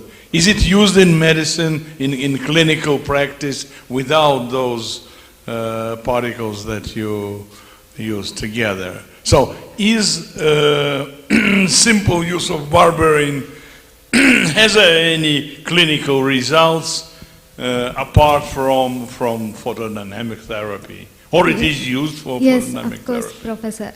Berberine has been used for more than 2,000 years in Chinese medicine, and it is used to cure diabetes, diabetes, cancer. Yes. Yes. Okay, thank you very much. Let's changing guard now. Second chair.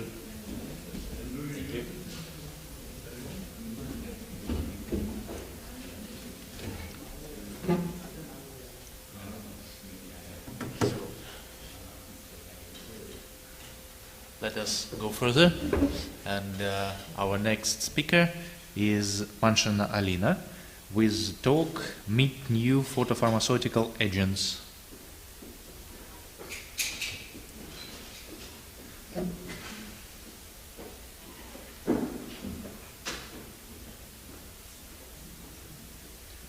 Thank you so much.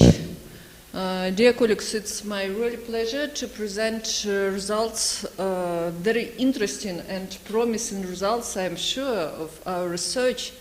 And today I will tell you about new molecules that are functionalized phosphonates with, that can be used for photopharmacology. So, why we decided to study and to carry out research in this direction? At the moment, we see really huge progress in medicinal chemistry.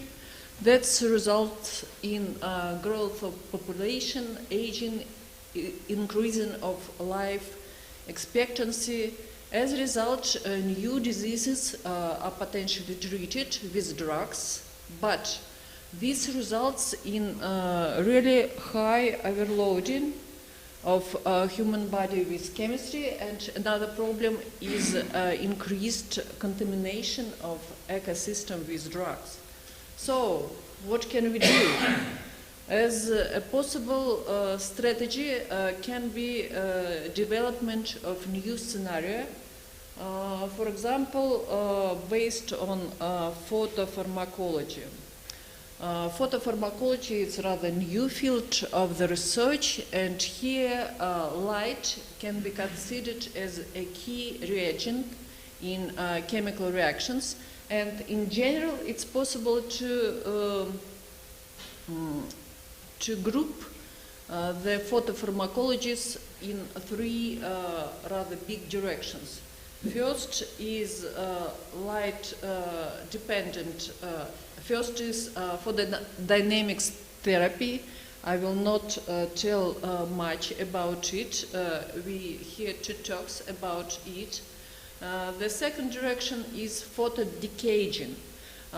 In this case, pharmacore is connected with some cage, and pharmacore becomes active only after breaking out of cage after effect of light.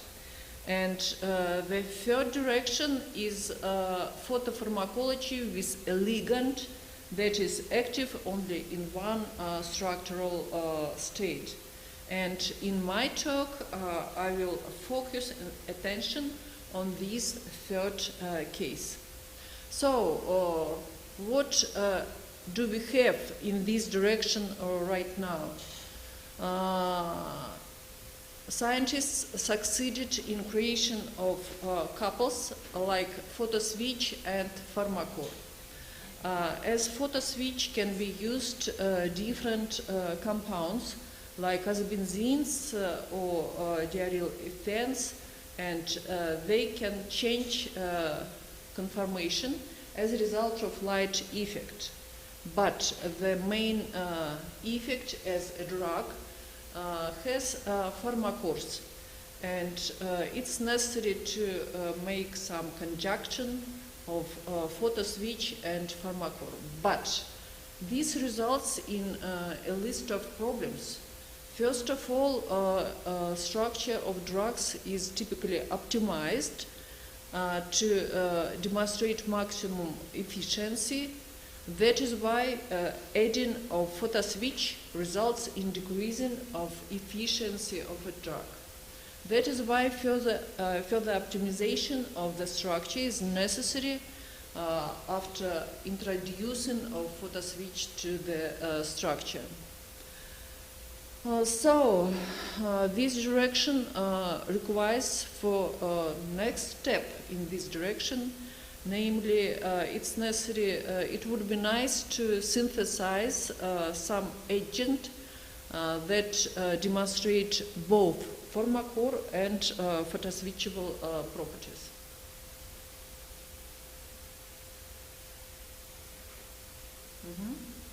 So our colleagues synthesized some organic molecules. You can see structure here, thiazole, triazole, and aryl amylomalonate. And we just started with measuring of absorption spectra. And we found that absorption spectra has very nice absorption bands. So that was the beginning of our research. And these two different molecules have some common feature.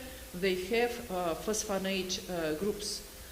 This is a connection of phosphor with oxygen. You can see it here. So we decided, just for fun, to use lasers and to illuminate these compounds with laser radiation. So we found that as a result of laser radiation of solutions of thiazole, triazole, and aryl amylomalonate, we observed rather strong change of absorbency of these compounds.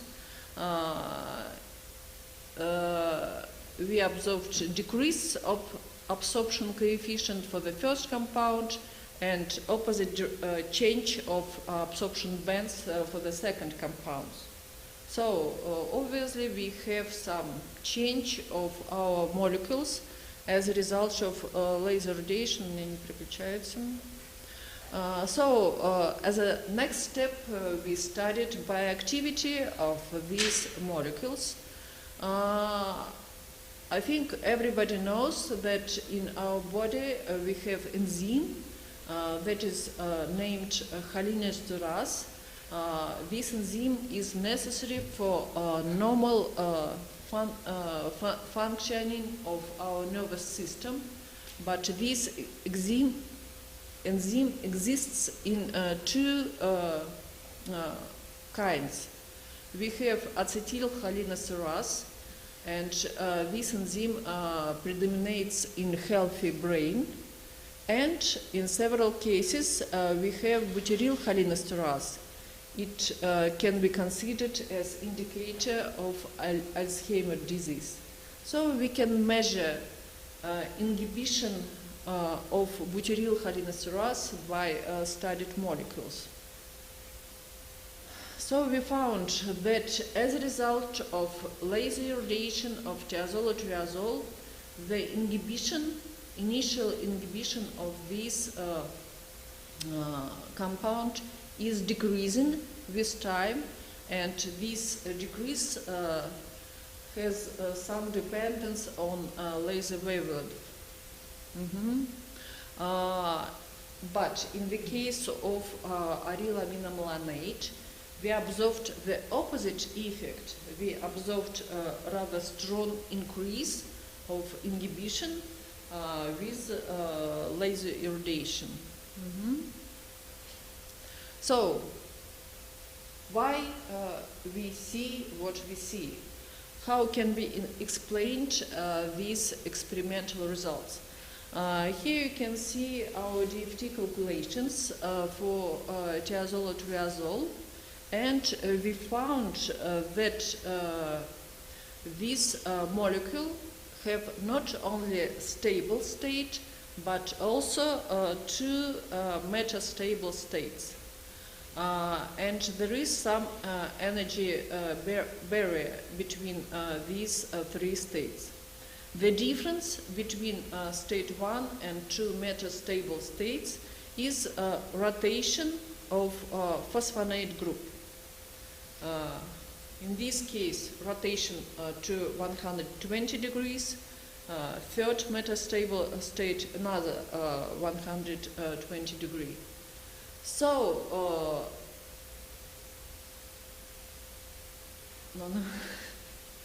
I just want to focus your attention here that to jump from stable to metastable state, it's necessary to get some additional energy.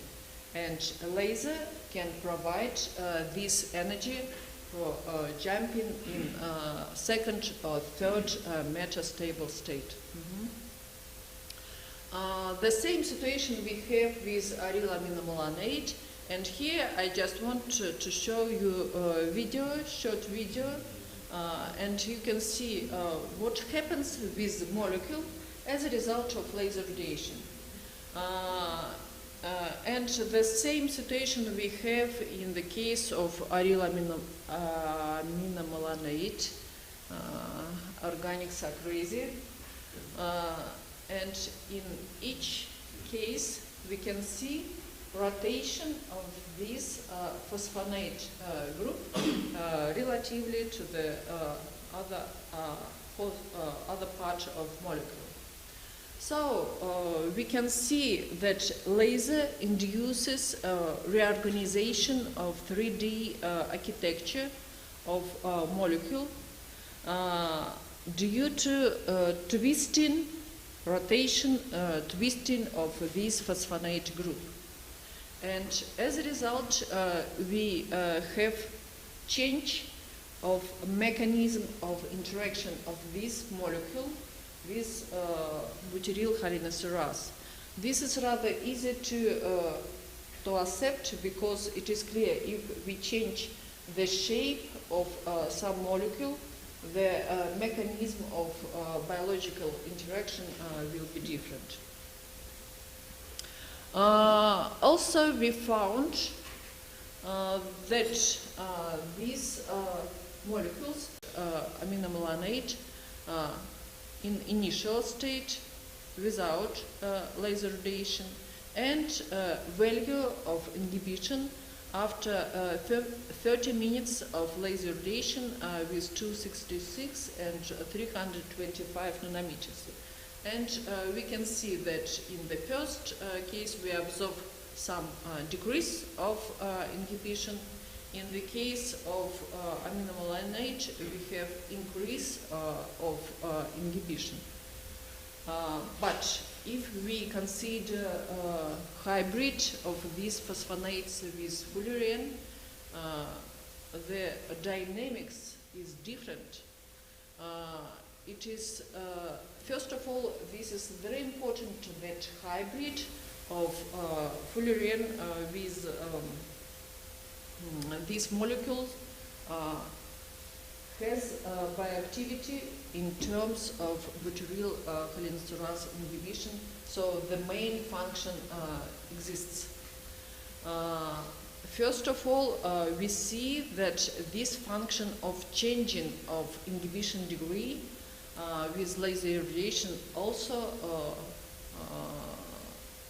survives after connection of molecule and fullerene.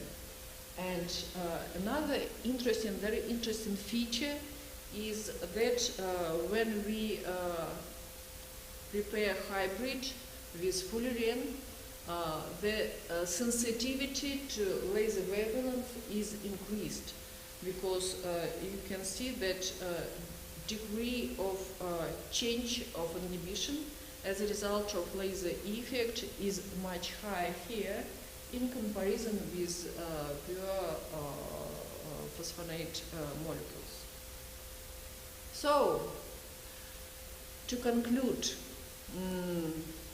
we really succeeded with demonstration of new molecules, new family of phosphonates that demonstrate biological activity towards butyryl cholinesterase inhibition.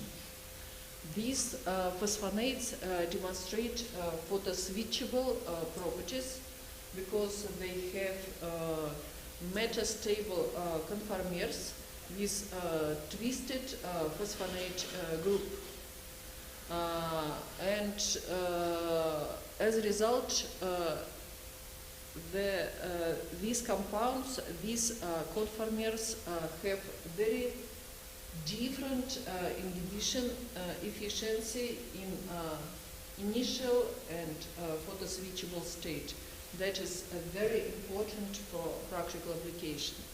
And also we succeeded in demonstration of both effects. Thiazole and triazole demonstrates switching off of biological activity. Aminomyelinate demonstrates switching on.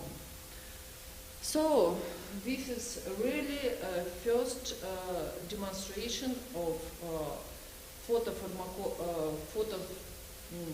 agent for photopharmacology that demonstrate both pharmacore and photoswitchable properties. We are in the beginning of our way, but our graphical abstract was accepted as a cover page to the journal, and here you can see laser twist when as a result of laser effect we rotate phosphonate group of the molecule. And finally, I just want to show you my group. We are working together in this direction, and research was supported with RCF fund. Thank you for your attention. Please, any questions?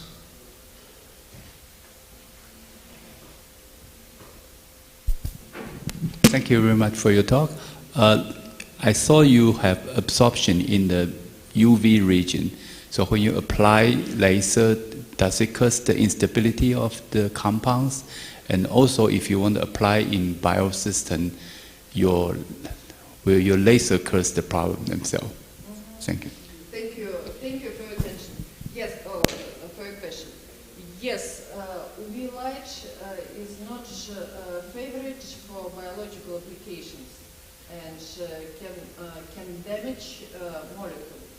But in our case, we use extremely low intensity laser irradiation. We even defocus laser beam to illuminate a rather big area. The dimension of cuvette is 1 centimeter, so a laser beam is increased up to 1 centimeter. So we do not have a decomposition of molecules as a result of laser irradiation. And what about application of UV light to body, to tissues.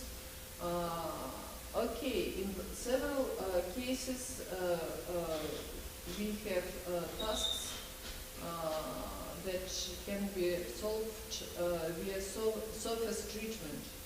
For example, for skin diseases, for eye diseases, and this is the first and clear example how it is possible to apply for using UV light only for surface treatment.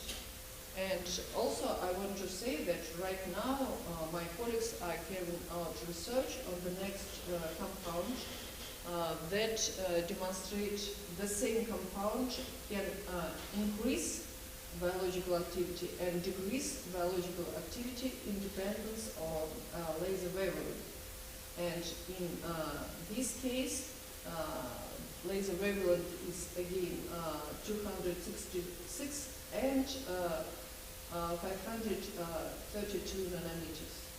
So I hope that in coming future we will succeed to change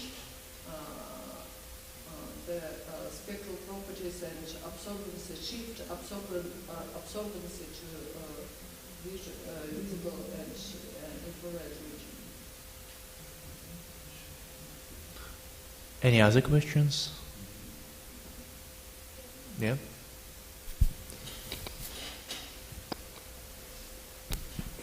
How good is the durability of your compound? Like how many on-off turns it can undergo? The durability, the switching, how many turns can it undergo? Good question. In our experiment, we carried out on this scenario when we switch on and that's all. We didn't observe opposite process. But for this compound that I didn't present you, just explained with hands, which can increase and decrease. Here we are planning these experiments in switching on, off, and we hope that we will succeed in getting good results. So for these two compounds, only switching off and that's all, or switching off and okay. Okay, thank you. Thank you for your talk. Do you have any questions yet? Thank you. The next talk will be presented by Selvan Rajakar, and it will be dedicated to near-infrared responsive ferrum-doped nanodiamond. Okay. Good afternoon to one and all present here. I'm Rajagar Selvam, doing my PhD in National Donghua University, Taiwan, under the guidance of Professor Chia Liang Cheng. Now I'll be giving a talk about the topic NAR responsive Fe-doped nanodiamond for Fenton-enhanced chemotherapy. And my co-authors are Ranit Jampal, who gave a talk a little while ago, and Dr. Elena Prevadantseva, and Dr. Karmanian, and my Professor Chia Liang Cheng.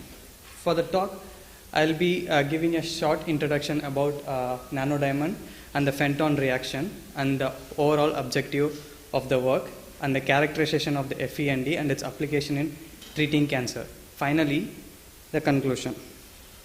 So nanodiamonds are a class of carbon material which exhibit excellent physical chemical property, through which ideal platform of a molecule can be conjugated. It is often convenient to think diamond as a pure and a defect-free structure, but in case of nanodiamond, it is often not. So the nanodiamond can contain a variety of point defects such as lattice vacancy, also known as color center, through which the nanodiamond has an inherent property of photoluminescence. Apart from being biologically active, it is also highly biocompatible. So far, the nanodiamond has been only used for delivering the drug and as a biological marker. But in this study, we have used Fe-doped nanodiamond, which is an iron doped nanodiamond to induce Fenton reaction. So Fenton reaction is a reaction between Fe2 plus and H2O2 to produce highly reactive hydroxyl radical and Fe3 plus. In order for the reaction to proceed, the Fe3 plus has to react with H2O2 to produce back Fe2 plus. But for this reaction to take place, it has to meet a certain condition. For example, the pH condition for this reaction to take place should be below 4. But in case of biological environment such as cancer, the pH environment is around 5 to 7. So it is not feasible for this reaction to take place. So in order to overcome this, we use an external source of light to enhance this rate of reaction so the reaction can proceed and we can treat the cancer. The produced hydroxyl radical is highly reactive, so we can use to treat the cancer. The hydroxyl radical and the H2O2 are among one of the reactive oxygen species produced in our body. For the regular functioning of cells in our body, we need energy. The energy in our body is produced in the form of ATP. During the production of ATP, in one of the intermediate step called electron transport chain, the oxygen is converted to water. For the oxygen to be completely reduced to water, it needs 4 electrons. But when these are impartially reduced, the reactive oxygen species are formed. For example, when the oxygen molecule gains 1 electron, it forms superoxide radical. When it gains 2 electrons, it forms hydrogen peroxide. When it gains 3, it forms hydroxyl radical. So these 3 intermediate species are called reactive oxygen species. So in our work, we want to exploit the hydrogen peroxide produced from the mitochondria to induce Fenton reaction. Apart from being used as a Fenton agent, we also want the nanodiamond to be used as a drug carrier and as an imaging probe. So what we did was we conjugated the commercially available drug called doxorubicin. So when the diamond goes inside the cell, it can release the doxorubicin inside the cell, and also when illuminated with NIR laser, it can induce Fenton reaction. So let me switch to the results. First, we check the structural property of the nanodiamond. From the Raman spectroscopy, we can observe the well-defined nanodiamond peak around 1200 to 1800 and the Fe3O4 around 200 to 900 centimeter minus 1. From the spectra, we can confirm the coexistence of the Fe with the nanodiamond, and the particle exhibit superparamagnetic property. So before moving on to the biological application, we want to make sure whether our particle is biocompatible or not. So here we use A549 lung cancer cells and co-incubated the A549 cell with different concentration of FeND ranging from 5 to 100 microgram for 48 hours. After 48 hours, we measure the cell viability using MTT assay. Regardless of the concentration used here, we did not observe any toxicity. So after co-incubating the cells with FeND, we want to make sure where the particle is located inside the cell. So we used a confocal fluorescence microscopy. So first we dyed the cell nucleus with hoist, which is given in blue, and then the cell cytoplasm with DIOC5 given in red, and the fluorescence of the nanodiamond given in green. When we merge all these images together, we can see that the nanodiamond is located in the cytoplasm of the cell, which is given in yellow. So the nanodiamond can also be visualized by using 2-photon fluorescence lifetime microscopy. From the imaging and the lifetime decay, we can see that the nanodiamond exhibit a shorter lifetime compared to the cell's autofluorescence, making it well distinguishable in the biological environment. So the particle exhibit high biocompatibility, and also it can be detected using 1 and 2 photon fluorescence. So as I said earlier, the rate of formation of this step is affected by the pH reaction. So we wanted to know the efficiency of NIR radiation on the Fenton reaction. So here we use a dye called methylene blue. When the Fenton reaction happens, the produced OH radical can react with the methylene blue and cause it to degrade. So by monitoring the absorption at 664 nanometer of the methylene blue, we can know the efficiency of the Fenton reaction. So here we use different concentration of FeND and with the methylene blue mixed with H2O2. When we expose it to laser, we can see that the exposure to laser enhances the degradation of methylene blue, which in turn reduces the absorption here. So the laser exposure greatly enhances the rate of reaction. In case of cellular environment, the nanodiamond also exhibits similar property. With increase in concentration, we can see that the increase in the reactive oxygen species when exposed to laser. Here we use a dye called DCFDA, which is a non-fluorescent molecule. When the reactive oxygen species are produced, this ROS can react with the DCFDA and cause it to deacetylate, only leaving behind the DCF. The resultant DCF is a fluorescence molecule. So by observing the fluorescence of the DCF, we can know the amount of ROS produced here. Also, when we check the toxicity caused by the produced ROS, we can see that the cell viability decreased only to a certain extent, but not significantly. Let's say it's around 40%. This is because the H2O2 is produced in the cell is rather limited. So in order to overcome this, what we did was to conjugate the nanodiamond with the doxorubicin. So from the UV visible spectra, around 95% of the drug is conjugated on the surface of the nanodiamond. After conjugating, we have to make sure whether there is any change in the functional group of the doxorubicin. So we used IR spectroscopy. So the black one here represents the functional group of the diamond, and the red one here is the doxorubicin functional group, and the blue one here represents the FeND conjugated with doxorubicin. So after conjugation, when we compare the red and blue spectrum, there is no change in the functional group of the doxorubicin. So the doxorubicin can perform its intended function even after conjugation. So after conjugation, we again check the reactive oxygen species, this time by the confocal fluorescence microscopy. The first row is the optical imaging and the DCF fluorescence, and the third one is the merge between optical and DCF. We can see that here I have two sets of data. One is without NIR exposure and one is with NIR exposure.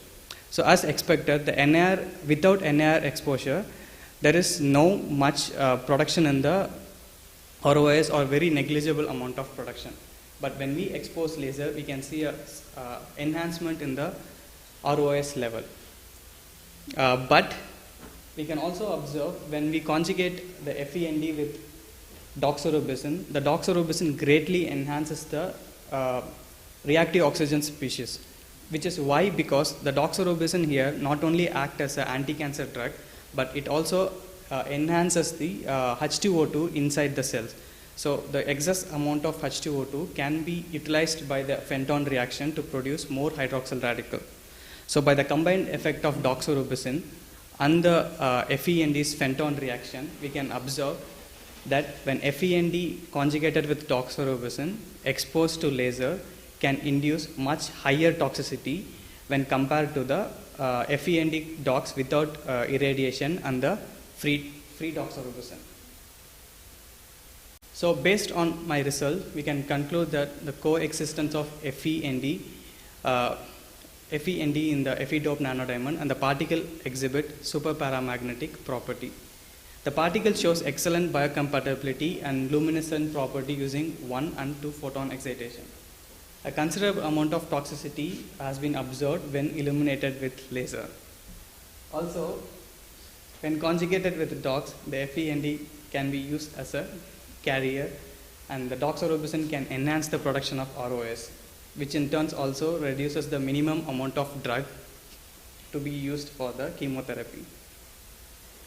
So I would like to acknowledge National Donghua University and IR Lab and our lab members and National Science and Technology Council of Taiwan for sponsoring this work. Thank you for a very interesting talk. Do you have any questions? Yes, please.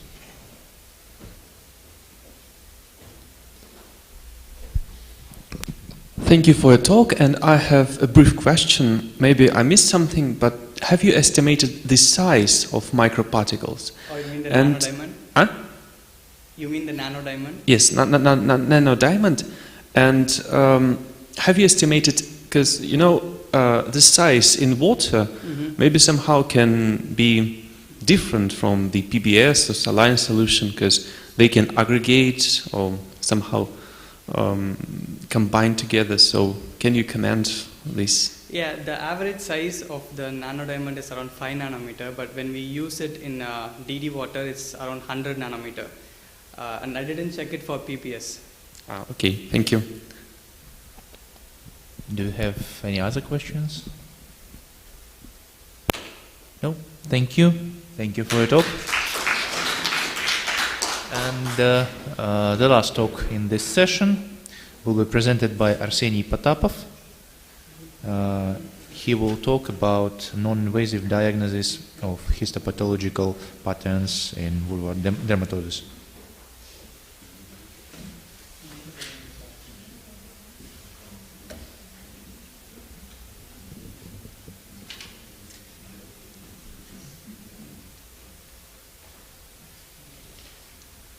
Good afternoon, dear colleagues. The topic of my talk is non-invasive diagnosis of histopathological patterns in vulvar dermatosis by multimodal optical coherence tomography. First of all, I would like to introduce you to the basic concepts which will be discussed later. Vulvar dermatosis is a group of chronic recurrent skin diseases that affected the vulvar region. The vulva is a collection of extragenital female organs. These diseases cause debilitating vulvar symptoms that harm both the woman's physical and mental health. This group of diseases is difficult for clinical diagnosis, and OCT is promising candidate for use in gynecology as an auxiliary morphological diagnostic.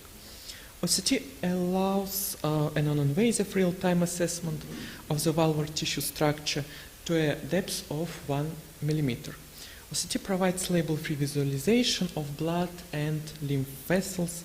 Thus, OCT examination can be carried out repeatedly in the required areas of the vulva and used to monitor diseases and the effectiveness of their treatment. Histopathological patterns are a collection of the most striking histological manifestation and from pathological subgroups that are of fundamental importance for clinical pathological diagnosis. The purpose of the study to identify and describe histological patterns in vulvar dermatosis using non-invasive multimodal OCT.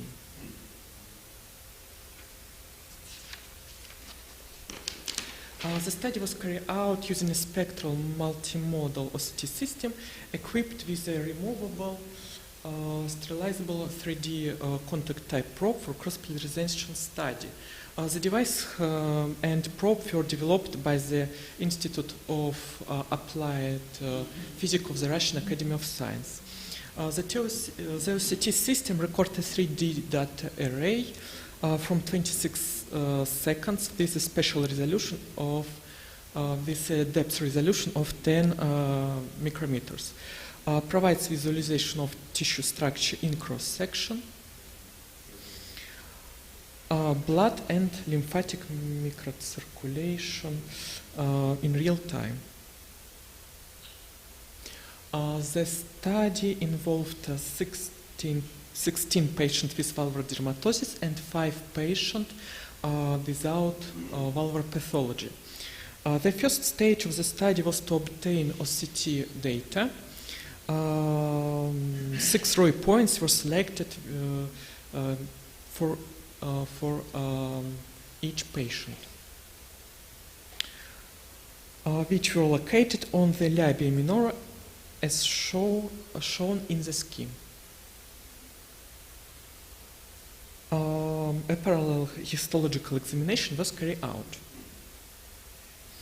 An incisional biopsy was obtained from 2 points shown in black in the scheme.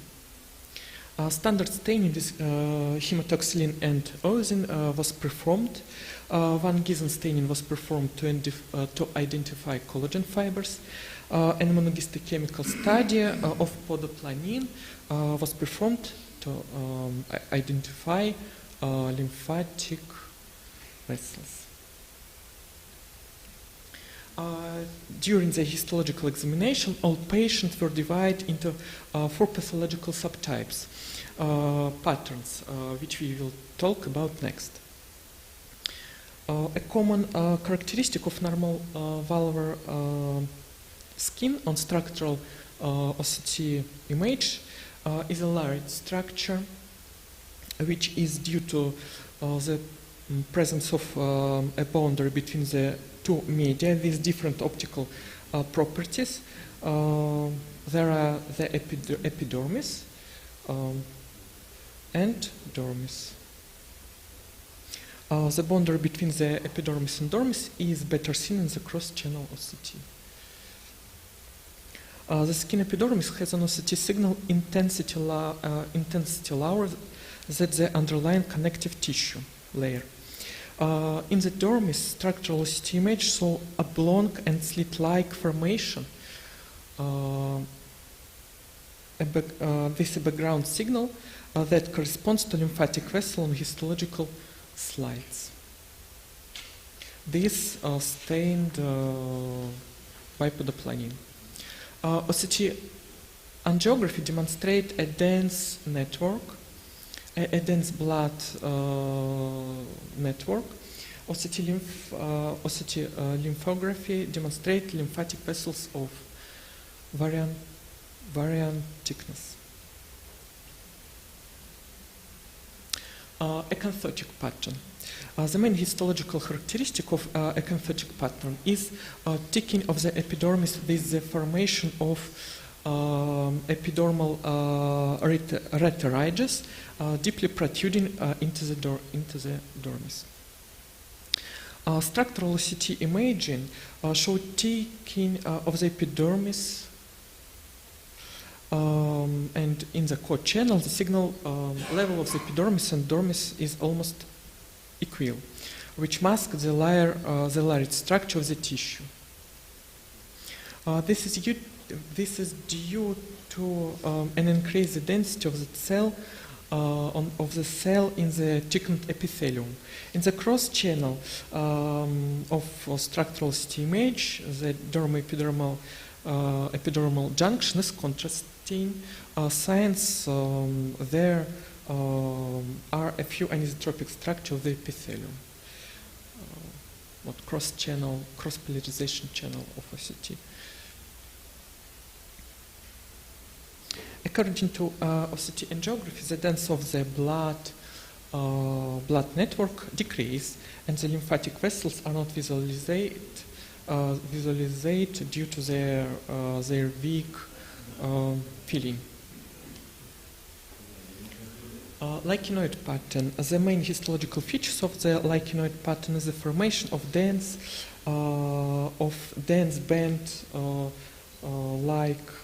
band-like infiltrate strictly under the epidermis. On structural OCT image, this look like a sharp increase in signal intensity from the superficial dermis. Because of this, the dermo-epidermal induction is high contrast. Due to the intense inflammatory reaction, the vascular component of the dermis in the superficial dermis affected layer suffers. According to OCT angiography, the density of the blood network decreases and the lymphatic vessels are not visualized. Dermal homogenization pattern. For the pattern of this pattern, the formation of homogeneous tissue in the superficial layer of the dermis is pathognomonic. Homogeneous masses consist of very thin collagen fibers and glycosaminoglycans and weakly refract light. Because of this, they are present on structure image as a band-like area with background signal strictly under the epidermis. Homogenization area and cross-polarization OCT channel. Below the area of homogenization lies the intact dermis tissue, which contains unaltered collagen fibers and reflected light.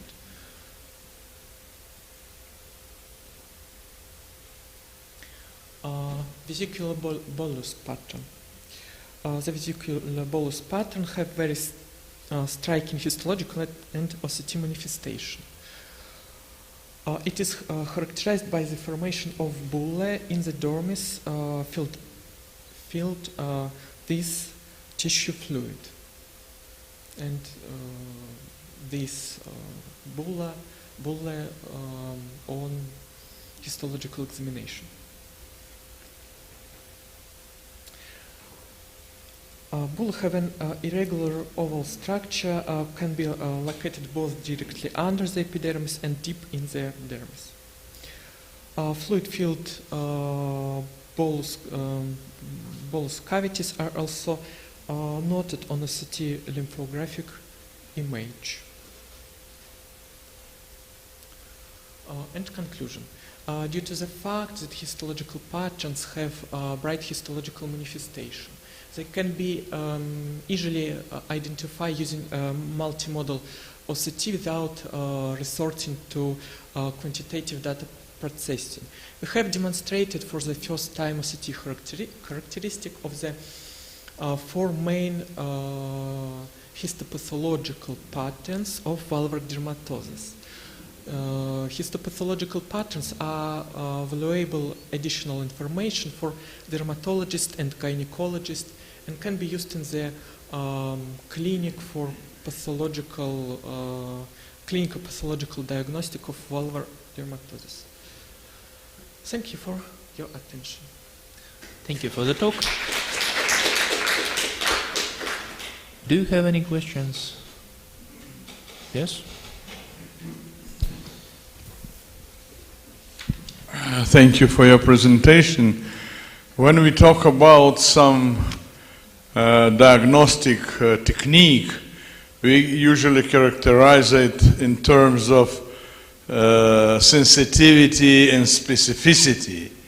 And you didn't use these characteristics. Could you characterize specificity and sensitivity of this technique in the cases of the diseases that you discussed? I think OCT, multimodal OCT have high specificity because we carry out histological examination and these pathological patterns are very bright for clinical diagnosis, clinical diagnostics.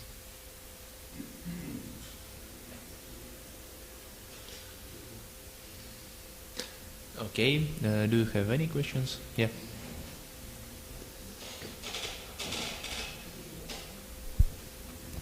So thank you for the presentation, and my question is about biopsy and histology. Is valvular dermatosis an indication for a biopsy? Because I'm sure that the patients were not very happy with this. Yes, biopsy.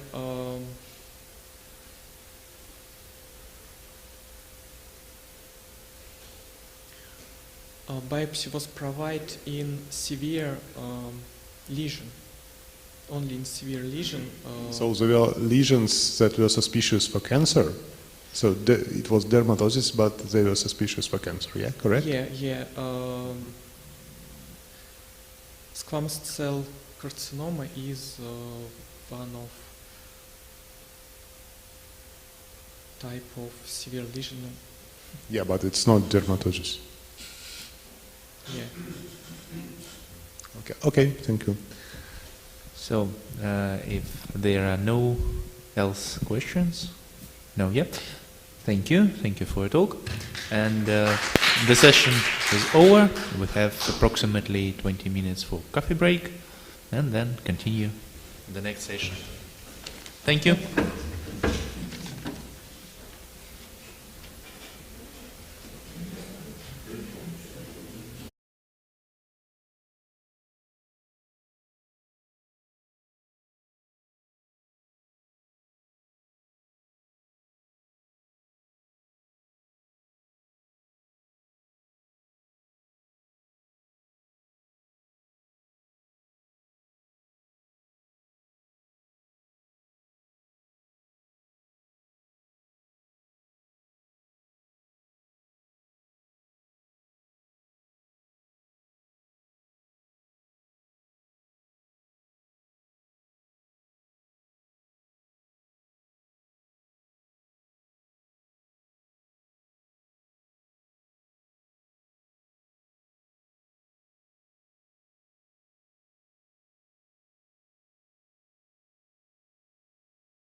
On your microphone. Yeah. Thank you, thank you. The talk will be photoacoustic sensor for diagnosis of asthma. It's an white talk, 20 minutes. Can you see my slide? Yes, but please switch to full screen mode. Oh, excellent. Welcome. Yeah. 20 minutes. Yeah. Thank you very much for getting this opportunity to present my a pilot study on breath analysis using photoacoustic sensor for the diagnosis of asthma. So I am Dr. Santosh Chidangil from Manipal Academy of Higher Education, Department of Atomic and Molecular Physics and Center for Photonics, and we are working in the area of primarily on spectroscopy of biological systems, mainly Raman spectroscopy, fluorescence spectroscopy, and analysis of body fluids using spectroscopy methods. And photoacoustic spectroscopy study we started only recently. So this is a small study which we have done in collaboration with the clinicians in the hospital, and my collaborator in the hospital is Dr. Ashwini Kumar Mohapatra. He is a respiratory medicine professor. And we are all well known about the importance of breath analysis recently, and this is one of the best known invasive techniques. Many people are trying to work in this area to develop devices for, identifying volatile organic compounds in the breath. So the analysis of volatile organic compounds will definitely give some idea about a person's health status. And most VOCs are present in exhale breath at parts per million, parts per billion, and parts per trillion levels. And photoacoustic spectroscopy can be implemented for breath analysis based diagnosis. The VOC analysis is now known to detect many diseases like head and neck cancer, asthma, pulmonary embolism, breast cancer, acute respiratory distress syndrome, atherosclerosis, liver cancer, liver cirrhosis, etc. And schizophrenia, tuberculosis. As such, several diseases can be analyzed by using breath analysis. The basic principle associated with the photoacoustic spectroscopy is the photoacoustic signals are mainly generated due to non-radiative relaxations. When a pulse laser light passes through a sample, photons are absorbed and electrons will be excited to higher energy state from the ground state. And due to non-radiative transition, this energy will be released as heat. As heat expands and compresses, results into acoustic wave. So by analyzing the acoustic wave, we will be able to detect various volatile organic compounds. And this is the setup which we have assembled in our department. We have a laser, and the laser is a pulse laser with a 266 nanometer wavelength and energy 1 millijoule. And of course, the repetition frequency is 10 Hertz. And we have a Zurich instrument, the lock-in amplifier from Zurich. And you can see the power cell which we assembled in our laboratory. And the power cells, the microphone, and you can get the frequencies here. And this is the picture of the 3D printed power cell. And I will give you more detail about the power cell. And this is the design of the power cell. And of course, we have a resonant, resonator here. Then we have a buffer volume here. The length of the resonator is 60 mm, and the dia of this buffer volume is 10.50 millimeter. And this is a dumbbell shaped, system, and you can see the picture of the parcel here. And of course, the parcel is made up of stainless steel.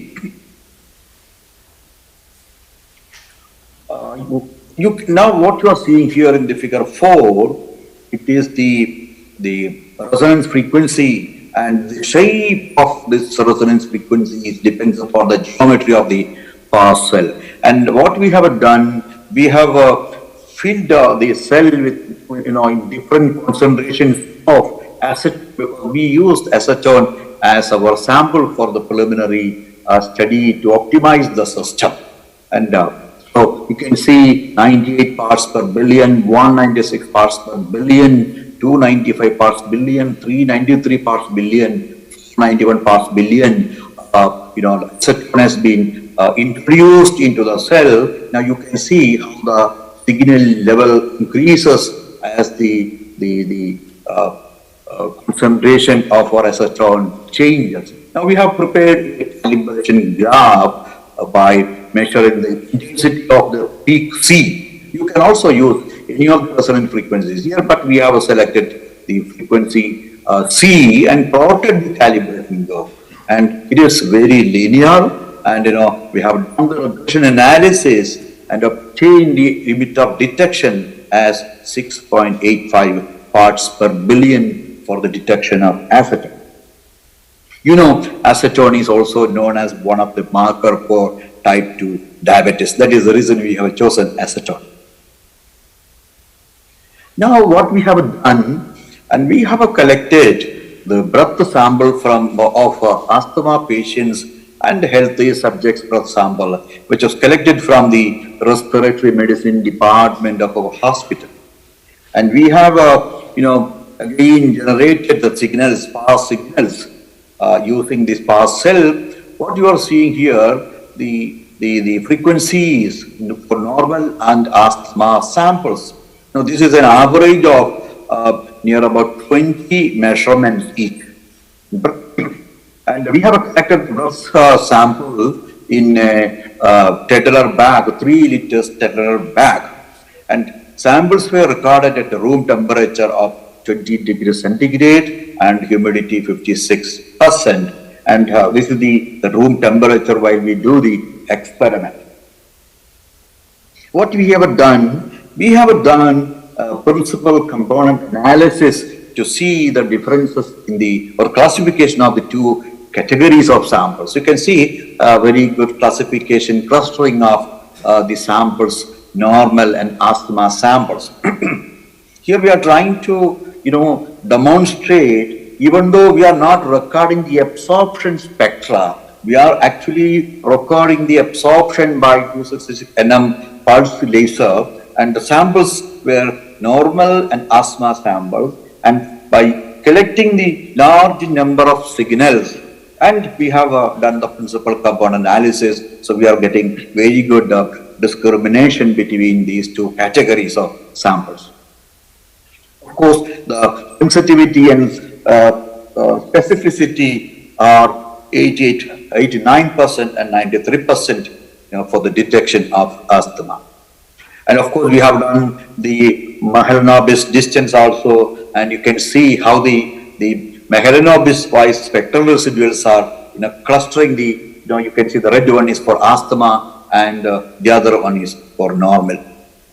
Now, you can see the receiver operating characteristics, ROC curve of this issue, and we got a very good ROC curve for the diagnosis of asthma by using a simple photoacoustic system with the 266 nm laser absorption. We have extended the study for curiosity whether this will work for post-COVID syndrome, because immediately after COVID there's a large number of patients are coming to the respiratory medicine department, and you can see why we have done. There is a lot of importance due to various complaints to the COVID positive patients. So that is the reason we thought of doing this experiment. Unfortunately, we don't have the access to get, COVID data, COVID, patients with the COVID. The breath analysis, collecting sample from the COVID patient is difficult. It's almost impossible. That is the reason we try to, get sample from post-COVID syndrome patient. And here, this is an analysis which we have done by using a ENO sensor. And what you are seeing here is the signals for the post-COVID, normal and asthma. This is a signal which we get from the ENOS system. It's from Cyranos 320. This is a device which we procured to support our breath analysis study using photoacoustic cell, whether the data which we are getting, the analyzed data or analyzed result is matching with the result which is given by the ENOS sensor. So yeah, this is the classification which we have got from the the ENOS data. We have done the multivariate analysis, and actually what you're seeing is not the data which we got from the ENOS. This is the data which we have recorded by using our photoacoustic instrument, and we are getting classification, very nice classification for post-COVID, normal and asthma samples. So in this study, what we have done, we have explored the possibility of UV laser for PA measurement of acetone as the biomarker. So by using the system, we are able to be able to diagnose asthma, and it is because of the absorption of our 260 nanometer laser radiation, and the system calibrated using standard VOC samples, and LOD detection was 6.85 parts per billion, which I already shown you. And breath samples from asthma and normal samples have been collected and recorded. Past signals follow the multivariate analysis for classification. We have done a match-no match test too. That is to get a very good diagnosis, because we generated the calibration data by pathologically certified samples. Pathologically means clinically certified samples, and we match with the sample which we don't have any idea about its diagnosis. So whatever we have done is all the clinically diagnosed data matches with the calibration data which we prepared, by using this experimental setup. So I have shown you the very interesting result of how this simple PA setup can be utilized for the detection or diagnosis of post-COVID syndrome. And these are some of the publications which has come out of our recent studies. And we did the breath analysis for screening and diagnosis of the disease. And we have done, we published a review article on body fluid analysis, for the viral infections. We have a post-COVID syndrome screening through breath analysis using electronic nose technology. And recently we published how UV laser-based photoacoustics breath analysis can be used for the diagnosis of respiratory disease and detection of asthma. And this is our group. And as I mentioned, this is a very preliminary study which we have done. And one of the student is in the left side, right side, that fellow, he is Medish. He has done this measurement by setting up a pass cell and using laser, 266 UV laser for the absorption study. And most of the photoacoustic studies were done, and the sources were always infrared laser. And here we are using a UV laser, and that UV laser is giving very interesting result for the diagnosis of asthma at least. And these are some of the references. And thank you very much for permitting me to give a brief presentation of our very preliminary study which we have done for the detection of asthma. And as I can assure you, we have done some of the experiment by using the same setup for the analysis of other respiratory syndromes, not only this post-COVID syndrome, we have COPD is one of the issue faced by people having respiratory troubles. COPD also we detected by using the PAS cell which we have developed here, and the study is in progress, and we have been using some other wavelength to get a better sensitivity and specificity of the setup. And the core point of this work is how a UV laser source can be utilized for very, very specific applications like asthma. Thank you very much for listening, and I have taken only 14 minutes, and actually I was waiting for to present this work very keenly, and thank you for giving me this opportunity. I'm very, very thankful to Professor Valery Tushin, who only reminded me there is a talk today, and he just informed me, and I just prepared my slide in the morning. I'm very sorry that I could have shown you a good number of slides, but because of the shortage of time, I am forced to give you only some of the very core results for this presentation. Thank you very much. Okay, thank you, speaker. Do you colleagues have you any questions? Okay, dear Santosh, thank you for interesting results. Photoacoustic spectroscopy is one of the most sensitive tools for these applications. My question about choice of asthma biomarker. One of the most popular asthma biomarkers is NO, and Edstone is usually associated with diabetes. Yeah. Yeah. Yeah. Why do you select? No, here I have taken acetone because it is a standard sample. That is the reason we use acetone for the standardization of our technique. Otherwise, whatever data I have shown you are clinical samples which I got from the hospital. Okay, thank you. Thank you for your interesting talks once again, and we shall move forward. And the next talk will be done by Dr. Ansari from Iran, titled Refractive Index Measurement of Mouse Skin in the Visible Wavelength Range. Do you have? I don't see. Hello, can you hear me? Yeah. Excellent. Are you ready to give presentation? Please upload your presentation. Yeah.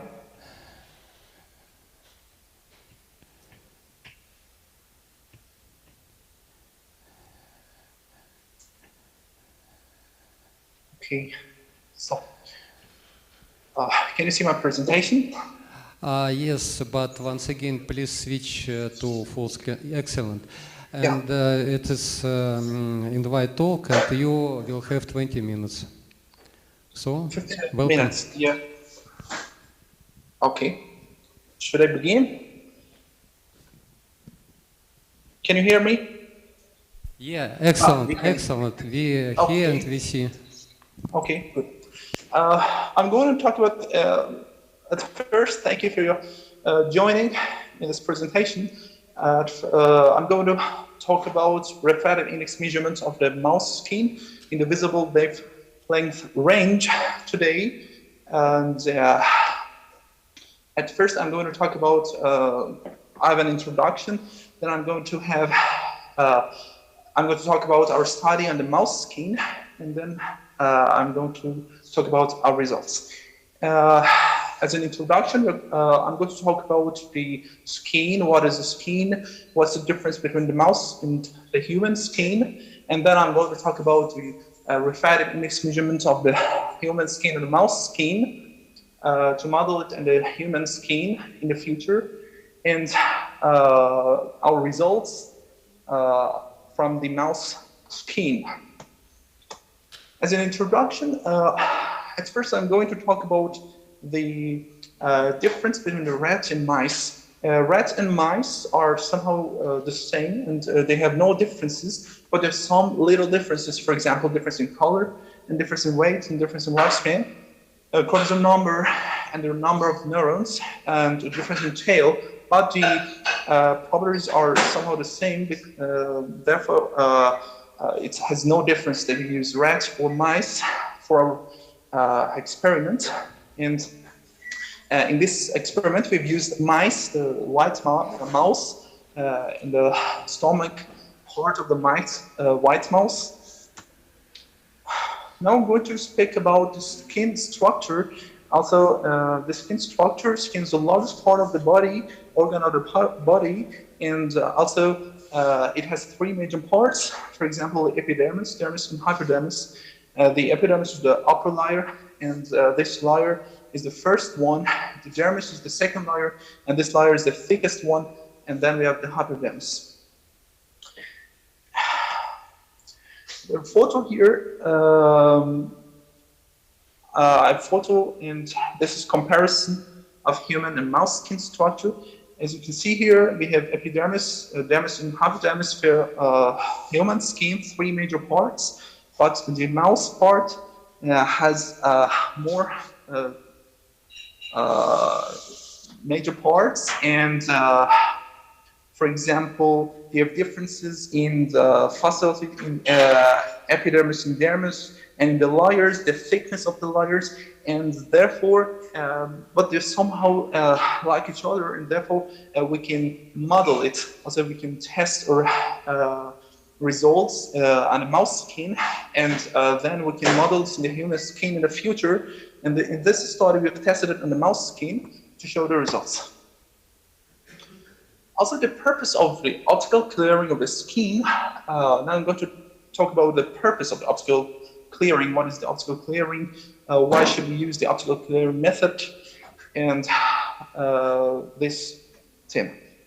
For example, the first photo here, we have lipid removal. We can use it for the lipid removal or for 3D imaging, and it's very useful.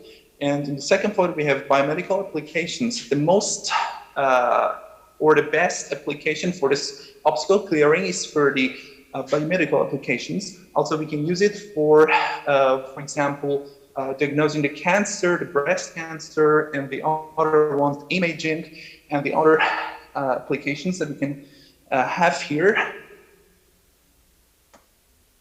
Our study on the mouse skin is according to the immersion optical clearing method, and we have three major methods here. The first method is diffuse reflectance spectroscopy, as you can see here, and this method has some parts. For example, the first one, we have a holder, number 2, mouse skin, we have a number 3, and number 1, we have, for example, stepper motor that we can control the height with a stepper motor in millimeters. And number 4 is our optical fiber. Number 5 is halogen lamp. And with the help of spectroscope, we can have a lot of good information about the skin, like, for example, refractive index, like, for example, transmittance and reflectance of the skin. I'm going to show you.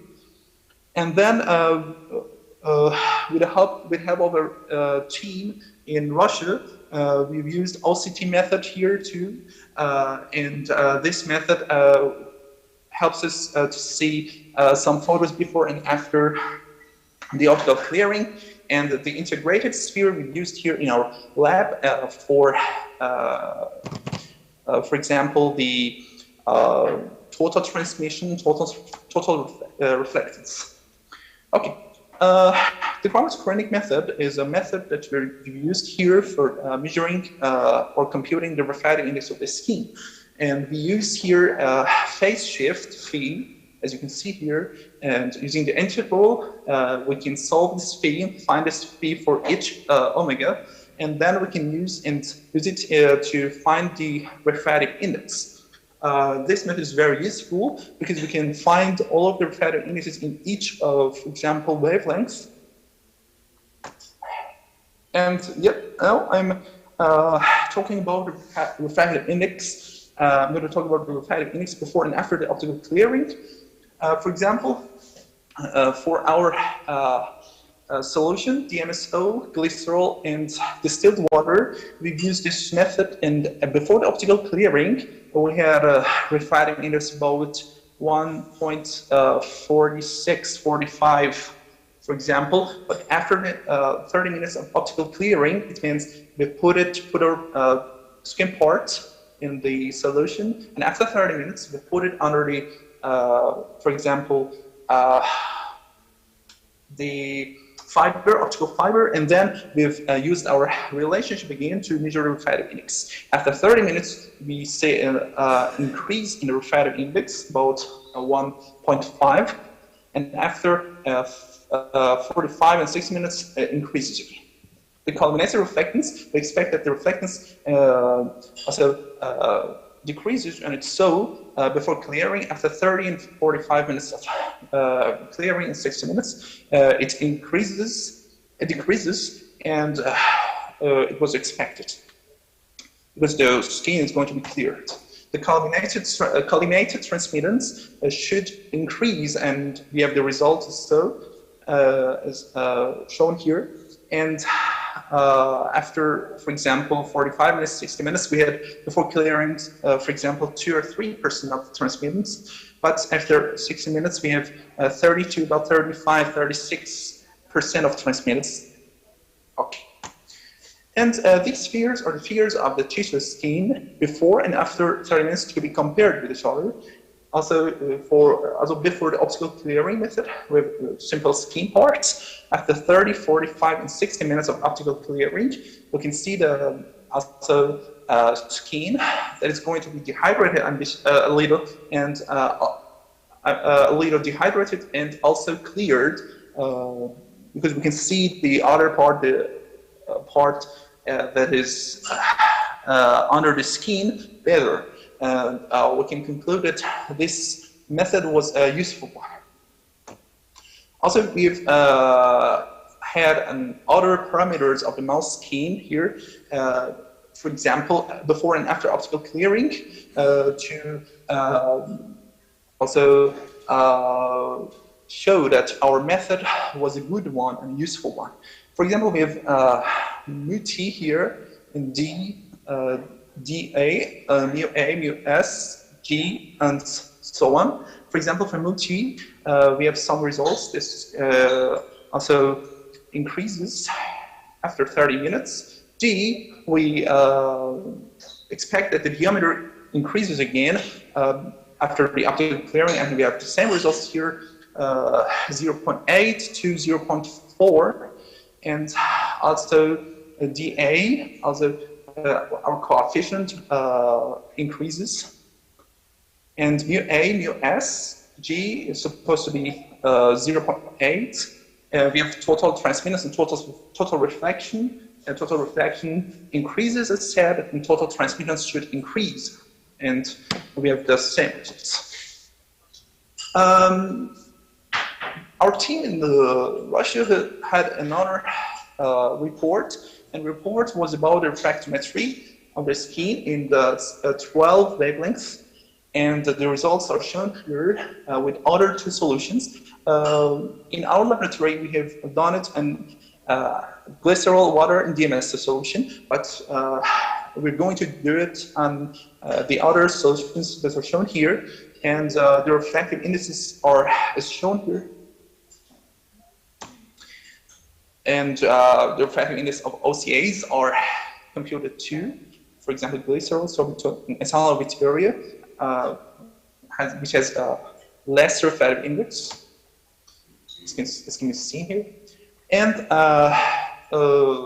we have also determined the refractive indices of the dermis and epidermis in the average one. And as you can see here, the average refractive index is about 1.4 at these three wavelengths. As you can see here, derma and epidermis. And also, we have the refractive index measurements using this method, refractometer, approfractometer. made in Japan. And also, you can see the results here before the optical clearing after 15, 30 minutes and 45 minutes of optical clearing with the source of glycer water, distilled water, and DMSO. As you can see here, the refractive indices increases according to the time. And the same results for other solution. So sorbitol, water, distilled water, and DMSO, the refractive indices increases again according to the time. And for the last solution, ethanol with area, we have just a little change for the refractive indices after 30 and 45 minutes, and shows that it's not a very good solution for the optical clearing method. And another one, also ex vivo OCT study of OCA skin effects was done in Russia. We have a scheme of sample preparation for OCT probing here, and you can see the different parts which are used here. For example, also we have the first photo here, even a smooth glass substrate, and the second one glass slide, 1.5 millimeter thick. Number 3, prepared skins sample, which we've used here. Number 4, OCA. Number 5, cover slip. And also the results are here. And as you can see here, with typical OCT scans during the optical clearing with three different solutions. This photo is for water sorbitol DMSO solution in 5 different ROIs. We have the results here, as you can see, for the first minute and the 45 minutes, after 45 minutes. And this is for ethanol area as a solution region, first and 45 minutes. We have no specific changes in the skin part, as you can see here. But for the third one, the water glycer DMSO solution, as you can see here, with a better shape after 45 minutes. And also it shows that this solution, water glycer DMSO, can have a better effect and better results for the optical clearing method. The last part that I'm going to talk about is also time dependence of the average group refractive index for each ROI that I talked about. The first one is about water sorbitol DMSO. As you can see here, according to the time, the refractive indices are going to be increased, and it's shown here. For the second one, also for ethanol area, it increases again according to the time, and for the third one, increases again. Okay, so that was all that I was going to talk about. This study was the same teamwork between Iran and Russia, and I thank you all for joining this presentation, and thanks for your attention.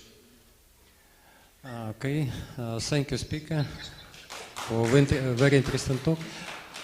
Dear colleagues, have you any questions? Okay, could you shortly emphasize the novelty of your research? Because a group of Valery Tuchin collected a lot of data associated with application of this method of optical clearing. Pardon me? I didn't understand. Could you shortly emphasize the novelty of your research, of your data? Maybe the future of our research, do you mean? The future of what we're going to do in the future? Okay.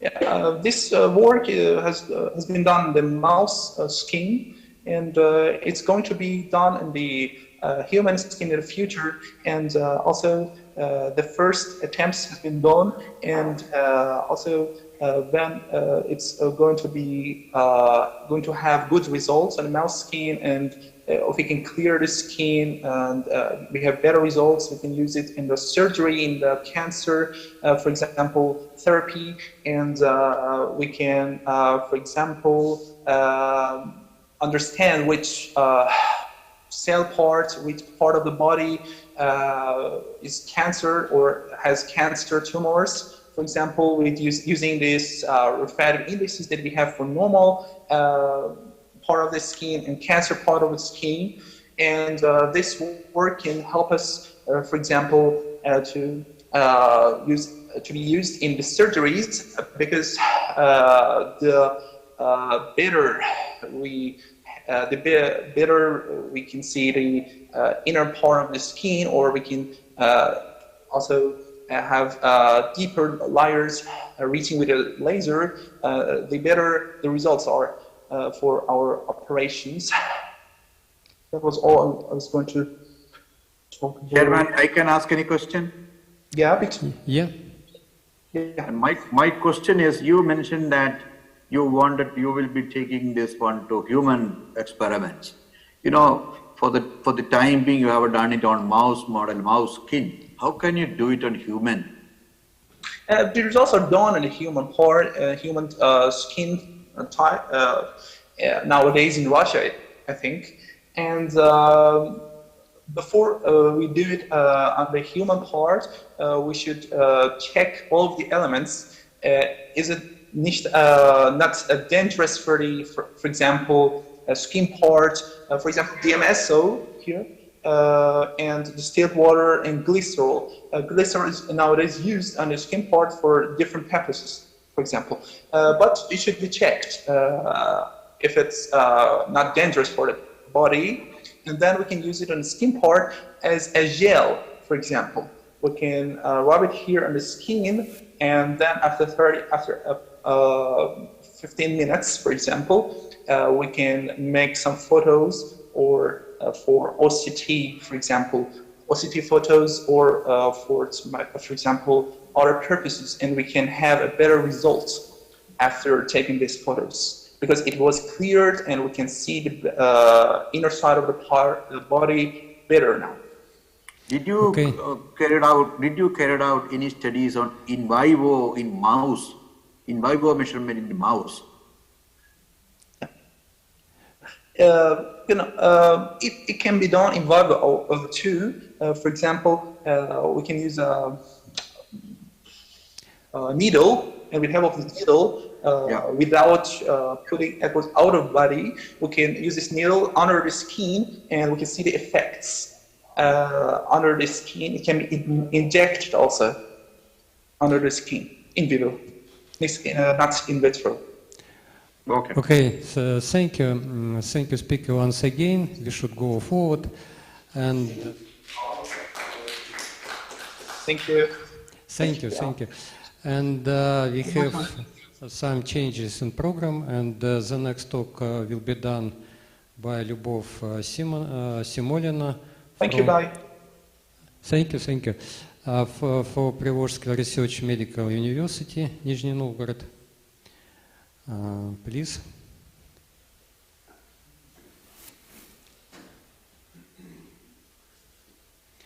Uh, 15 minutes means. Thank you. Good afternoon, everyone. First of all, let me thank you all for coming here.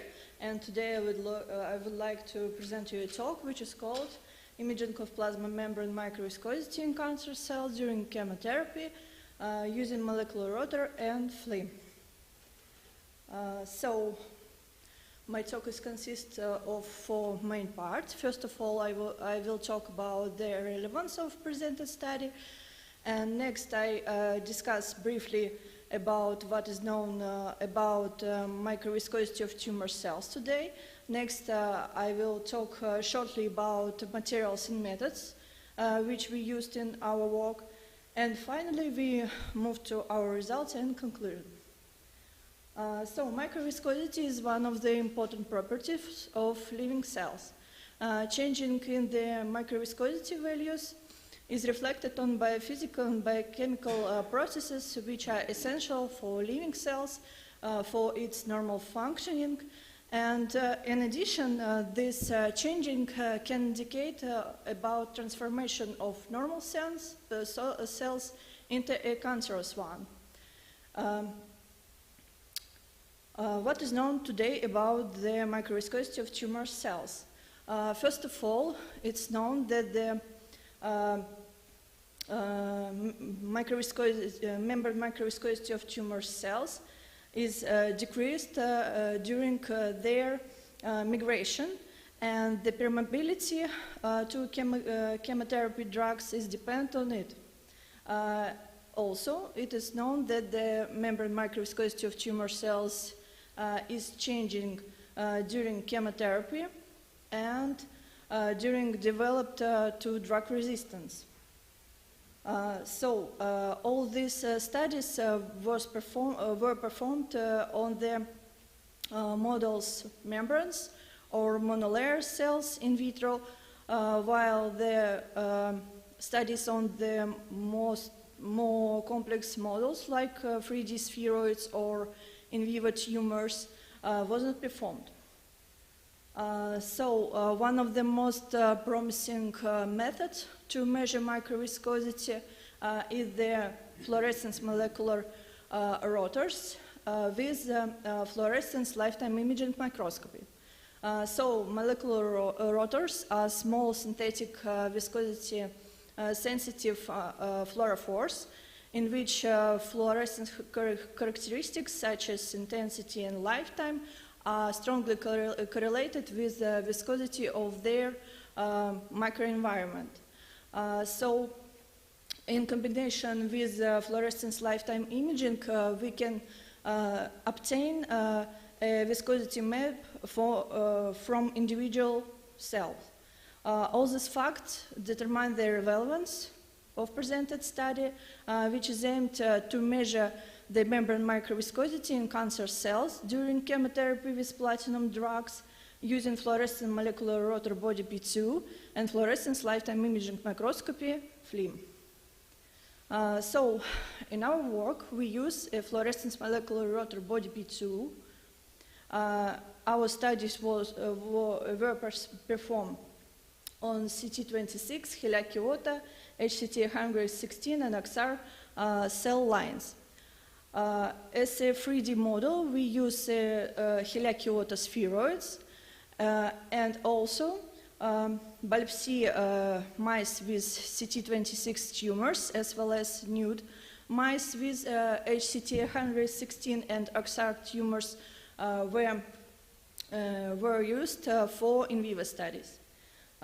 Chemotherapy was carried out with cisplatin and oxaliplatin. Fluorescence lifetime imaging microscopy was carried out on medical multiphoton tomograph MPT flex, as well as on scanning laser microscope LSM. Both microscopes are equipped with FLIM model based on time single correlated photon counting, and mass spectrometric analysis was performed on TOF-SIMS-5 tool. Let's move to our results. And on this slide, you can see that the membrane microviscosity, how the membrane microviscosity in cancer cells is changing during chemotherapy with cisplatin. For example, for CT26 cells, we can see their slight decrease in membrane microviscosity at our early time point of incubation with cisplatin from 320 centipoise to 300 centipoise. But after 24 hours of incubation with cisplatin, we can see a significant increase in membrane microviscosity up to 400 centipoise. To evaluate the effects of different doses of cisplatin, we have tested 3 doses for Kyoto cells, and it should be said that no dose-dependent effects was found.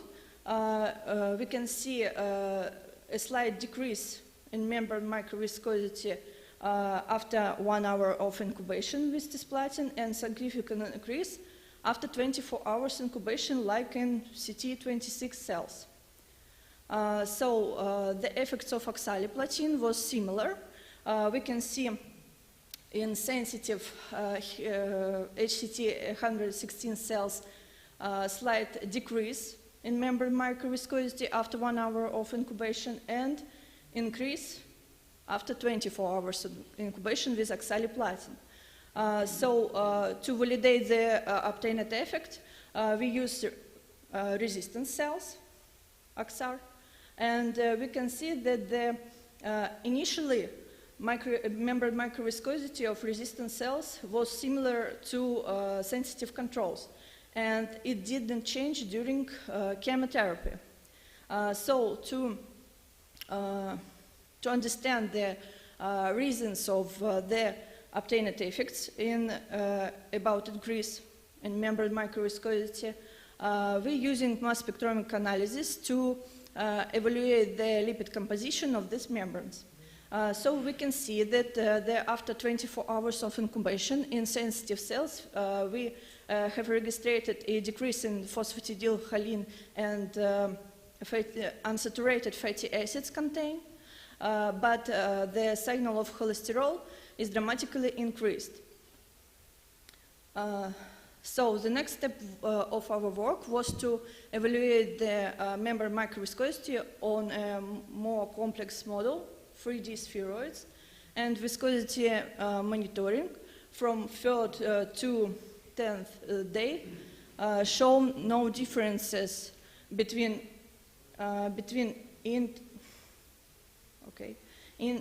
inner and outer layer of spheroid cells, and for spheroids different sizes. Average viscosity value is about 350 centipoise. But during chemotherapy with cisplatin, we can see that the membrane microviscosity of cells in spheroids increase after 24-48 hours of incubation with cisplatin. Viscosity increased up to 450 centipoise, and this result is similar to results which we obtained to monolayer cell lines. The final but important step of our work was to measure the microviscosity of tumor cells in vivo. By analysis of film images and fluorescence decays, we can see that the fluorescence molecular rotor body P2 have a diffuse distribution in tumor cell with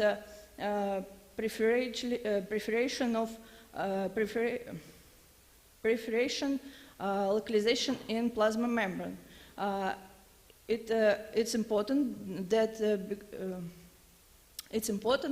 fluorescence molecular rotor has a mono-exponential decay, and we can to measure the microviscosity of tumor cells in vivo. So it was found that the microviscosity of CT26 cells was about 350 centipoise, and for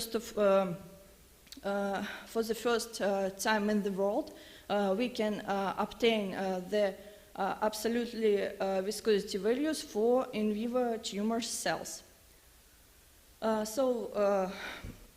Using the developed protocols, we evaluate the effects of oxaliplatin on sensitive and resistant tumors in vivo. We can see that in sensitive tumors, after oxaliplatin treatments, their growth inhibition and pathomorphological changes was observed by 23rd day of tumor growth. resistant tumors without and after treatment were similar, and compared with sensitive control. So what about the microviscosity? Microviscosity of sensitive tumors after treatment with oxaliplatin was increased from 280 centipoise to 370 centipoise, like in monolayer cells we studied previously. And in resistant tumors, microviscosity did not change. So in summary, I want to say that our results demonstrate that the membrane microviscosity in cancer cells are strongly affected by chemotherapy with platinum drugs. So the obtained increase in membrane microviscosity can be a general mechanism of adaptive response of cancer cells to chemotherapy with these platinum drugs. And the obtained results can help to develop more effective protocols, clinic protocols, and to better understand the mechanism of drug resistance. So many thanks to my colleagues who took a part on this work. And of course, thank you for your attention. Okay. Thank you for very interesting results. Dear colleagues, please.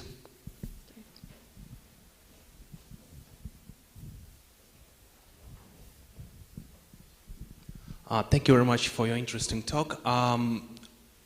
Is the micro viscosity of malignant cells is different from microviscosity of the membrane of the normal cells? I mean, can it be the diagnostic parameter to say that these cells are normal and these cells are tumor and malignant, and you should can you say that can you use it like a diagnostic parameter of cancer cells and normal cells? Thanks. Thank you. That's an interesting question. Yes, you're right. It can be potentially used for diagnosis parameter or diagnosis tool because in literature there are several studies that suggest the microviscosity of normal cells is higher than tumor cells. And yes, you're right. It's potentially a diagnostic tool. Thanks. Great. Thank you. Good luck.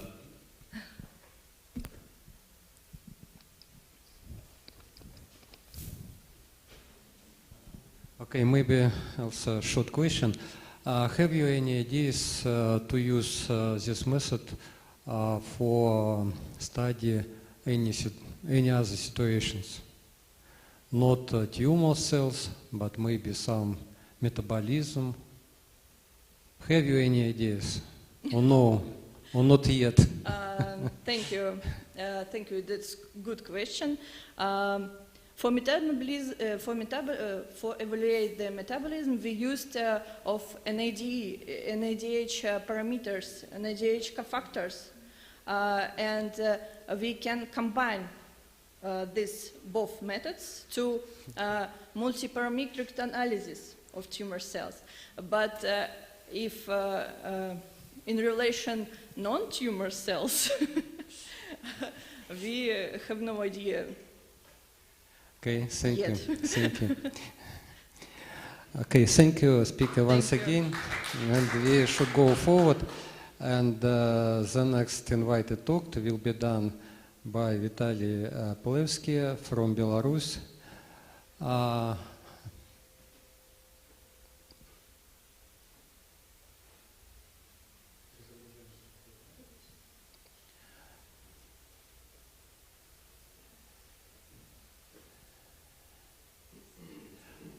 Vitaly, do you hear us?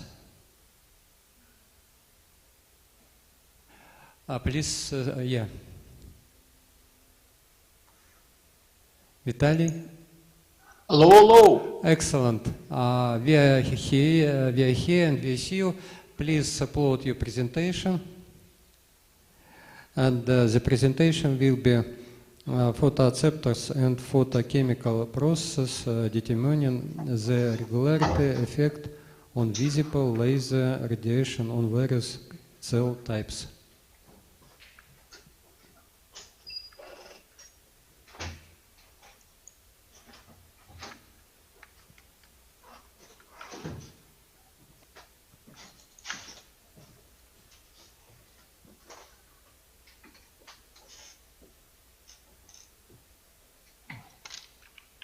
Алло? We hear you, we see you, but we do not see your presentation. Do you need any help from Я включил. our side?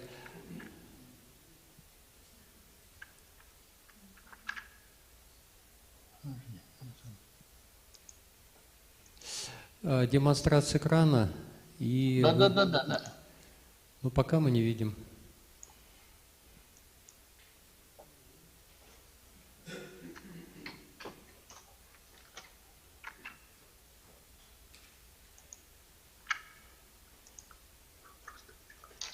Нету. Нету? Не видим. Саша. Да, давай еще раз. Вот это, да? Демонстрация экрана.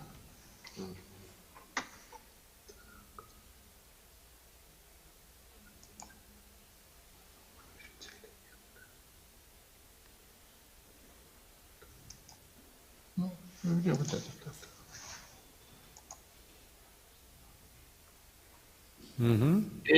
Есть? Yeah, excellent. You can start. You will have 20 minutes. Please. Уважаемые коллеги, мой доклад будет на русском языке и посвящен действию оптического излучения на клетки различных типов.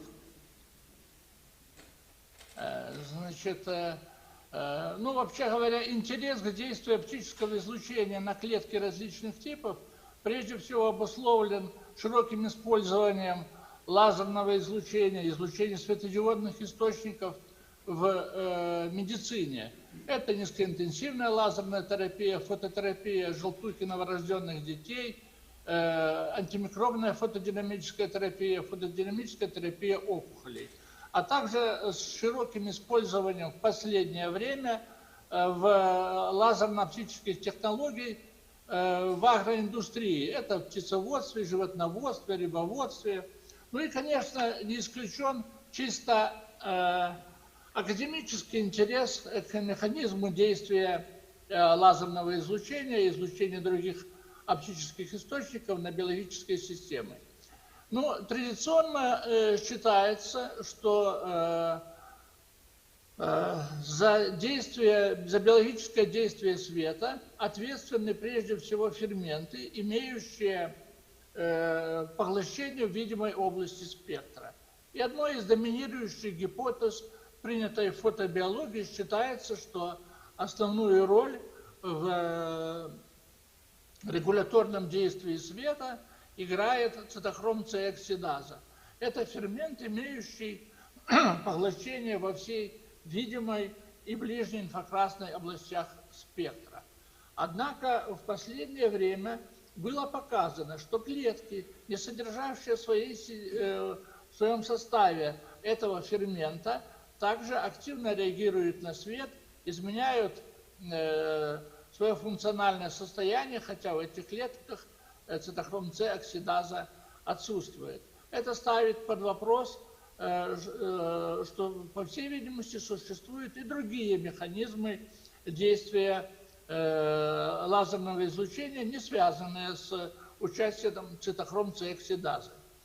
Наша гипотеза состоит в том, что в основе регуляторного действия света лежит изменение окислительно-восстановительного статуса клеток за счет возбуждения эндогенных фотосенсибилизаторов, которые находятся в клетках в очень низкой концентрации, и, соответственно, уровень концентрации активных форм кислорода, возникающих при фотовозбуждении этих фотосенсибилизаторов, достаточно низок.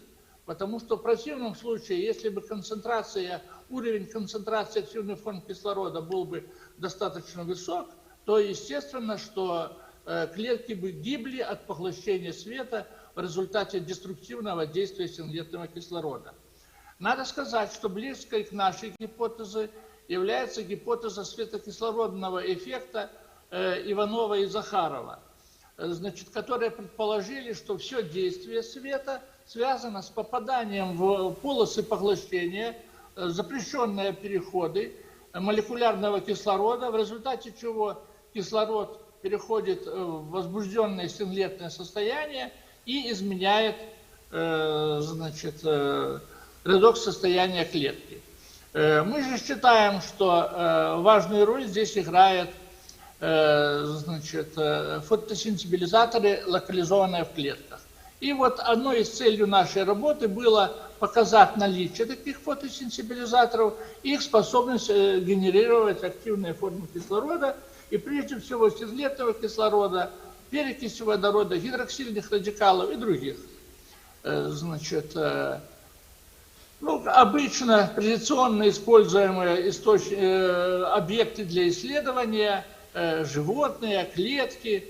В последнее время надо сказать, что используются и другие, и гусеницы, и мухи, и дождевой червяк, и, значит, улитка. Но мы традиционно начали в своих исследованиях использовать эритроциты крови, клетки ткани человека, которые мы выращивали на покровных стеклах, микробные клетки и сперматозоиды различных животных. Сперматозоидов осетровых рыб и сельскохозяйственных животных, раков и козлов.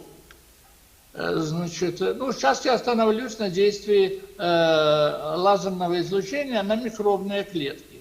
Надо сказать, что к моменту начала наших работ по действию излучения видимой области на микробные клетки уже были определенные данные, свидетельствующие о том, что значит, микробные клетки содержат в своем составе порфириновые молекулы, и о чем можно было сделать на основании данных по спектрально-люминесцентным характеристикам экстрактов микробных клеток различных типов. Были попытки зарегистрировать люминесценцию некоторых значит, микробных клеток, используя конфокальную микроскопию. Значит, ну, эти данные показывали, что да, в красной области есть значит, люминесценция, которая может быть, по всей видимости, отнесена к люминесценции порфиринов.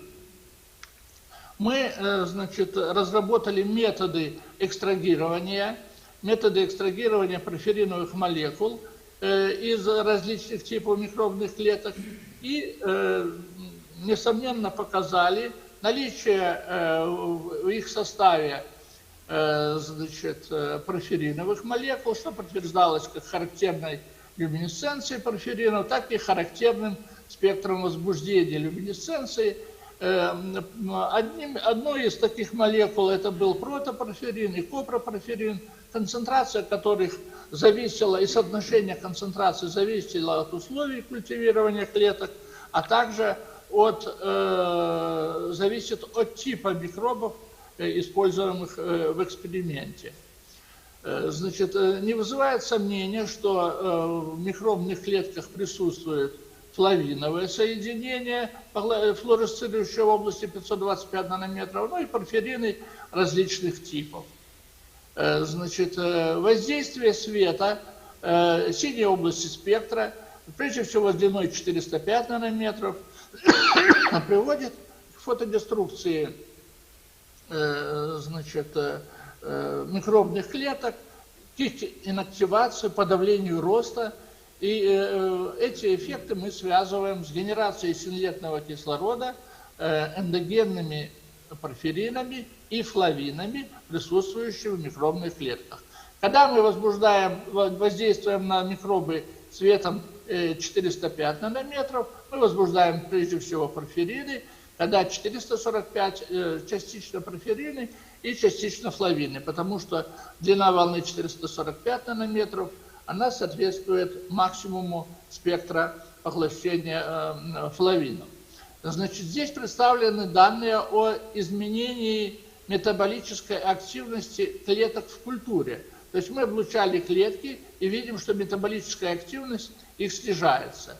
Дополнительные исследования, выполненные с проточной цитофлориметрией, показали, что причиной снижения метаболической активности является не гибель клеток, а торможение клеток по стадии прохождения клеточного цикла.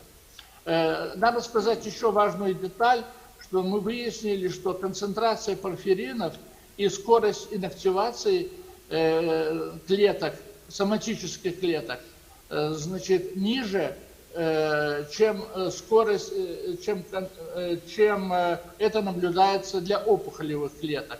И это мы связали с более высокой концентрацией порфиринов в данных клетках. Значит, эффект подавления метаболической активности происходит с участием активных форм кислорода, о чем свидетельствует ингибирование фотобиологического процесса при добавлении традиционных тушителей синглетного кислорода. Мы здесь попытались также обнаружить порфирины и флавины в клетках. Надо сказать, что конфокальная флуоресцентная микроскопия мало что дала, но экстрагирование с использованием специальных экстрактов, как ацетона и прежде всего значит, соляной кислоты, позволило во всех соматических и опухолевых клетках обнаружить копропорфирины, уропорфирины и оценить примерную концентрацию. Ну вот здесь видно, что концентрация протопорфирина 4 наномоля, она примерно соответствует вот той флуоресценции, которую мы видим, добавлена просто в ацетоне, соответствует той концентрации, которую мы видим в соматических или опухолевых клетках. Значит, мы выяснили, что значит, значительно лучше регистрируются эндогенные порфирины в том случае, когда мы их экстрагируем соляной кислотой. Это связано с тем, что при переходе к соляной кислоте квантовый выход флуоресценции протопорфирина увеличивается в 20 раз, а квантовый выход флуоресценции флавина, который затрудняет люминесценцию порфиринов, падает в 60 раз. Это позволяет достоверно регистрировать эндогенное соединение в соматических и опухолевых клетках. Значит, дальше мы исследовали влияние лазерного излучения на эритроциты крови человека и установили, что воздействие света на эритроциты синего света или сине-зеленого света приводит к выходу из клеток гемоглобина. Значит, это регистрируется с помощью абсорбционной спектрофотометрии. Значит, выяснили, что здесь также участвует в реализации этого действия, участвует протопорфирин, который экстрагируется также ацетоном из клеток крови. Значит, дальше наши исследования были направлены на изучение действия лазерного излучения, излучения светоионных источников на клетки спермы. Надо сказать, что клетки спермы характеризуются тем, что их можно очень хорошо изучать количественно, закономерности, скорость движения, среднюю скорость по траекторию и, значит, время подвижности. И особенно удобным объектом оказались клетки спермы рыб. Значит, ну, надо сказать, что и по клеткам спермы информация была достаточно скудная. Имелись лишь только данные, что для них характерна флавиновая флуоресценция и некий максимум неустановленной природы в области 622 нанометра. Мы детально исследовали действие лазерного излучения на функциональные характеристики спермы рыб и показали, что зависимость носит такую классическую зависимость с точкой экстремума, свидетельствующая о наличии регуляторного действия. значит, который, ну, вот этот пик соответствует оптимальному стимулирующему действию излучения. Дальше при увеличении энергетической дозы наблюдается подавление, снижение функциональных характеристик ниже контрольного уровня. Мы видим, что при использовании красного лазерного излучения эффект значительно выше, чем при использовании зеленого с аналогичными интенсивностями и дозами. Значит, мы исследовали действие излучения непрерывного, квазинепрерывного, наносекундного, пикосекундного и увидели, что общие закономерности прослеживаются как по времени подвижности, так и по скорости криволинейного движения. При этом максимальный эффект при оптимальных условиях наблюдался при воздействии излучения квазинепрерывного режима. И надо сказать, что здесь во всех этих экспериментах средняя плотность мощности была одинаковая.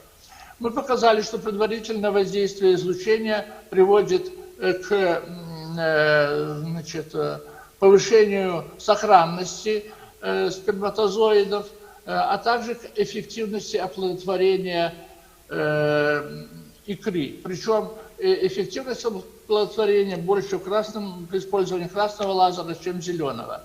Используя методы, которые я уже раньше говорил, экстрагирования, мы показали наличие флавиновой составляющей в сперме, а также порфириновой составляющей в сперме осетровых рыб. Значит, мы впервые показали наличие порфириновой составляющей в сперме козла, причем эти опыты без предварительной обработки сперматозоидов, а за счет использования лазерного излучения. Удалось также показать наличие порфириновой составляющей в сперме хряка.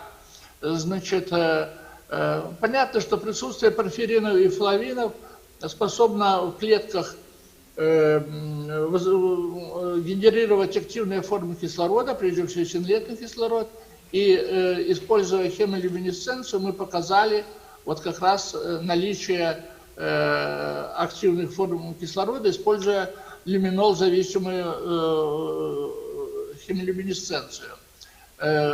Добавление внешних протопорфирина или флавина, оно резко увеличивает такую хемолюминесценцию. Значит, не используя никаких, значит, экзогенных фотосенсибилизаторов, мы показали, что присутствующая в сперматозоидах активная форма кислорода, присутствующая эндогенное соединение способны генерировать активные формы кислорода, что подтверждается методом добавок специфических тушителей синлетного кислорода, значит, перекиси водорода и гидроксильных радикалов, которые свидетельствуют, что все вот эти соединения, активные формы кислорода, образуются в сперме при воздействии излучения сине-зеленой области спектра. И в конце я хотел бы привести зависимость относительной эффективности генерации активных форм кислорода от длины волны воздействующего излучения. В данном эксперименте мы использовали импульсный лазер с средней плотностью мощности 80 милливатт на сантиметр квадратный. Время воздействия 3 минуты. И эта зависимость явно свидетельствует о наличии точки экстремума в области 405 нанометров и некого возвышенности в области 410-420 нанометров, которые мы можем связывать с поглощением различных форм порфиринов, присутствующих в клетках и способных генерировать активные формы кислорода, и прежде всего синглетный кислород. Значит, приведенные мною данные свидетельствуют о том, что все типы изученных нами клеток, это прежде всего микробные клетки, это соматические клетки, то есть клетки, из которых мы состоим, это опухолевые клетки, это клетки крови, эритроциты, а также сперма различного видового происхождения, то есть это сперма рыб, сперма животных сельскохозяйственных, козлов и хряков, содержат в своем составе эндогенные порфирины и флавины, которые при возбуждении способны генерировать активные формы кислорода. И когда концентрация этих активных форм кислорода очень низка, то наблюдается стимуляция функциональных характеристик клеток. Когда мы увеличиваем концентрацию, дальше уровень активных форм кислорода, то наблюдается ингибирование клеток, либо гибель клеток, как в случае соматических или опухолевых клеток, когда концентрация фотосенсибилизатора становится высокой, значит, в этом случае наблюдается инициирование клеточной смерти, то есть гибели клеток. Тем не менее, при низких концентрациях может наблюдаться стимуляция метаболической активности, что свидетельствует о том, что активные формы кислорода в зависимости от концентрации способны как стимулировать клеточные процессы, так вызывать их ингибирование, либо гибель клеток. Таким образом, мы считаем, что в основе регуляторного действия, одним из механизмов этого регуляторного действия является изменение редокс-потенциала клеток за счет изменения концентрации активных форм кислорода при воздействии света. Спасибо. Спасибо. Thank you for interesting talk. Maybe one short question, please. Спасибо большое за интересное сообщение, много интересных результатов. Вы исследовали механизм действия света сине-зеленой области, но практика наиболее широкая клинического применения низкоинтенсивных лазеров для терапии, она все-таки основана на красных лазерах и лазерах ближнего инфракрасного диапазона. Вот что, там механизм более сильный, вы не исключаете, да, вот в своем видео, в вводной части вы говорили, что могут быть другие механизмы, но как вам кажется, все-таки где эффективность воздействия больше? И может быть, вот, например, во многих клиниках, санаториях проводят лазерное облучение крови. Вот, там чаще всего все-таки, там все-таки вот красный свет используют. Спасибо за вопрос. Да, мы в том числе занимаемся и разработкой и выпуском аппаратуры, в том числе для внутривенного лазерного облучения крови у нас в Беларуси. Значит, но я бы вот что здесь хотел сказать. Когда мы переходим в сине-зеленую область спектра, там такое большое количество фотосенсибилизаторов различных типов, и здесь очень легко перейти тот уровень, который соответствует стимуляции, и вызвать ингибирование фотобиологических процессов или клеточных процессов. Когда мы переходим в красную область спектра, то фактически там фотосенсибилизаторов становится, кроме порфиринов, фактически больше ничего не... Нам не удалось зарегистрировать какую-нибудь химолюминесценцию в различных клетках, когда мы используем, например, 780 или 805 нанометров лазерное излучение. Поэтому, мне кажется, при работе в красной области спектра, там как раз более безопасно с точки зрения возможной передозировки воздействия и инициирования каких-то неблагоприятных эффектов. Значит, порфирины там тоже могут играть свою роль, потому что порфирины, по крайней мере, 630, 640, 650 нанометров, некоторые из форм порфиринов там активно поглощают, и поэтому Хотя да, там интенсивность генерации активных форм кислорода значительно ниже, чем когда мы работаем в области полосы сырья. Спасибо большое. Спасибо, очень интересная работа. Thank you. And the last talk in our session will be done Anton Plekhanov from Приволжский Research Medical University, Nizhny Novgorod. The title is presented here. Please, 15 minutes.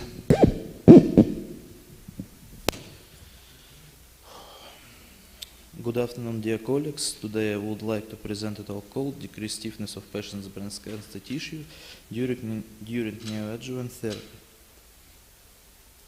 Tissue stiffness is a new important clinical index for evaluating the efficiency of therapy. Currently, the opinion about the use of ultrasound elastography to determine the response of breast cancer has not been fully established. For example, in this study of the efficiency of neoadjuvant preoperative therapy for breast cancer using ultrasound elastography, high stiffness of tumor, nude stiffness persists despite tumor pathology complete response. However, some recent studies demonstrate effectiveness of stiffness detection. It was shown that a statistically significant decrease in the mean values of stiffness after second therapy cycle is associated with a pronounced response of breast cancer. Despite this, the outlines of the large tumor nude are preserved on structural ultrasound images. Why does stiffness change and what morphological process accompanies this? For the first time in our study, we used a combination of compressional optical coherence elastography, COC, and multiphoton microscopy, MPM, to determine the early tumor response after 2 therapy cycles.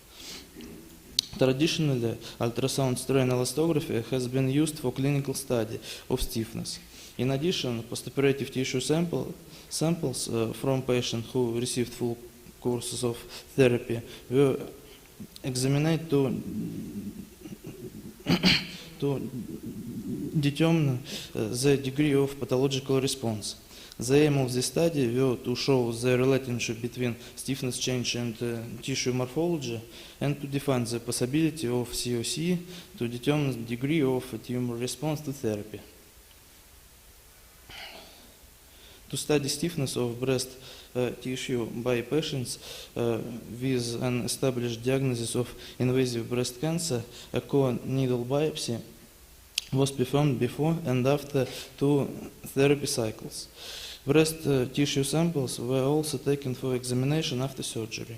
In addition, tumor nodes was examined by ultrasound strain elastography. The stiffness of obtained biopsy samples was studied by COC. The principle of COC is to determine the gradient of phase variation of the signal in the process of unaxial tissue compression. Detailed information was reported in a plenary talk by Professor Vladimir Zaitsev. Then biopsy samples were sent to histological preparation, and then histological slides were stained with hematoxylin, iazine, and 1-gizone dyes. The condition of collagen fibers and tumor cells was examined on MPM. By registration the second harmonic generation and 2 photons excited fluorescence. Previously, on postoperative breast tumor samples after treatment, we determining high stiffness values of viable tumor cells, medium stiffness values of stromal fibers, and low stiffness values from necrotic tumor cells by COC. Low stiffness values were also found for the breast's own adipose tissue. The detection threshold for viable tumor cells was set to over 420 kilopascals. The ultrasound strain elastography examination when shown the decrease in stiffness of some areas in the projection of tumor nude after therapy cycles, while some areas had still high stiffness. In this case, ultrasound strain elastography proved to be uninformative due to safe high stiffness values after therapy, despite a partial response of tumor by histology. COC examination of biopsy samples revealed a general decrease in stiffness due to pathological confirmed change. Due to 3 pathological confirmed change.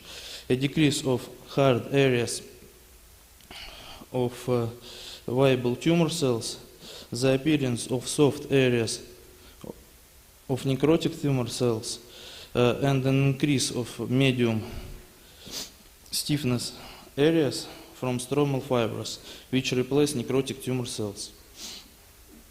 The realization of morphometric analysis of biopsy samples cannot be considered appropriate due to the fact that the tissue area under study may not represent the state of tumor nude as a whole. However, there is a stiffness decrease of residual viable tumor cells after 2 therapy cycles. Statistical analysis of such areas on COC images reveal decrease in the average stiffness by more than 150 kilopascals. To define the cause of stiffness decrease, we investigate the change of microstructure of tumor tissue. The significant change in the structure of collagen fibers and tumor cells was established by MPM. Before therapy, dense accumulation of tumor cells were observed, separated by thin collagen fibers forming extracellular strongholds. Tumor cells dissemination among individual intracellular stromal fibers were observed after 2 therapy cycles. Based on the obtained results, stiffness decrease of tumor cells after 2 therapy cycles is associated with the loss of the focal and dense tumor cells disposition and the accumulation of collagen matrix between tumor cells. After the full therapy courses, not all patients had a complete response. Residual tumor cells were present in some samples. The size of cells areas could be tracked by detection and fragmentation stiffness values of over 420 kilopascals. By full scans of the sample, segmentation made it possible to determine the degree of tumor response to therapy by the size of residual tumor cells areas.